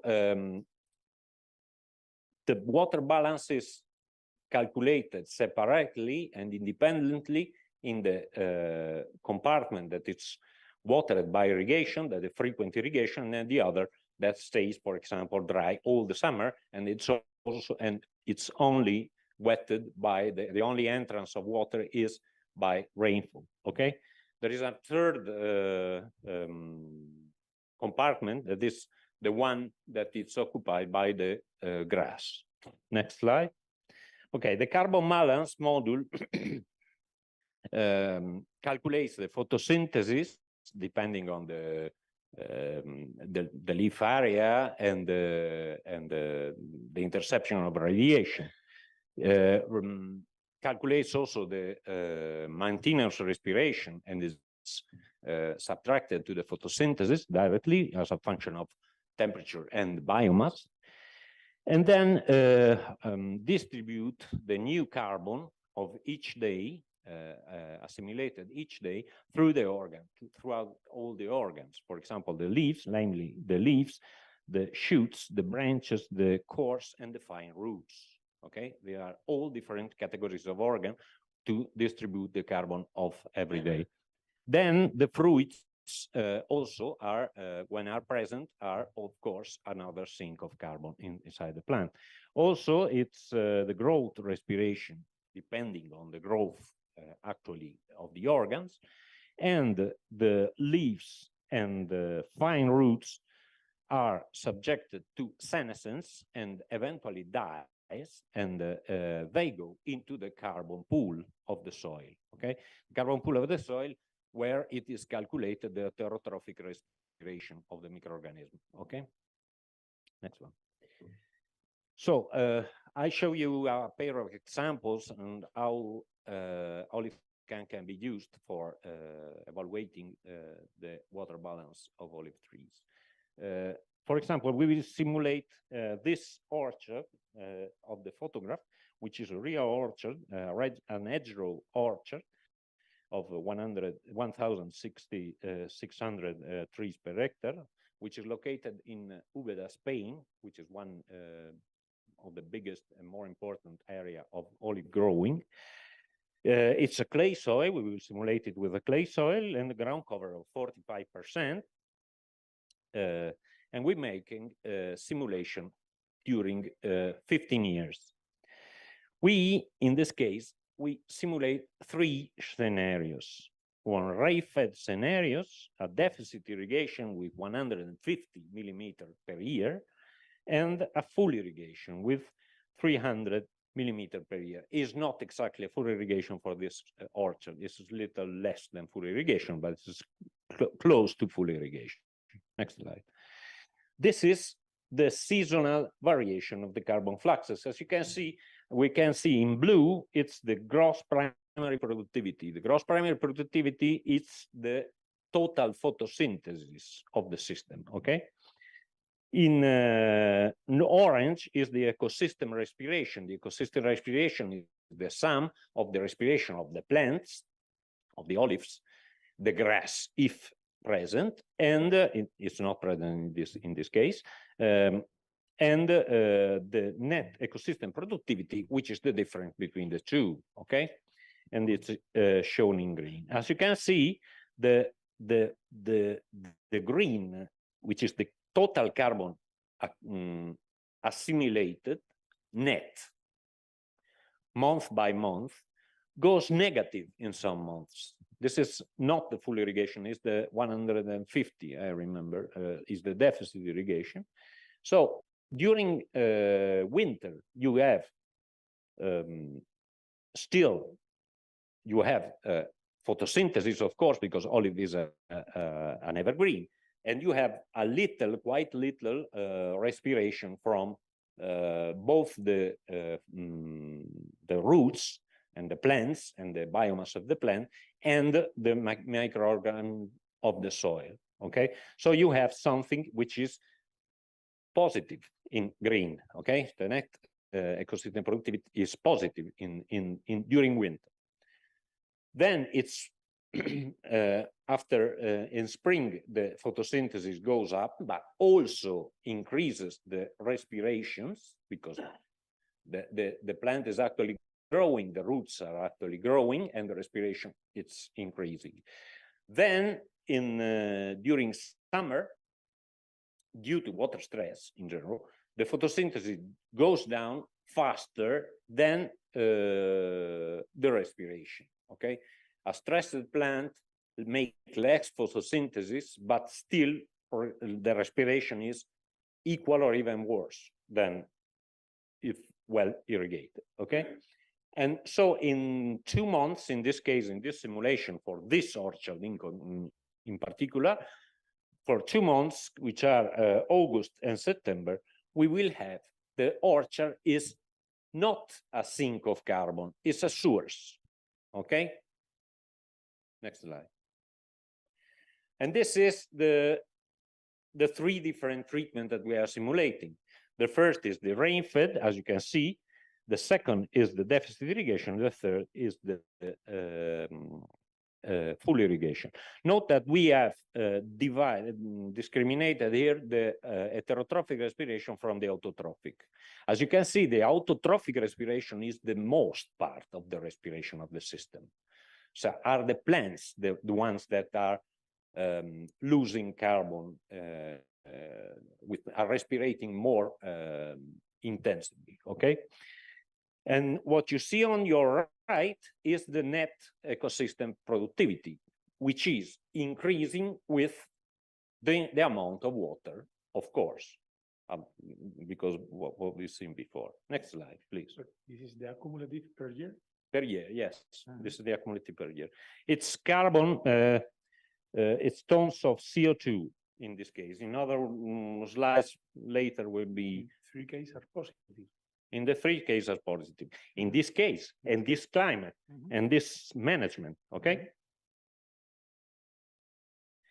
And this is the evolution during the 15 years. As you can see, the carbon stock does not change a lot, but there is a difference. If we have more water, we have less stress, we have more accumulation of carbon in the soil, but it's very slow, okay? The other one, down the B, left, down left, it's the accumulation in the trees, in the biomass of the trees, okay? Here the difference is more important. And on your right, you see the net total accumulation of carbon of this system. As you can see, sorry, the rain-fed, it's not accumulating a lot. It's accumulating very small amount of carbon, okay, with respect to the others. So irrigation, or better say, water stress is, as expected, a hindering of capturing carbon for olive trees. So the key point here is that we can quantify with the model, quantify the change in the carbon stocks generated by a given management change. Okay, if I change the management, I say from rainfall I go to, for example, 150, which is a deficit irrigation, but I can get an increase in carbon accumulation. Okay, and we can also know how long it will take to reach that target that we may have. Okay. Next slide. Come back. Okay. This is another example quickly. This is a traditional olive orchard that we are simulating. And you've seen before that there was no a big difference in the soil. There was no accumulation in the soil because they were 15 years only. Okay. It's much slower, this process. So we will simulate here a traditional olive orchard in Villa Carrillo, is quite near to the other location that we simulated before, with a loam soil in this case. And we begin with a soil with very low organic matter, okay, which is quite normal in this area. But we simulate 400 years.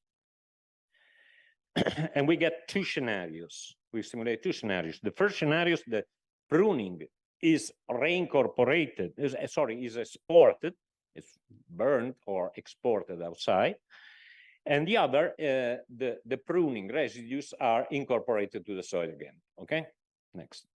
And this is what the model predicts.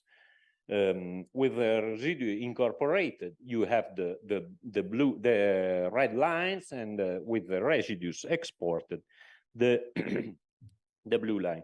Again, we can, in this case, quantify the effect of the mitigation technique that we can imagine. Okay, we're not doing anything still. Okay, that's important. This is an in silico experiment, and the carbon dynamic in the soil is very slow, of course. So you need to get the picture long term, and this is possible only with a model. There is another thing which is important. These are not you as expected. You have some variability in this, some spikes in these lines. Next. No, go back. Okay. Imagine that we take measurements. Okay. Look at the measurement that we take. For example, at the beginning, we would say an increased rate of it's a huge increased rate of carbon in the soil. Of course, we are beginning with low carbon system, so the beginning of this system will be extremely effective in adding it. But if we do that, for example, around the year 50, around here, and you take, for bad luck, these 2 points, the two red cross that we have, we get a negative accumulation of carbon. So it would be, I would say, if I had these two measurements, that this system is a carbon source. Okay, so that's quite important to consider. If you have a model, you can have all the picture. If you make measurement, you may get the reality or not. Okay, next. The climate has an effect which is difficult to extrapolate in general, or to average in this case. These are simulation over all Andalusia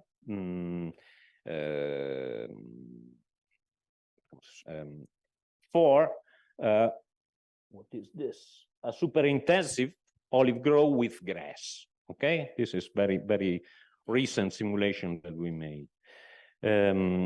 It's 20 years. This is the total accumulation of carbon in trees and soil of this for this 18 years, okay, of simulation. Note that this the amount here are given in grams of carbon per square meter. Okay. So as you can see, that the difference is important for many reasons. Okay, for small difference in quite small difference in climate, because Andalusia is not very different. This is another example of this.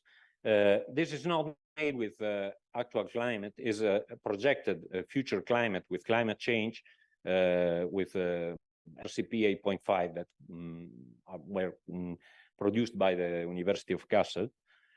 And these are two places, exactly the same traditional olive orchard with the same management, with everything. The only thing that changed is the climate, and the change is climate is between Iznájar and Villafranca de Córdoba. Okay, they are in the same province. In the same province, one is near the Guadalquivir Valley, Villafranca, and the other one is in the hills of the Subbética, the first Subbética. Okay, note that one of them does not accumulate carbon practically. The other is. Okay, and we are quite near one from the other. So it's difficult here to averaging everything or categorizing the climates. Okay, you should simulate each olive growth to understand what is really his carbon balance. Next one, and this is the last one. These are the take-home messages that I want to transmit. Okay, the first one is that due to the costs and the rate of change, which is very slow, the spatial and time variability, the assessment, the empirical assessment of the amount of network carbon fluxes or the changes in stocks of a given olive orchard is practically impossible. I know that this is a little strong and a claim for me, but I'm really convinced of it. Okay. The second one, both the net carbon fluxes and the effects of the mitigation measures vary significantly over time and space. So if we make extrapolation or average, we make huge error, okay? Third, the only way, and this is the message that I want to give, the only way to understand and give numbers to the natural carbon balance of orchards is to use a crop simulation model. A crop simulation model is imperfect. It's imperfect by definition because it's the formulation, the practical formulation of our knowledge, and our knowledge is imperfect. Otherwise, we would not do science. We would do religion. Okay, so a model is necessarily imperfect. Okay, but it's the only scientifically correct technique to quantify the long-term carbon dynamics. And last, and it's the only one that is, in my opinion, a good news, is that the model exists already. Okay? And I finished. Thank you. Thank you. Thank you so much, Luca. I think we all took notes of the importance of the positive carbon balance in all the hedgerow models that you shown us, drip irrigation, with deficit irrigation, even the ones they are in rain-fed. It was really important to see also that short period data may totally interfere with the results of the model, and how climate change really may really affect carbon sequestration. Thank you so much for sharing with us your model. So now I'll pass the floor to Georgios Kourouris from Elgo Dimitra, and Georgios will share with us the evidence of climate change mitigation in olive groves and carbon footprint experiences. Okay, hello, dear friends. It's so nice to be here with you. I'm excited because I have learned so much, and it's only the first day. I love the presentations and also the discussions in the breaks. The discussions are equally fruitful. So thank you for giving us long breaks. So, okay. I work for the Hellenic Agricultural Organization, Elgo Dimitra in Greece, and this organization has 3 branches that really supplement each other, the research in agriculture, the training of farmers, and the certification. So I think especially in the case we are discussing now, to develop knowledge is of paramount importance. Then to train the farmers to implement it is also critical. And also to certify the outcome, even if this is the process of production or the product, the olive oil or the table olives that are produced.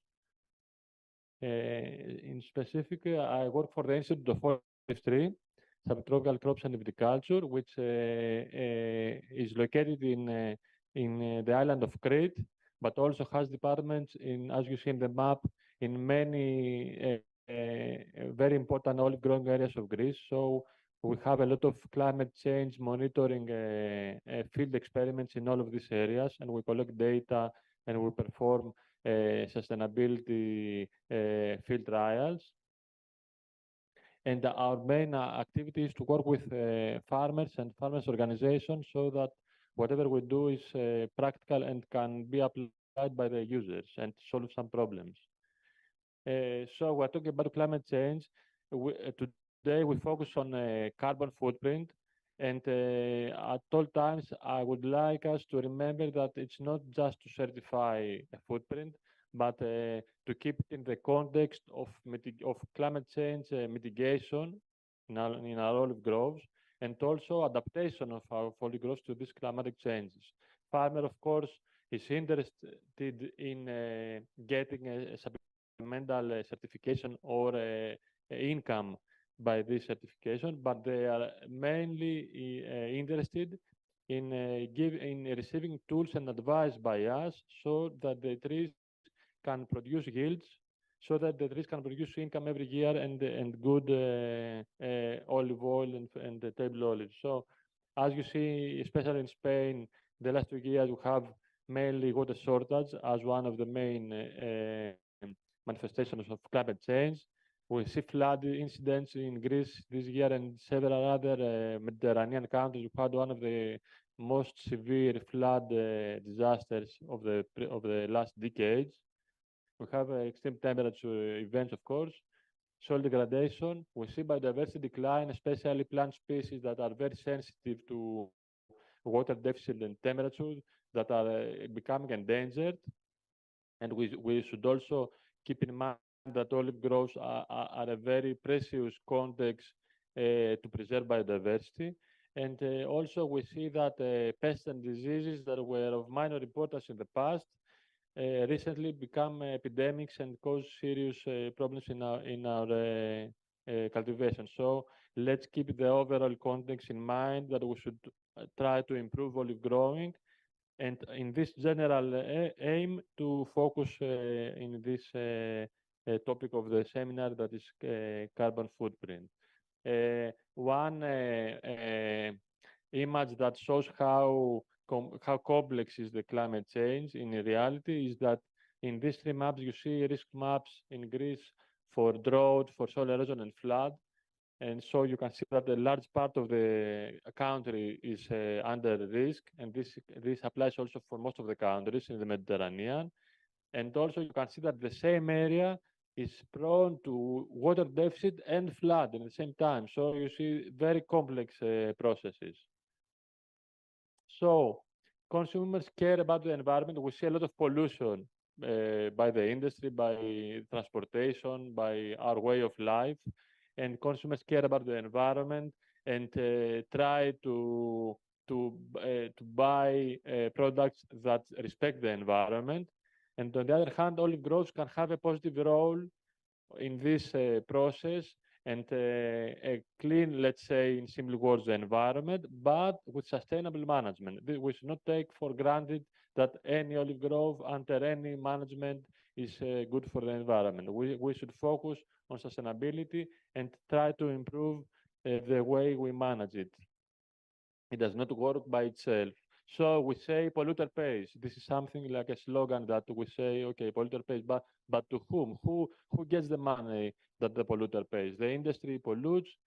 In this cycle, we can see that the olive groves absorb CO2, and there is a lot of data to support it. So let's try to close the cycle also in economic terms and not just in environmental terms.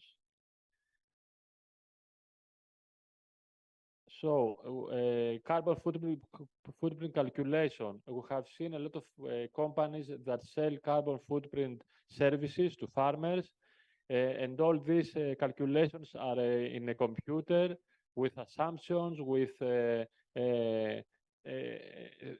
just computer mathematics, and it does not work in the end, and the farmers see and realize that this is not valid, and they just laugh at this story, and this very important story loses credibility and loses its importance. So I suggest that carbon footprint should always be based on field data and not just assumptions. I think this is a weak point so far that can be improved, and this community here has the knowledge to how to improve it and to supplement carbon stored in the soil, in the plants, the CO2 emitted, the other carbon inputs, but real measurements.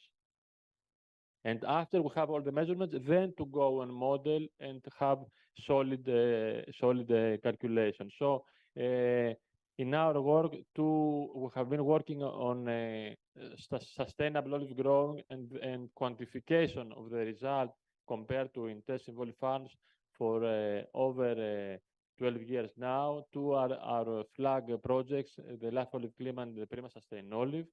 These field trials were done with over 100 olive farms in several locations in Greece, representing several microclimates, several soil types, several management, organic or sustainable or even intensive.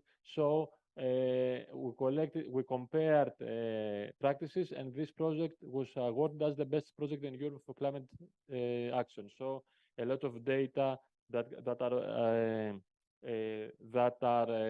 can be useful for this effort. What we have been doing in these projects. Both projects have the same rationale of sustainability, and the actions were the carbon that was removed to be recycled in the olive groves, either as raw material or as composted material. The enrichment of biodiversity with cover crops, minimizing soil tillage, and adaptation of tree pruning to maximize and improve CO2 capture through photosynthesis. Some very simple practices. This is not rocket science, this is not nuclear technology, but are simple practices that are sustainable and work. And one of the basic results we had that we can achieve in an easy way, soil organic matter increase in the soil, and this is also enhanced when we have water availability, which is something very common for soil organic matter dynamics. You can see all this organic material that has been spread in this olive grove, and this is a picture we would like to achieve and to disseminate, not a bare soil which is totally empty of organic material, but this healthy soil. Then addition of organic materials on the soil improved water retention. So even if you irrigate or you rely on rainfall, the water is stored and maintained in the soil, and this of course regulates soil carbon sequestration. So this is again an important aspect to regulate in our olive grove to improve soil carbon. Also, soil microbial properties are improved by sustainable management and play a key role in carbon fluxes. Carbon in the soil changes forms, and it has quantitative and qualitative changes based on the diversity of the soil organisms. So again, I repeat that it's not just a footprint calculation, but to see the overall sustainability of our olive groves. Other soil quality indicators that are improved with these sustainable management practices is the mycorrhizal colonization, that some microbes in the roots, to say it in simple words, act as expansion of the roots. So they help plant to absorb more water and nutrients from the soil, act more efficiently, and in this way store more carbon in the biomass. We see a lot of positive actions in the soil that we do not see with our bare eyes, but it's a whole world that we should examine and regulate. And of course, the farmers always asks for what happens with the yield. So with this sustainable holistic management, we achieved to pass from this alternate bearing of the first years to stable yields in the last 3 years. So you can see that it's not just theory and romantic environmental stories. It's it's yields for the farmer and money in the pocket. So it's sustainability, yes, but it's also productivity and enterprise viability in economic terms, because farm is also an enterprise that should have profit. And one part of carbon storage happens in the trees, and it's in our hands as farmers to prune trees properly to maximize this process. So we try to optimize sun and land use by trees to increase carbon storage. In the tree level, we avoid too low tree canopy by excessive pruning. So, and we avoid also very low pruning that has excessive biomass. We have to have a regulated canopy growth in terms of foliage density, so that sun enters the canopy and photosynthesis works better. Also, in feed level, we have to avoid too low tree density or too high tree density, because again, the carbon storage in the biomass is not so efficient. Then we are talking a lot about recycling pruning residue, but not all practices of recycling can be equally efficient in terms of long-term carbon storage, because we have been listening in the morning how permanent is the carbon storage. If we use the cheaper shredder, we have a material that is very small, fine grounded, very small pieces that decompose very fast, recycle nutrients for all trees very quickly. But if we aim at long-term carbon storage, then we would prefer the flail-on mower, that the larger good pieces remain in the field for a long time. So one thing is to recycle mineral nutrients in terms of plant nutrition, and another story is to have longer-term carbon storage. All this knowledge can be advised to the farmers in terms of what is the principal aim. Also, the compost of olive meal byproduct is a precious material, and it contains around 50% of carbon. So this is again a huge treasure for the olive farming to be exploited. Cover crops. You have seen all this knowledge, all this data about cover crops. We can see here double carbon storage if you add cover crops. As simple as that. Organic farmers do it. Traditional farmers centuries ago did it. This is so simple, and this is a very simple approach we can use to increase the carbon efficiency of our farm. Of course, biodiversity is a neglected part of the system. We see olive groves with only olive trees and no other plant species in tens of hectares. This is not a healthy landscape.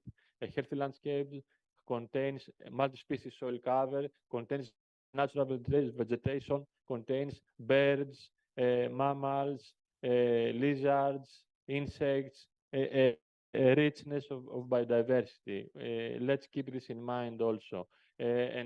Another approach of certification, apart from carbon farming, is also biodiversity certification, and a lot of nice work has been done in olivares vivos, the living olive groves, where in most of the Mediterranean olive countries, the aim is to certify the olive groves that maintain biodiversity. And this is also something we should keep in mind. Let's keep our olive groves alive.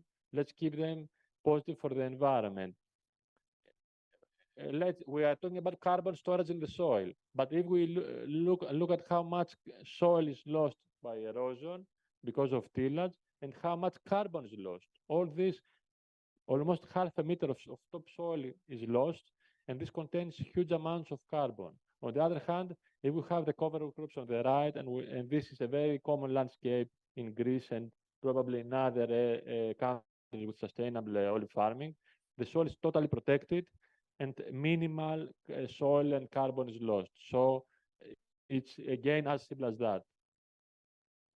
Again, here you see sloping land, that in sloping land, this is more sensitive to soil erosion, so we should protect the soil. We have numerous advantages for soil protection. Olive meal wastewater and olive meal waste should be recycled, and it is safe for the environment under proper doses, under proper practices. So let's go back again to what data are needed for carbon footprint.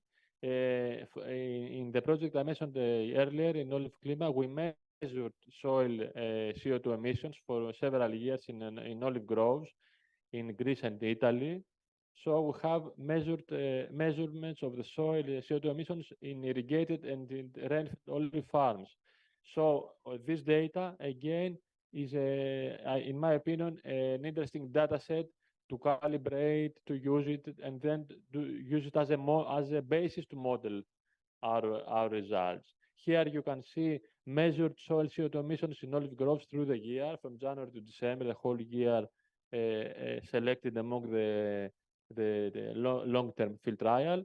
And you can see also data about soil temperature and soil humidity. So we can see in rainfed and irrigated olive groves in 2 countries throughout the year a very clear picture of what happens with soil CO2 emissions. And this can be an input to our calculations to have really efficient carbon footprint data. The next step was to model the CO2 emissions based on the measurements in the field. And again, we have a good reliability, so you cannot measure forever. You cannot measure CO2 emissions in every farm, but you can use this data set to model and transfer it to other olive farmers. This is a formula to predict soil CO2 emissions in olive groves. This was again developed based on real measurements in the field for years and for many locations in the fields. We also determined the CO2 balance in olive ecosystems in Italy and Greece for many years. This is the group, in collaboration with the group in Basilicata University, Montanaro and the other colleagues there. We use the net ecosystem carbon balance of olive groves as a tool to make these calculations. And here we describe which components in above ground and below ground parts of the ecosystem are used. This is the schematic representation of the main carbon fluxes in an ecosystem. This has been described also in previous presentations, so I will not elaborate on that, just to have a view and refresh all this function. And here are some results. In Italy, we compared sustainable and conventional olive farms. In Greece, we compared the intensive olive farms, which are used as control, and then we separated the practices one by one: compost recycling, cover crops application, pruning residue recycling, and all of them together. So we have different plots and different fields to have the separate and the cumulative effect of these good practices. And we have collected the data. I will not go into numbers to give you a headache, but I just want to mention that all these measurements are there, and I hope that this data can be of use for this purpose. So long-term soil carbon dynamics, again, you here compare in Ileas, in Kalamata, in one area of olive grove in Greece. We used several olive farms, and we modeled the soil, the carbons stored in the soil for 30 years. And you see here where no organic materials are added. and the next slide when we add all these organic materials. So I will interchange the two slides just to have a view of the difference one way or the other. No organic input with organic input. So I think this powerful image should be communicated with the farmers to show them that it's as simple as that. All these same things we showed earlier, and we can cause this very impressive result. But how much? Let's leave the soil and go back to the tree. How much carbon is stored in olive trees? This is a question that we sometimes discuss, and I think it's really interesting. So to reply to this question, we selected 10 trees of various ages and sizes. We measured the dimensions of the trees, the trunk, the branches, the canopy. We uprooted the trees. We separated and weighted the thin vegetative biomass that can be recycled in pruning, the wood of branches, the trunk, and the roots. So all these were separate groups. And then we determined the carbon content in fresh and dry mass in all these groups. To give you a better idea, this is the process we did. We first did some field measurements of the canopy of the trees. Then we pruned by chainsaw. We cut the tree in pieces. Then we uprooted the large roots, and we estimated by soil sampling the root density around the tree.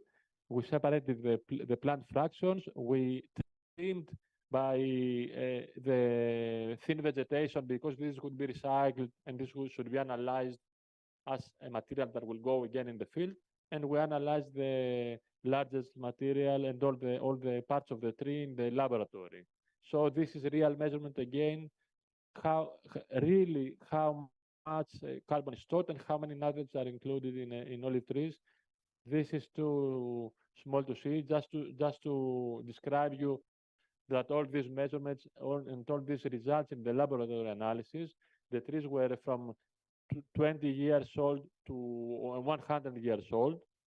There is a gradual increase in the 10 trees, and we have the dimensions in the field and all the carbon and nutrient content in all these several plant fractions, and all this data can be used for our calculations probably in the carbon footprint. So to try to sum up some ideas, organic byproducts of olive growing are useful in many ways, and we should again emphasize on sustainability of olive growers and not just certification. We have a very nice carbon recycling and nutrient storage in the soil. Every practice we suggest should be optimized in the field or in the area we are working on.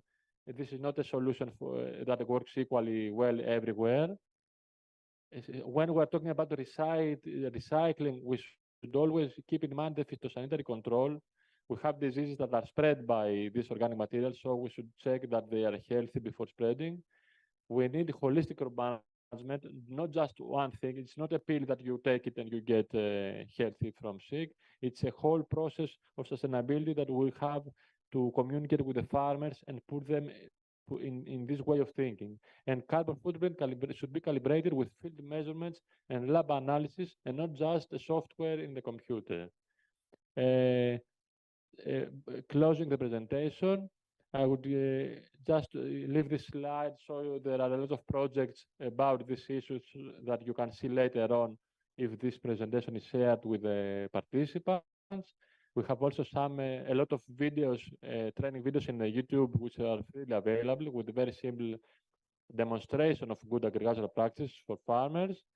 And that's all. Thank you all for this opportunity to speak here. And a spiritual hello from my group in Greece. Thank you very much.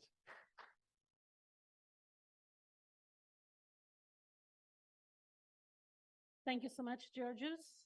It was great to see the promising results of the projects that you have introduced us and how changing the management practices through introducing the composting in the soil, improving the flora, which contributes also to the improvement of the flora, can have great effects in carbon sequestration also, and for keeping us for making us to keep in mind that the biodiversity is also super important in the work that we are doing. So thank you so much, Georges, again. And now I'll pass the floor to Ramzi. Ramzi will introduce us a little bit the CM activities, the impact of the trainings that they develop in these areas, and then he will leave us some questions to talk about. Okay, good afternoon. Well, relax. This is a different presentation. I'm not talking about calculation, no algorithms, no models, nothing. You have to relax. And I will emphasize my presentation on training, the importance of training, okay? Because training is very important, as this is commitment of the CIHAM, as well as the IOC. We organize many courses on advanced courses on that. And I think this is the how now, and the transfer of knowledge is very important. You know, education, training is very important, awareness to the next generation. So I would talk about, I will introduce our organization, CIHAM, and then I will talk a little bit about the importance and benefits of training in this aspect, okay? So, okay.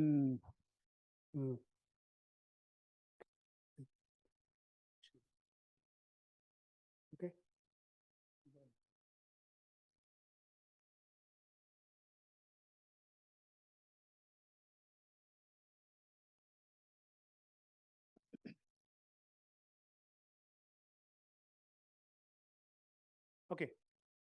So I'm working in an international organization called CIHAM. So it's an international intergovernment organization. We are 30 member countries, especially we are working with the Mediterranean, with the south of Mediterranean countries, and some and Turkey and Lebanon and other countries. It's created in 1962 by the initiative of OECD and the European Council. We are 4 institutes. We have one in Bari, we have one in Montpellier, in Greece, our colleague from Greece, and in Zaragoza, where I'm working now. The headquarters is in Paris, okay? The mission of our organization is to develop cooperation in the field of agriculture, livestock, fishery, natural resources, environments, and rural work among our member countries and beyond, okay? So we collaborate especially with our member country, but we are open to other countries. We do what we do in CIHAM. We do training, research, and innovation projects, networks, and open knowledge platforms, technical assistance projects, and policy dialogue and partnership. Okay. If we move to CIHAM Zaragoza, where I'm working now in Zaragoza, so we have 5 important areas. We work on agri-food marketing and food systems, plant production, health, and breeding. I am in charge of this area. Environment and rural resources, production and animal welfare, and fishery and agriculture. Okay.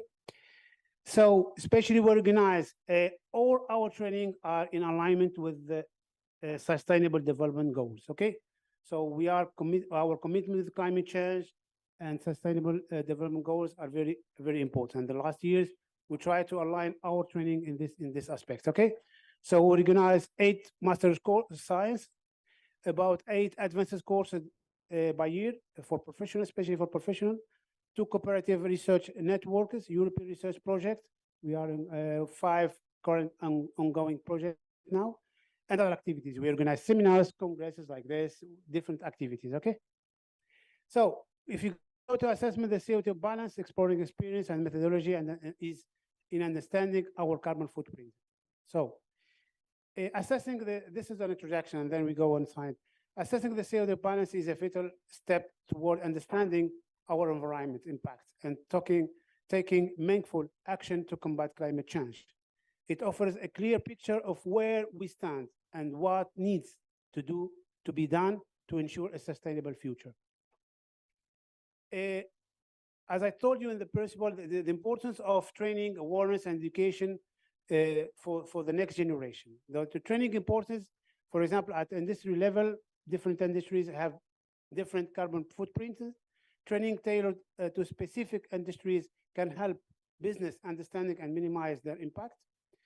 At the public level, educating the general public can influence consumers' choices, pushing industry toward more sustainable practices.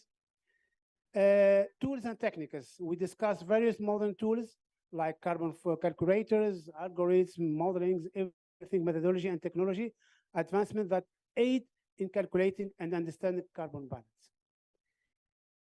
We talk about case studies, like we have seen many of this presentation. There is many case studies for farmers. This is very important. Incorporate real world examples where understanding and maintaining carbon balance made a significant difference.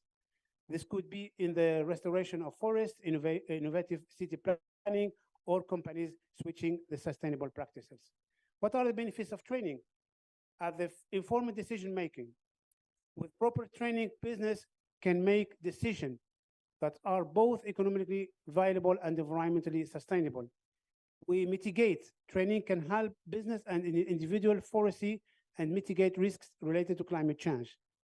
And for future preparedness, as regulations around carbon emission become stricter, training will ensure business and community are better prepared.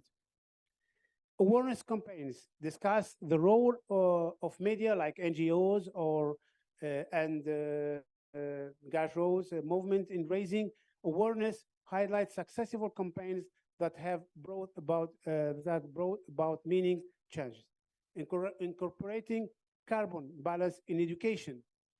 This is the importance of introducing carbon balance concepts earlier in education curriculum to ensure future generations as well that will be well equipped to tackle climate change. As a conclusion, emphasize the importance of collaboration approach. Governments, business, communities, and individuals all play a role.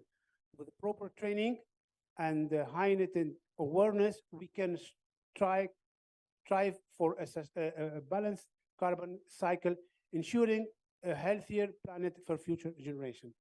So let me give you an example. As I told you, CM is commitment with for many years with climate change. And with the last years, we organized many advanced courses like this, for example, on modeling, measurement, and mitigation of the environmental impacts of livestock production system. This course aims to provide basic tools to assess the environmental impacts of different livestock production system. This will be achieved by explaining the process and underlying carbon emission. So training with available free sources, modeling tools to estimate emissions at farm and regional scales. Next slide, please. With the collaboration with IOC, we collaborate a lot of IOC organized many courses. Like Jaime said this morning, the mandate of IOC in the next 4 years will be climate change. Our mandate in CM will be the same. So we try to collaborate together to have the same object. We organize a course on olive growing and climate change, the importance of the climate change affecting the phenology of the plant, how we mitigate the plant, how we adapt the plants, the olives to the climate change. Next slide, please. We organized a course the last 2 weeks, a course on efficient water use in olive groves in the context of climate change. The course addresses how to use water efficiency in olive growing, adopt a recommended management strategy to prevent water losses in the field, and introduce innovative technology to optimize the use of water and other resources. This week in Zaragoza, we organized a course on greenhouse gas assessment and mitigation in agriculture. This is the course provides knowledge on the process underlying gas emission and soil carbon sinks, measuring methodology and modeling tools in cropping systems, methods for rational gas emissions and mitigation. Options analysis will be presented and practicals in the same will be organized. This is very important. Of course, the course is running now this week. Okay. So understanding our CO2 balance is crucial. It's up to us to take steps toward a more sustainable future. So I finished my presentation with 5 questions for debates. First one is, how does the carbon balance of local olive oil production compared to that of oil transported over long distance? How can modern technologies such as drones or Internet of Thinking devices assist in monitoring and optimizing the carbon balance in olive orchards? At the consumer level, would consumers will be willing to pay more for olive oil certified as having a lower carbon footprint? At the economic implications, what might be the economic implication for farmers transitioning to more carbon neutral or carbon negative practices? And the last one is about carbon trading. Can olive farmers benefit from carbon trading schemes by demonstrating the carbon sequestration capacity of their orchards? So thank you very much.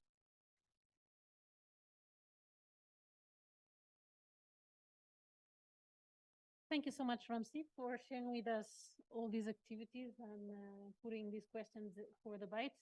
I would suggest that now we hear Miguel Angel and then we go back to discussion, right?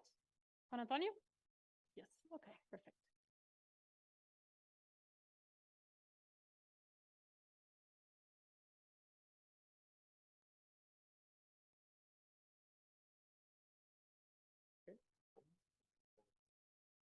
Okay. Okay, thank you for the invitation of the Olive Council. Give me this opportunity. Well, I belong to the University of Cordoba, concretely in the Department of the Rural Engineering, but also I'm collaborator with the European Conservation Agriculture Federation, ECAF. I'm going to talk something about ECAF. Well, ECAF is an European federation that gather many national associations in Europe, not only in the European Union, also in UK, in Turkey, also in Russia, and promote conservation agriculture. Continue. Well, it's a non-profit organization founded in 1999 and focus on sustainable agriculture. When we talk about sustainability, we talk about environmental sustainability, economic sustainability, and social sustainability. And what we do, well, networking, advocacy, dissemination, demonstration, training, and project participation, project related with soil health, biodiversity, and climate action. Well, in fact, our president is the Professor Gottlieb Bass, is professor also in the University of Évora in Portugal, is part of the carbon removal expert of the Commission. Okay. Well, our goal is support the farmers in the transition to more sustainable agriculture. Oh, sorry. Back. Go back. Go back. Okay. Well, conservation agriculture is based on three interlinked principles recommended by FAO. Minimum soil disturbance in annual crop is we obtain with no-till system with no-till seeder to disturb the minimum of the soil.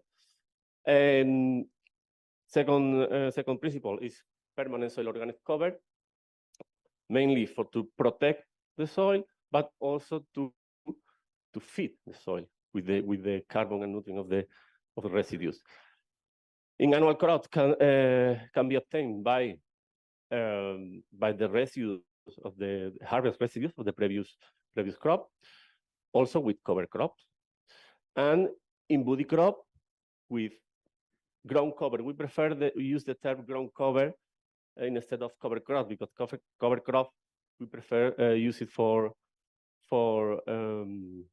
annual crop, for between season of the cash crop, but it's the same. And also, well, ground cover is more like a intercropping that is related with the third principle, diversification in space with intercropping, and diversification in time with crop rotation. Well, from the environment point of view, conservation agriculture preserve, restore, and enhance ecosystem, and including biodiversity. If we consider the four factors of the environment, the soil, there is a reduction of the erosion. This is the main goal, the first goal of the conservation agriculture, the origin of why conservation agriculture was born was to protect from the erosion, protect the soil. But also that residue that protect the soil, we know increase the soil organic matter because of the residue. So improve the natural fertility of the soil, that healthier soil. For water, because the protection of the soil improve the infiltration, so a reduction of the runoff, like a first stage of the erosion process, reduce the evaporation and improve the water efficiency. In the reduction of the runoff, you have also nutrients that you can lose through the water, and also through erosion, and but that nutrient outside of our farm is they are pollutants instead of nutrients. So we improve the water quality of the water bodies. The atmosphere, in the atmosphere, you have a double way. On one hand, reduce in the greenhouse gases emission because of there is a reduction in the fuel consumption because of a reduction in the tillage, to reduce the tillage operation in the field, and reduction also in the greenhouse gases and CO2 equivalent associated to the input, and also the improve of soil organic carbon sequestration. Of course, this system improve the biodiversity because increase the auxiliary fauna, because in this system the fauna have more shelter and protection for increasing, and also reducing the disturbance on the soil. You don't destroy the burrow, the nest on the soil, and have a positive effect of earthworm and bird.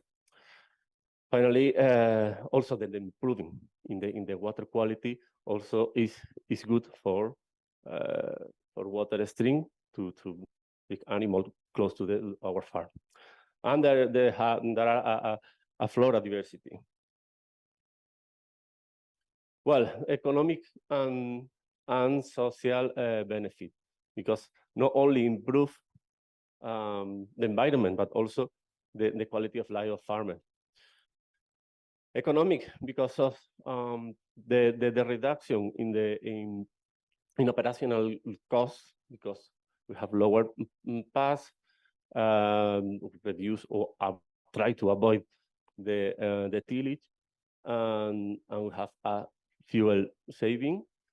In the long term, external input, and of course, well, labor saving because we reduce the number of operation, and also we have the opportunity of better opportunity for operation, because if you reduce or avoid the tillage, you have a shorter window for sowing, and in the long term we have a high and especially more stable yields.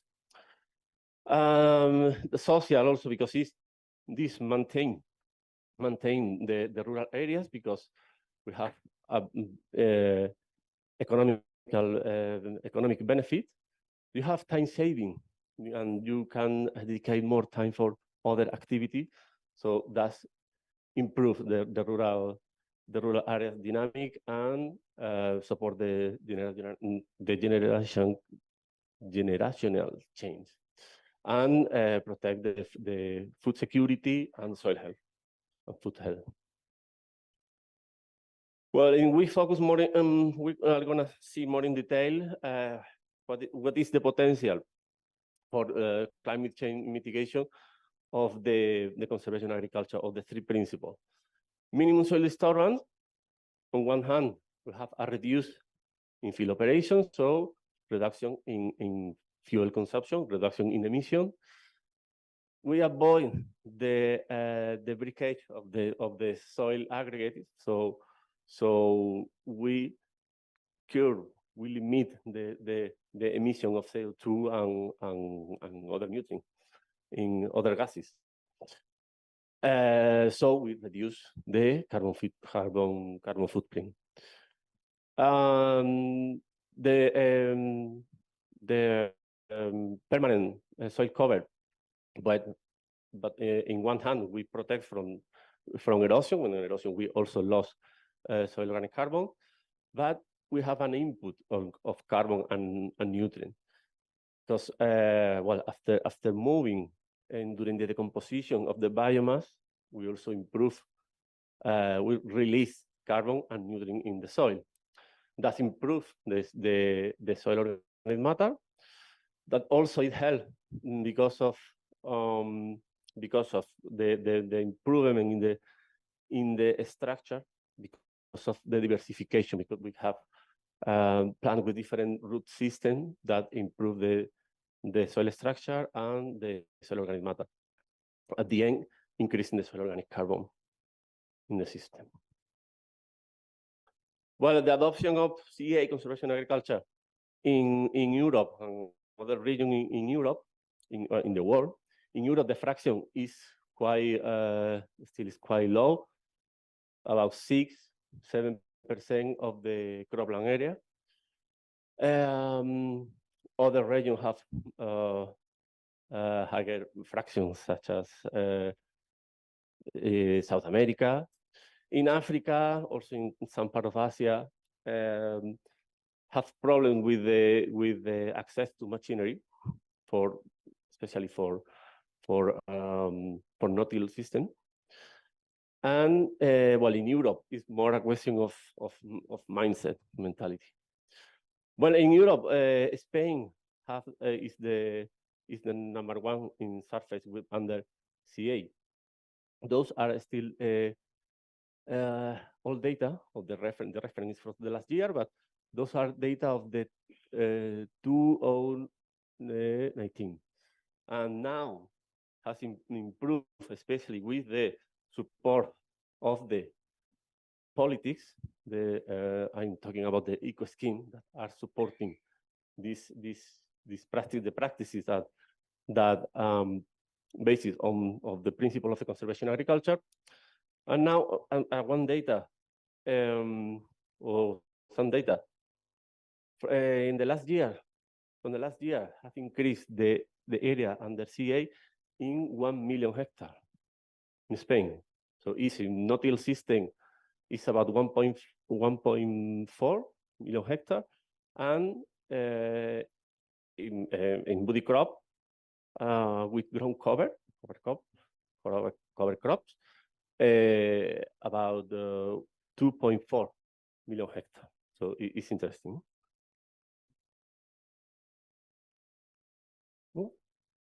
Working?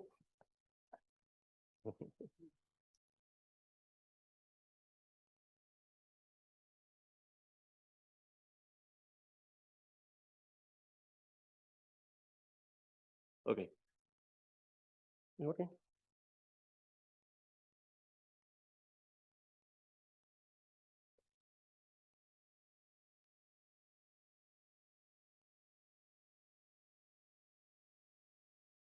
Back.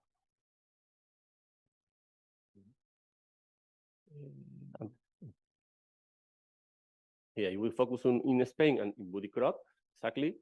We have official data from the Ministry of Agriculture of the government of Spain, and we see about the average is about 25% of the surface of woody crop in Spain have a type of ground cover. Usually it's spontaneous, but also inner cover, like pruning residues mulch, and very low fraction of seeded ground cover. In olive orchard, it's higher the fraction, but the average is lower, I think, because of the vineyard. The vineyard area is very low, the fraction with ground cover. Yeah, in olive orchard, yeah, I told you it's about 30. Well, the production the official data are from 2021. We know last year the production is about 30% of a standard year. But it's interesting that the fraction of irrigation in for mill olive is about 30% and higher for table olive. Well, the type of ground cover. Well, it's interesting that the area under olive orchard is increasing in Spain every year, but the fraction with ground cover is very similar, about 30.7%. We can see data from 2013 and 2021 in 4 years. Well, the spontaneous vegetation is the main fraction, but have increased the fraction with inner cover. In 8 years, has more than double the hectare with a type of this type of ground cover. Okay, now move on to explain. Just can I make you a question, Miguel Angel? When you talk about the inert covers, you talk about the prunings, residues, and mainly raining, okay, but so just sorry. also the leaf and the residues of the cooperative. But they are very close to, but mainly is pruning residues mulch. Mm-hmm. Okay, now I'm gonna show you some experiment developed in collaboration with the IFAPA. IFAPA is the Regional Institute for Research and Training in Andalusia, research and training in agriculture. And we consider different type of species as ground cover. Gramineous, cruciferous. The spontaneous vegetation are considered as a control. Also in another field with leguminous plants, different type of legumes, and different treatment with pruning residues.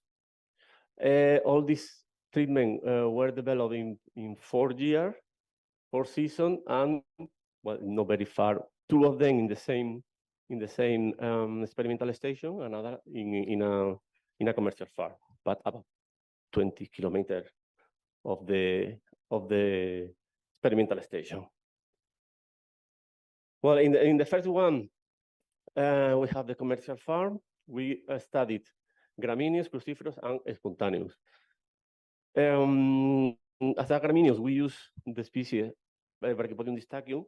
It's interesting because it have a high self-seeding capacity of this grass, so it's been very studied. As cruciferous, we use that 2 species, Iruca vesicaria and Sinapis alba, because of they were provided better results in previous studies. I show you some property of the soil because it's important for the final discussion of the result for the 3 experiments. It's important to know the initial soil organic matter. The most is difficult to move from here. And the clay content. Clay content is quite high, about 50%. Well, have we monitored the biomass decomposition after the mowing, the mechanical mowing? How does release carbon into the soil and the final carbon sequestration in soil up to 20 centimeters. Okay.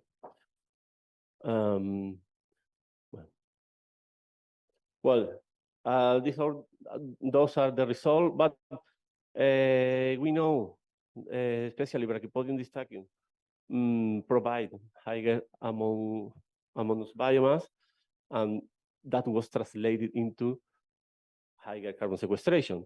Here in this graphic, we show how the decomposition of the biomass imply a carbon release. Is the idea that this morning was being indicated by José Alfonso Gómez. No? The biomass is important to feed the soil and increase the soil organic carbon. If we focus on the difficult with the most, definitely not. If you focus on the annual rate, the carbon sequestration rate, we know is between 1.5 and 1.98 ton of carbon per hectare and year. Okay. And the second experiment with legume, we have the soil property, have a higher soil organic matter at the beginning, that is important, and lower clay content. In this case, this experiment was developed in an organic orchard. So we wanted to evaluate also the nitrogen, and how different management of the ground cover can accelerate the decomposition of the residue and the mineralization, and the nitrogen could be more easily available for the plant. But the problem is after the moving and after moving plus one incorporation, we have no protection of the soil in this case. Could be insignificant for that point of view, that it's an organic farming, but reduce the protection.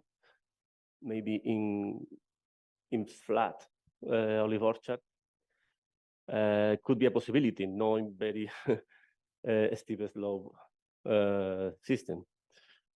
Well, this really, it was not a tillage system. It was mowing plus incorporation, and compared with only mowing, leaving the residues on the soil.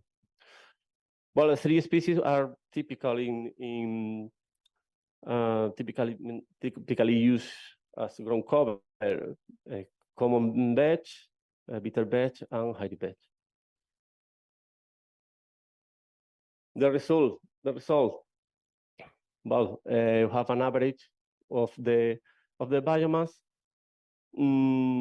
Lower biomass was found in the control, because of, well, the background of this olive orchard was the soil management years before was without ground cover, was bare soil with herbicide, and there was no seed bank in the field. So until the last year was scarce amount of biomass of the control. And we have, well, in general, lower sequestration rate than in the other experiment, in the other species, but also we have negative value because of control with low biomass and well, a tillage path with incorporation, but also we can lose carbon in our reference, that is the soil. But it's true that if we have enough biomass, but for instance, this sativa in mowing plus incorporation, we have an interesting rate of 1.21. Now with pruning residues, well, in this experiment, we try to reproduce operation that were standard in a commercial farm. Although really that were developed in experimental farm, but we use different pruning residues treatment and compare with the control of a spontaneous vegetation. The pruning residues, well, we obtain on an average of the biomass per tree about I think it was 10 trees, and we obtain the average of 3 biomass tree in the operation of the pruning, and we obtain 25 and 13.2 kilogram of dry matter in the per tree. This with the surface associated surface per tree is 2 meters because the chipping machinery have this width, so we consider a band or a strip of only 2 meters.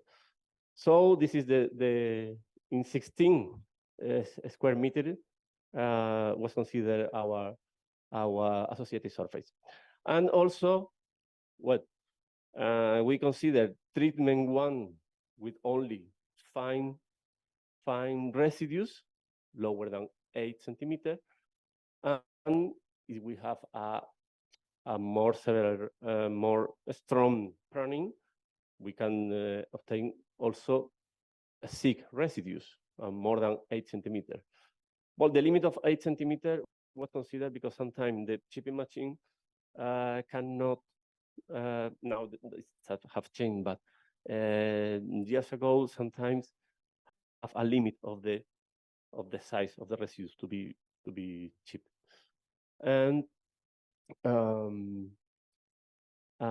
yeah, the treatment 1 and 2 was with the residues applied on all interrow, and a typical operation that is common in field is to use in the same interrow the residues of 2 rows of trees. This is the case of the treatment 3 and 4. Here we have the treatment with the doses of in ton per hectare, with fine and treatment 2 and treatment 4, fine and thick residues, and a control without residues, but with spontaneous vegetation. Here the amount of biomass is higher only in the 2 meters that we consider, but well, of course, the annual carbon sequestration rate were higher, between 4, 4.9, and 3. But we have to take into account that is in the area where the ground cover of the residues, the pruning residues mulch was established, only in 2 meters. Okay. Now, if we consider we have all the 3 experiments together, we can see, well, the gramineous and cruciferous, we have a higher carbon sequestration rate, higher than leguminous plant, but we have to consider that the initial carbon stock was higher in the experiment with the leguminous, and well, the biomass was higher with grasses and crucifers. Well, we have considered here only above ground biomass, okay? That have been said this morning. The root system also have an important fraction of biomass. In case of grasses, it's about the ratio shoot root system is about 1, could be similar. And for cruciferous, well, depending on the species, but could be about 5. So it's about 20% more of biomass in the root system. It's an estimation, okay? Well, the main factor, the biomass, because the carbon inputs, the clay content is important, And the initial carbon stop, and of course, the width of the ground cover strip. Miguel Ángel, 5 minutos. Okay. Because when we talk about ton of carbon per hectare, we are talking about hectare of cover, no hectare of orchard. Okay. Well, the clay is an important thing. The clay content is important because with more clay, more carbon sequestration. But when we check in the bibliography, some meta-analysis and review about differences between ground cover and conservation and conventional tillage, or conservation agriculture and conventional tillage, more different are found in sandy soil, okay? Because the different are higher. Because with a bad practice, with high clay content also can increase the soil carbon. Well, ecosystem services provided also for the ground cover, erosion control, and also how it had been told this morning, is a via to lose soil organic carbon through erosion. And we have checked through a subjective method per sector. We have evaluated the soil cover. We show here the soil cover at the end of the composition period. That is a critical point, because it's usually in autumn is when the residues are more decomposed, the protection is lower, and in the Mediterranean areas, more risk of very erosive event. And here, the minimum proposed by FAO is for conservation agriculture is 30%, but we recommend a higher value, about 60%, to have the soil well protected. We can see how for gramineous and cruciferous plant, the value are higher than for the legume, because the legume have a faster decomposition because of the carbon nitrogen ratio. And with prime residue, very high at the beginning, but with the decomposition is also the control can be also higher at the end. Now, a different approach. Now, those are the carbon removal. The previous that I have shown is carbon removal into the soil. Now, how can we reduce the CO2 emission? This is an ongoing project, Life Agromitiga.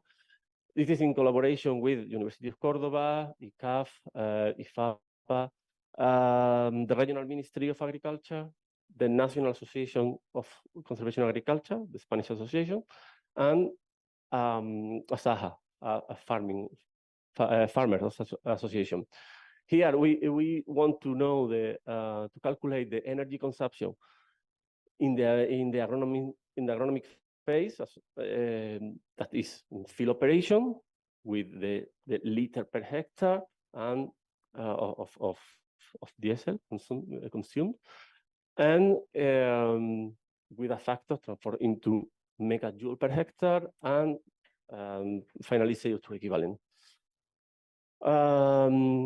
The fertilizer and the plant protection product that we can obtain from bibliography, the irrigation with a formula taking into account the height, the power, and the volume, and the harvest transport that in some references talk about 7–10% of the total emission.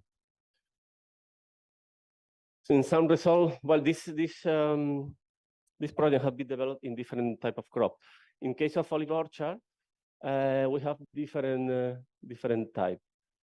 According to the plantation pattern, can be traditional, intensive, or super intensive. According to the water supply, could be rain-fed or of irrigated with drip irrigation, and on the soil management, ground cover, or conventional tillage. We can see how in rainfed, we have only the traditional, and we have a significant reduction in energy consumed, about more than 25%. It's interesting to see how in the irrigated system, traditional have lower energy than intensive and lower than is higher as the more intensive, the more consumption. And similar value are in case of CO2 equivalent, more or less similar fraction.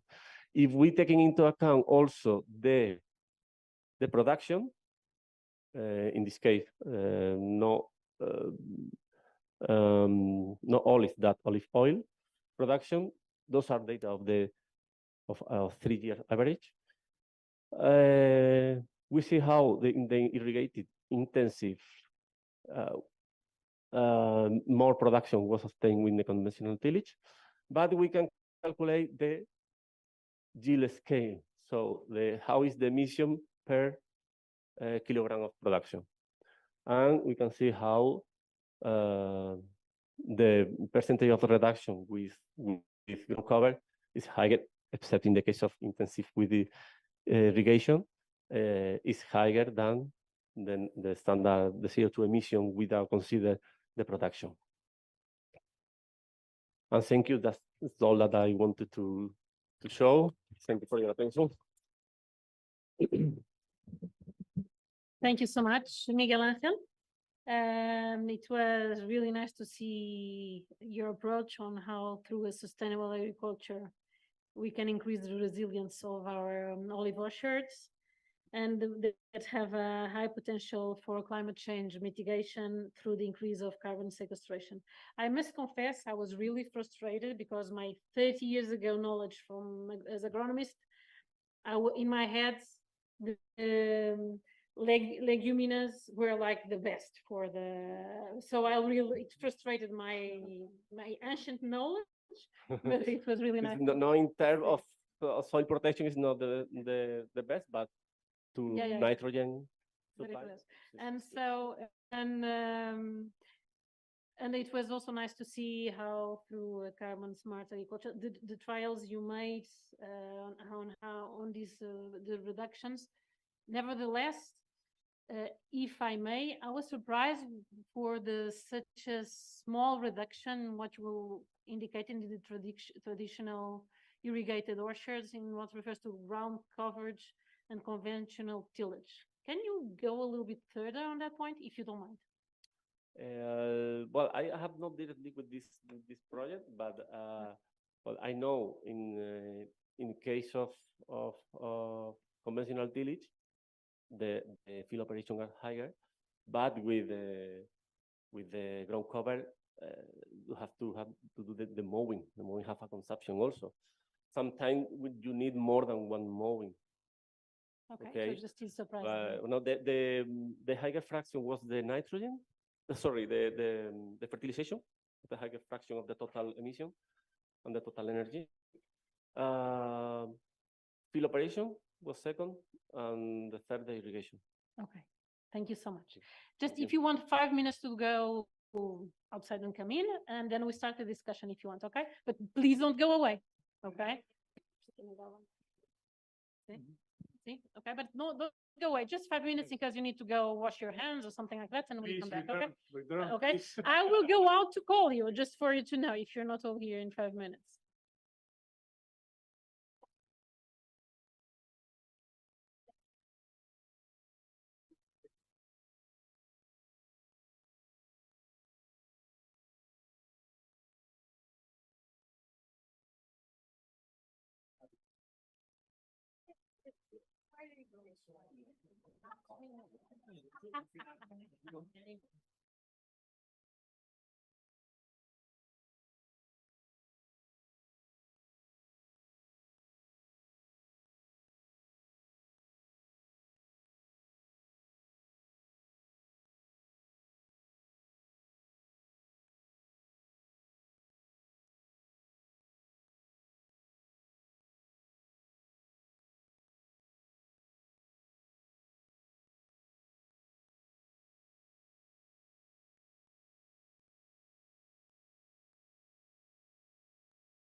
Okay, I think that we can start with the debate. We have more or less 30 minutes, but I think that I remember in this morning the question was: we need a model.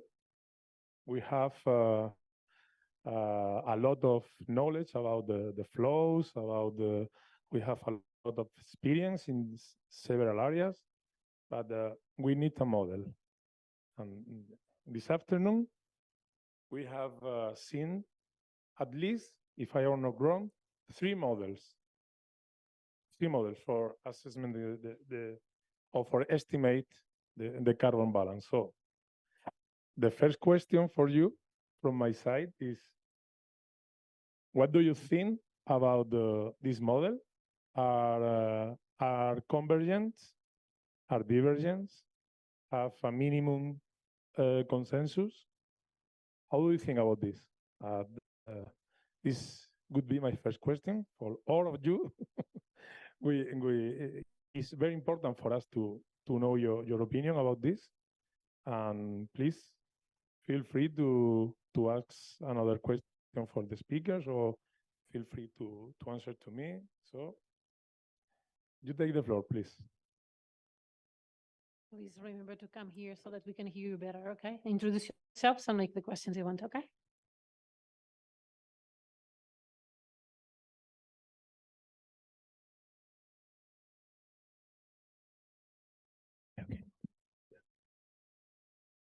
Bueno, una pequeña, a small detail that I would like to point out. The model that I presented is not a model of a process. It's a model of all the system of an olive grove. I mean, it's different. You make a model of a process, and you may even be more precise for that process if you want, because the other is a model that it's a global model. Okay, so there is many submodels that take care of the process. One of these submodel is, for example, the fate of the carbon in the soil. Another submodel is the growth and the amount of biomass that goes into, for example, the branches and the trunks and the woody organs. So the combination, the carbon that you account is not the main objective of this model. Okay, I mean, we can use that model to take what we are interested in. For example, the amount of carbon that is stored in the soil and so on. So it's not exactly the same thing. It's not necessarily a best solution to have a model, to have a complete model. And but in some cases it's better, because you have, in this case, you can, I mean, the effect of everything is taken into the account of that variable that you're interested in. In the other, you bet some, the other model, a more focused model, for example, is a number of variables that are where you connect to the effect of that state variable that you're interested in. I mean, it's different. In one case is more general and more universal. In not necessarily this is more precise. I mean, it's two different approaches.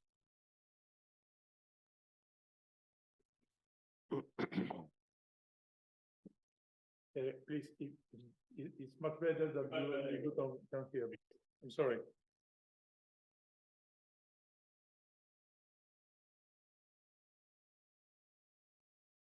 Yes, a comment to all the talkers of this afternoon. I really enjoy, because I saw same approach, different approach to the same question.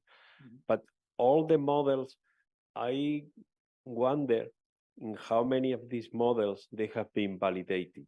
For me, validated don't go into discussions. For me, validated is I have used it here and I use it in a different situations without, tuning and how the prediction goes. Because to me, the key question in all this meeting is, are we capable to capture differences among farms that we have measured that they are different? That's my question. How many of them have been validated?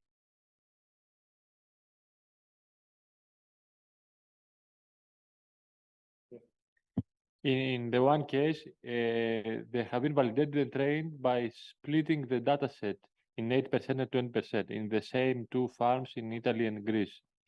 So I believe that this should be further validated in more olive farms.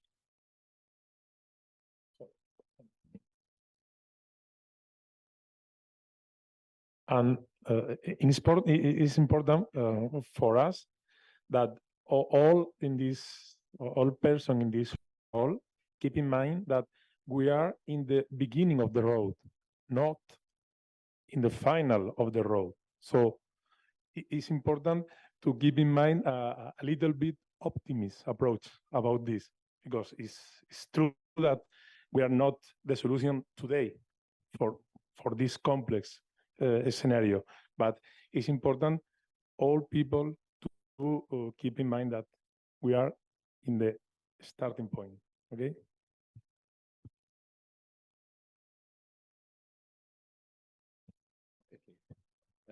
Just to a comment, corollary to what you have just said, and to answer your question. In OliveCan, the submodel of growth has been well validated against our experiments and other experiments. The models of respiration of the aerial part of the organs, for example, to calculate the ecosystem respiration, the respiration of the various organs of olive have been calibrated and validated against some experiment that we made. Those that made the thesis of the PhD thesis of Oscar Perez, for example. The model, I'm all listing all the submodels of OliveCan that are related to what I showed. Okay, the model of the fate of carbon in the soil has never been validated. Okay, so that's a part that must be. The reason that has never been validated is that we didn't made that model for that specific reason. Okay, so we were not interested for another things that OliveCan has not is a good or whatever model of nitrogen, for example. The reason was that we didn't have to face with the model, to use the model to face problems of nitrogen nutrition of olives, because in our area were not very important or were less important than others. Okay, so there are some holes, okay, in that model that I show. For example, one is the validation in olive groves, that of the model of fate of carbon in the soil, of the organic matter in the soil. It's well done. I mean, it's quite, it's based on the model of Wang, I think, and it used, if I remember well, 3 different classes of carbon, organic matter, that are different, that lasts different in the soil, okay, or resist more mineralization.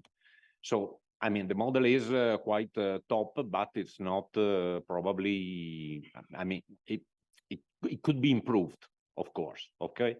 Other parts are much more cutting edge, and I don't think that need improvement. But in any case, I'm not selling here olive can to do that because like a finished product. Okay, olive can is never been and never be and will never be a finished product just because we are our knowledge is slowly improving.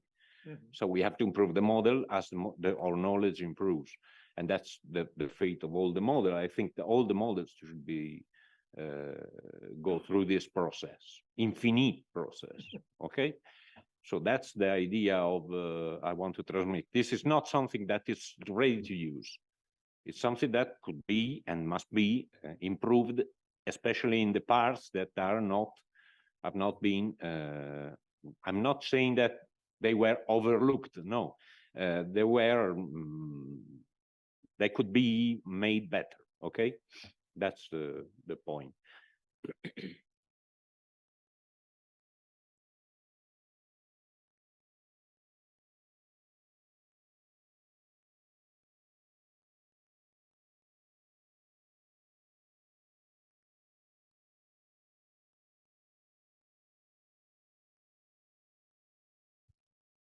Well,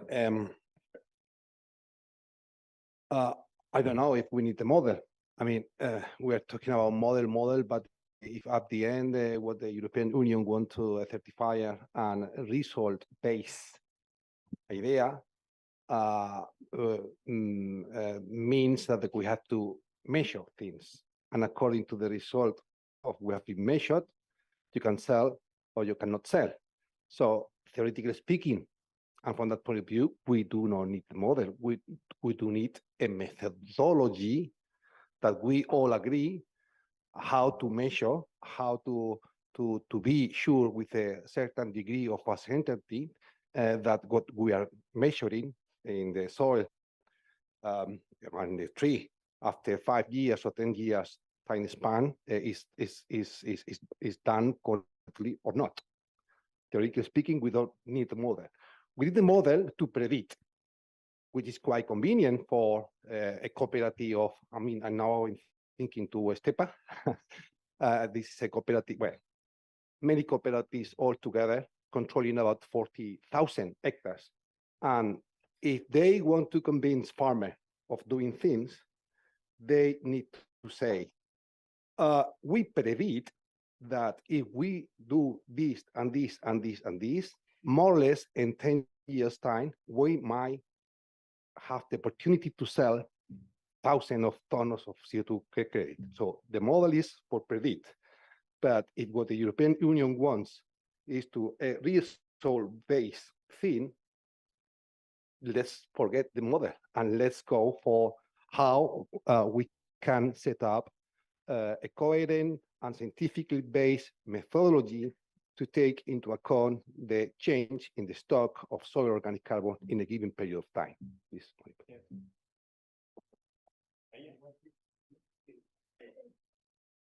Yes.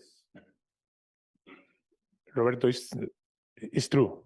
The model, in my personal opinion, is the basis for a tool. And our sector, the private companies, the farmers, I think that it's true that it's necessary a methodology, because the methodology is the theory, but the model is the inside of a tool, the basis, the pillar in over which built a tool for the private sector. So I think that we need to think in parallel a methodology that could be converted in an algorithm that will be the basis of a model, and the model the basis of a tool. I think that, in my personal opinion, we need to think in an holistic approach and to work in parallel with the methodology and the both with the tool. For this reason, I asked directly for the model, because I think that it's easier to work only on the methodology. Is easier to work, to share papers, to share experience, to share results, and to write and like people say, an Excel sheet support anything or support everything. But we need to develop a methodology to build an algorithm to validate on field the model and the tool, and then propose a final results to the sector and to the European Union. This is our utopic or not utopic objective for this workshop.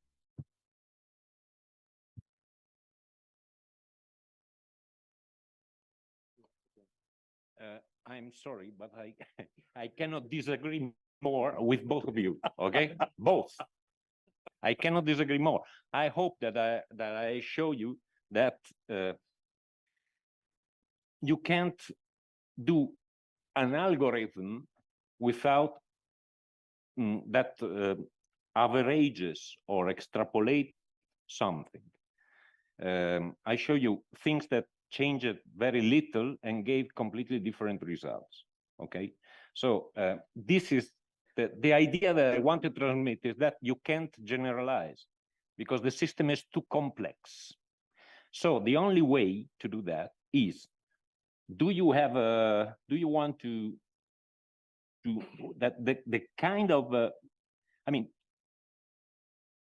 the problem is to define the effect in terms of tons of carbon of a change of, for example, of a change in management. Okay, for example, you take Oleostepa and not Oleostepa, sorry, Mr. Paco Victorino Vega, which has one of the associated to Oleostepa, has one plot with olives that I know very well. The thing is, I can do a simulation of this plot in 5 minutes. Okay, a simulation of 50 years with and without the changes in management that I propose to increase. And I get the difference in tons of carbon that I sequester with one or the other, being one the baseline or not. It takes 5 minutes. The only thing you have to do is to sit here and input some activity data. I'm speaking only on activity data, no, characteristic of the orchard. Okay. I'm not speaking absolutely about anthropogenic emissions. This model does not, the model of LeCan does not consider anthropogenic emission, only natural emission. So the anthropogenic emission must be added before, after that, but it's very easy to make a specific simulation of a given orchard with a given management, and it takes very little time. The only thing we have to do is to put the model online with a system, user-friendly system that can be used, and you can do it. Who can do it? I don't know. It could be someone of the COE, it could be one, whatever, I mean, or even the farmer. It is possible already to do that. So, and this will be this farmer with this specific plot of olive, with this management, with this climate. Okay, this is already possible. So I don't know why we have to do the errors that I showed. Thank you. You said that we are in the beginning of the road. It's true. I will make an analogy with another group of researchers. Georgios is part of this group, is about genetic resources. We have Be careful, there are many online. There are many. Yes, yes.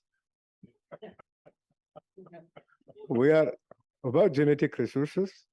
We are working together for many years, and it's very difficult to have the same results, the same markers, the same work, even if we are a group of experts which is working, because this is the science. It's evolving every day. So I propose that we must make from here, you are very optimistic. If we have a group of experts, and also in order not to have tools, to work on projects, to have the support of institutional of IOC, and also to have simple tools for farmers for other countries. We, for example, we have our software. What? Our ancient soul. No. I know people who are working with this software. We must validate it. The experts are here to tell us if it is okay or not. You are improving, I see. Gracias. Thank you. I would like just to make a short comment also. The first question that Juan Antonio stated is there sufficient scientific consensus on the assessment of carbon balance in olive groups? There are other sectors that already are ahead of us. I know particularly the forestry sector. Paulo knows it very well. I also talked with Paco that will introduce his model in one of these days. Maybe there are easier steps to go ahead. I don't know. I'm saying this as a discussion. Maybe we talked about here on 3, 4, 5 assessment models. Maybe I'm going to ask a question to all of you. Please raise your hand if you know others. Assessment methods for carbon balance in the olive groves. Besides the ones we introduced here. You do, what I mean. That's why we ask you to be here. So maybe we could, during this, we would love to arrive to the end of this week, having you heard, all of you. We really, really would like to hear you. I'm quite annoying in these things, but I normally pass the floor to everybody. So please don't hide, because I will surely attack you during these days, okay? Because I really think that everybody has the right to talk, and everybody, nevertheless, you may think what you're going to say is nothing important. It may be important to the person that is on your side. So I we would really like you to participate and talk.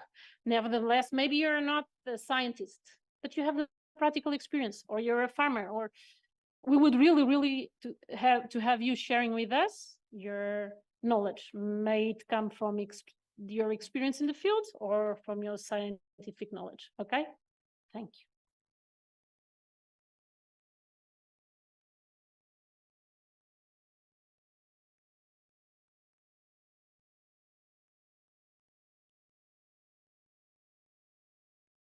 Thank you. Just a comment. The goal is to have a tool to know how many credit carbon we will have in an orchard.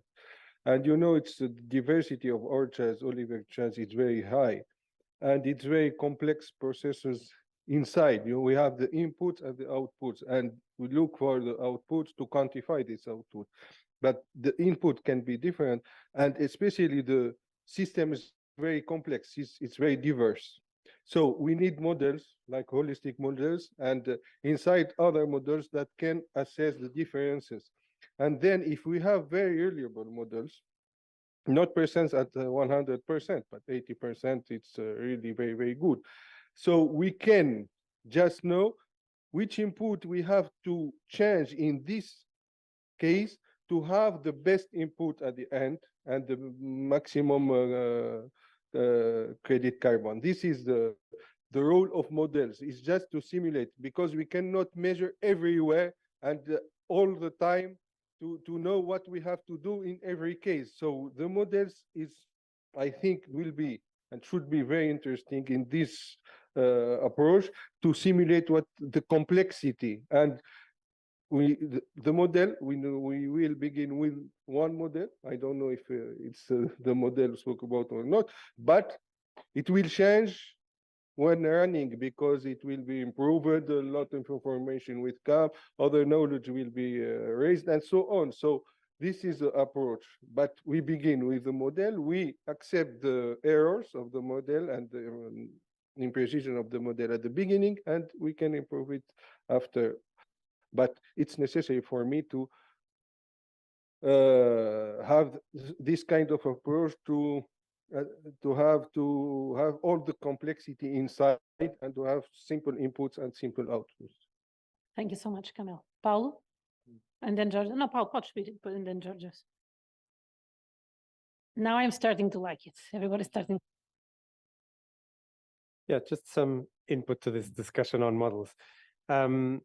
The IPCC has something called the reporting guidelines for countries to use when they are producing the numbers of the emissions and the removals of each country.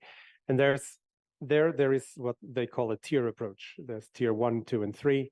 And I think that's maybe a good way also to think about this when you go into a new sector or to try to refine your estimates, because the tier 1 is designed for countries that have no information systems or very few information systems. Basically, you need the area and a little more, and you are able to produce a number.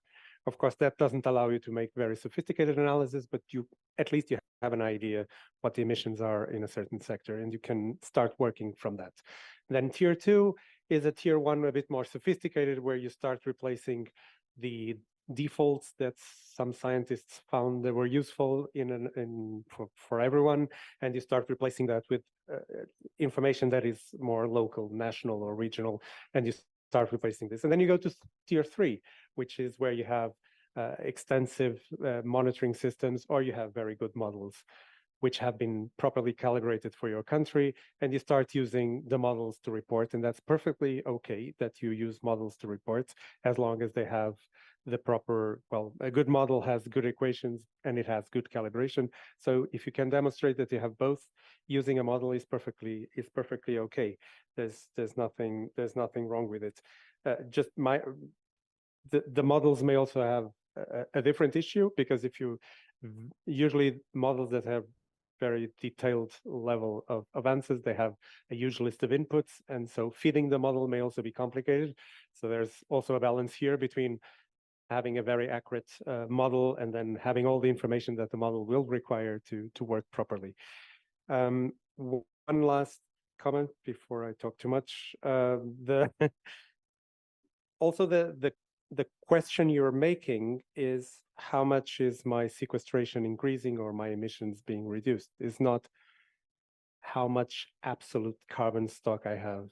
So it's not so much that if I have 24 tons of carbon in my, or 24.1.568 now, that's not relevant. I'm interested in the differences over time, and usually models and even monitoring, the bias that you may have in those may be less sensitive when you're interested in the differences rather than when you're interested in the absolute numbers. So that there may be different ways of thinking about all of this. And it's not that you have to go for one or the other. Maybe for a farmer that has zero information, a kind of tier 1 where you say, okay, maybe your number is something in this range is okay.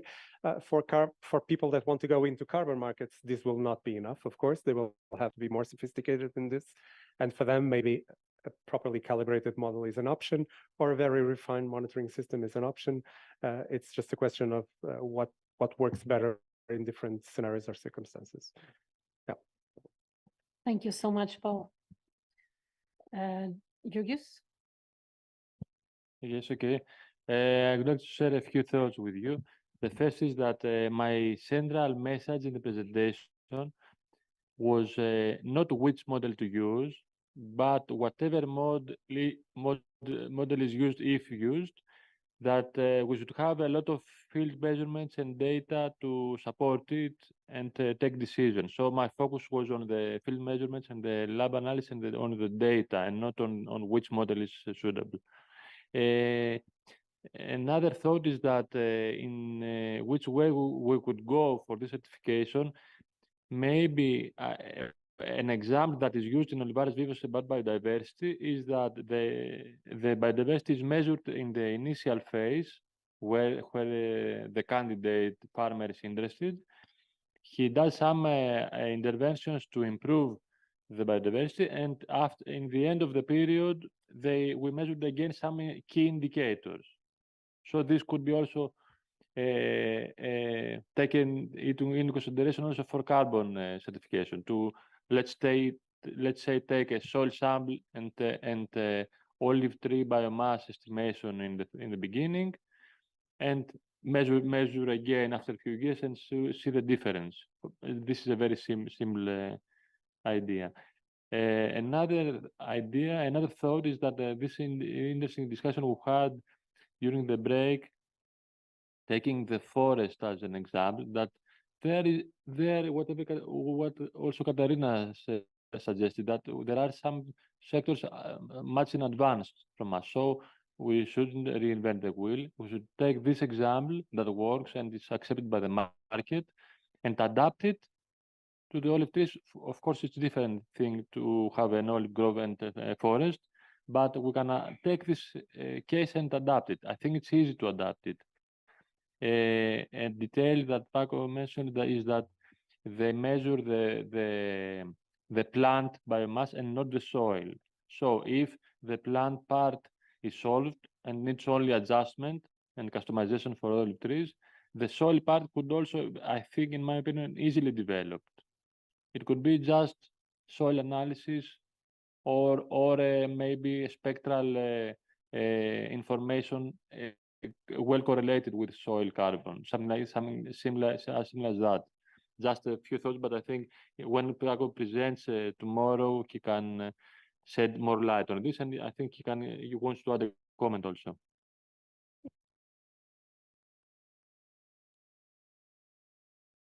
No, I'm running your presentation for tomorrow. I'm stealing information.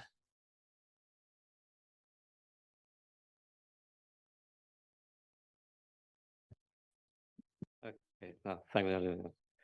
Yeah, let's explain a little bit. Let's share what we are doing on the forestry sector, okay? We are trying to simplify.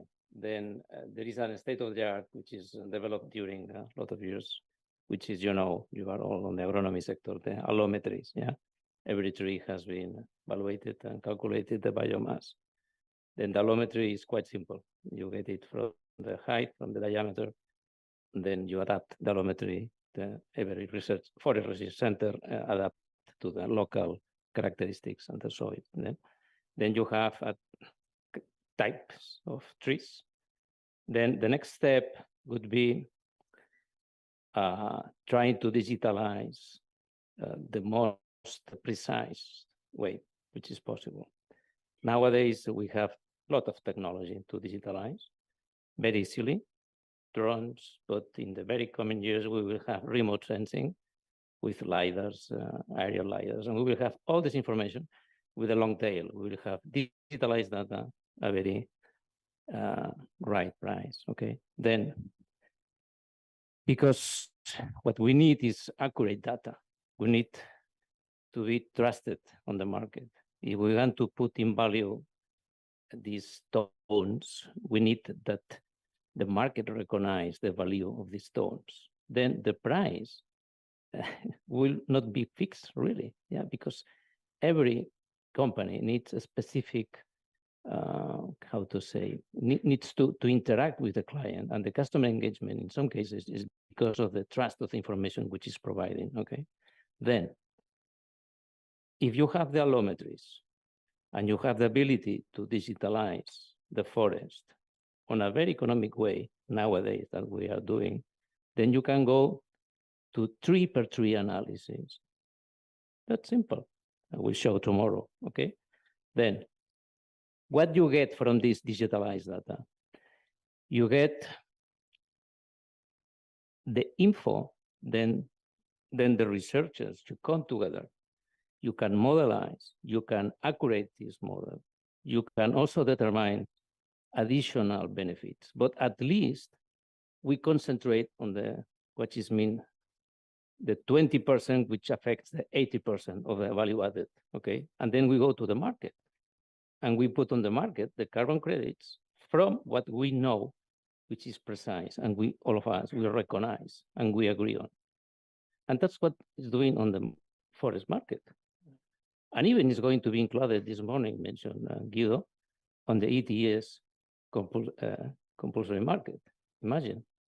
That's one point. Second point, why we need to simplify? Because Guido mentioned this morning that the European Union is going to provide the baseline.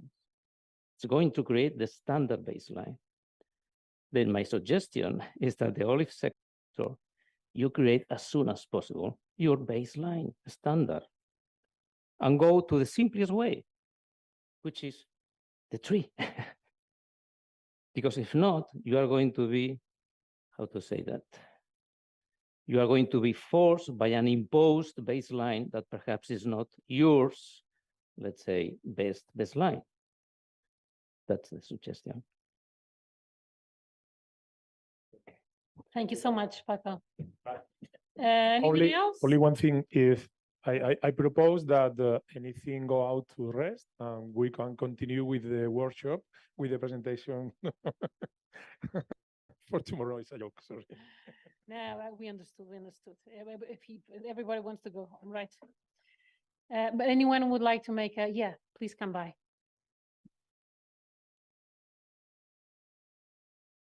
Our interpreters have to go. Yeah. Last question, okay? So sorry. We apologize. We're so sorry. Thank you so much for the interpreters for your patience, and we are so sorry.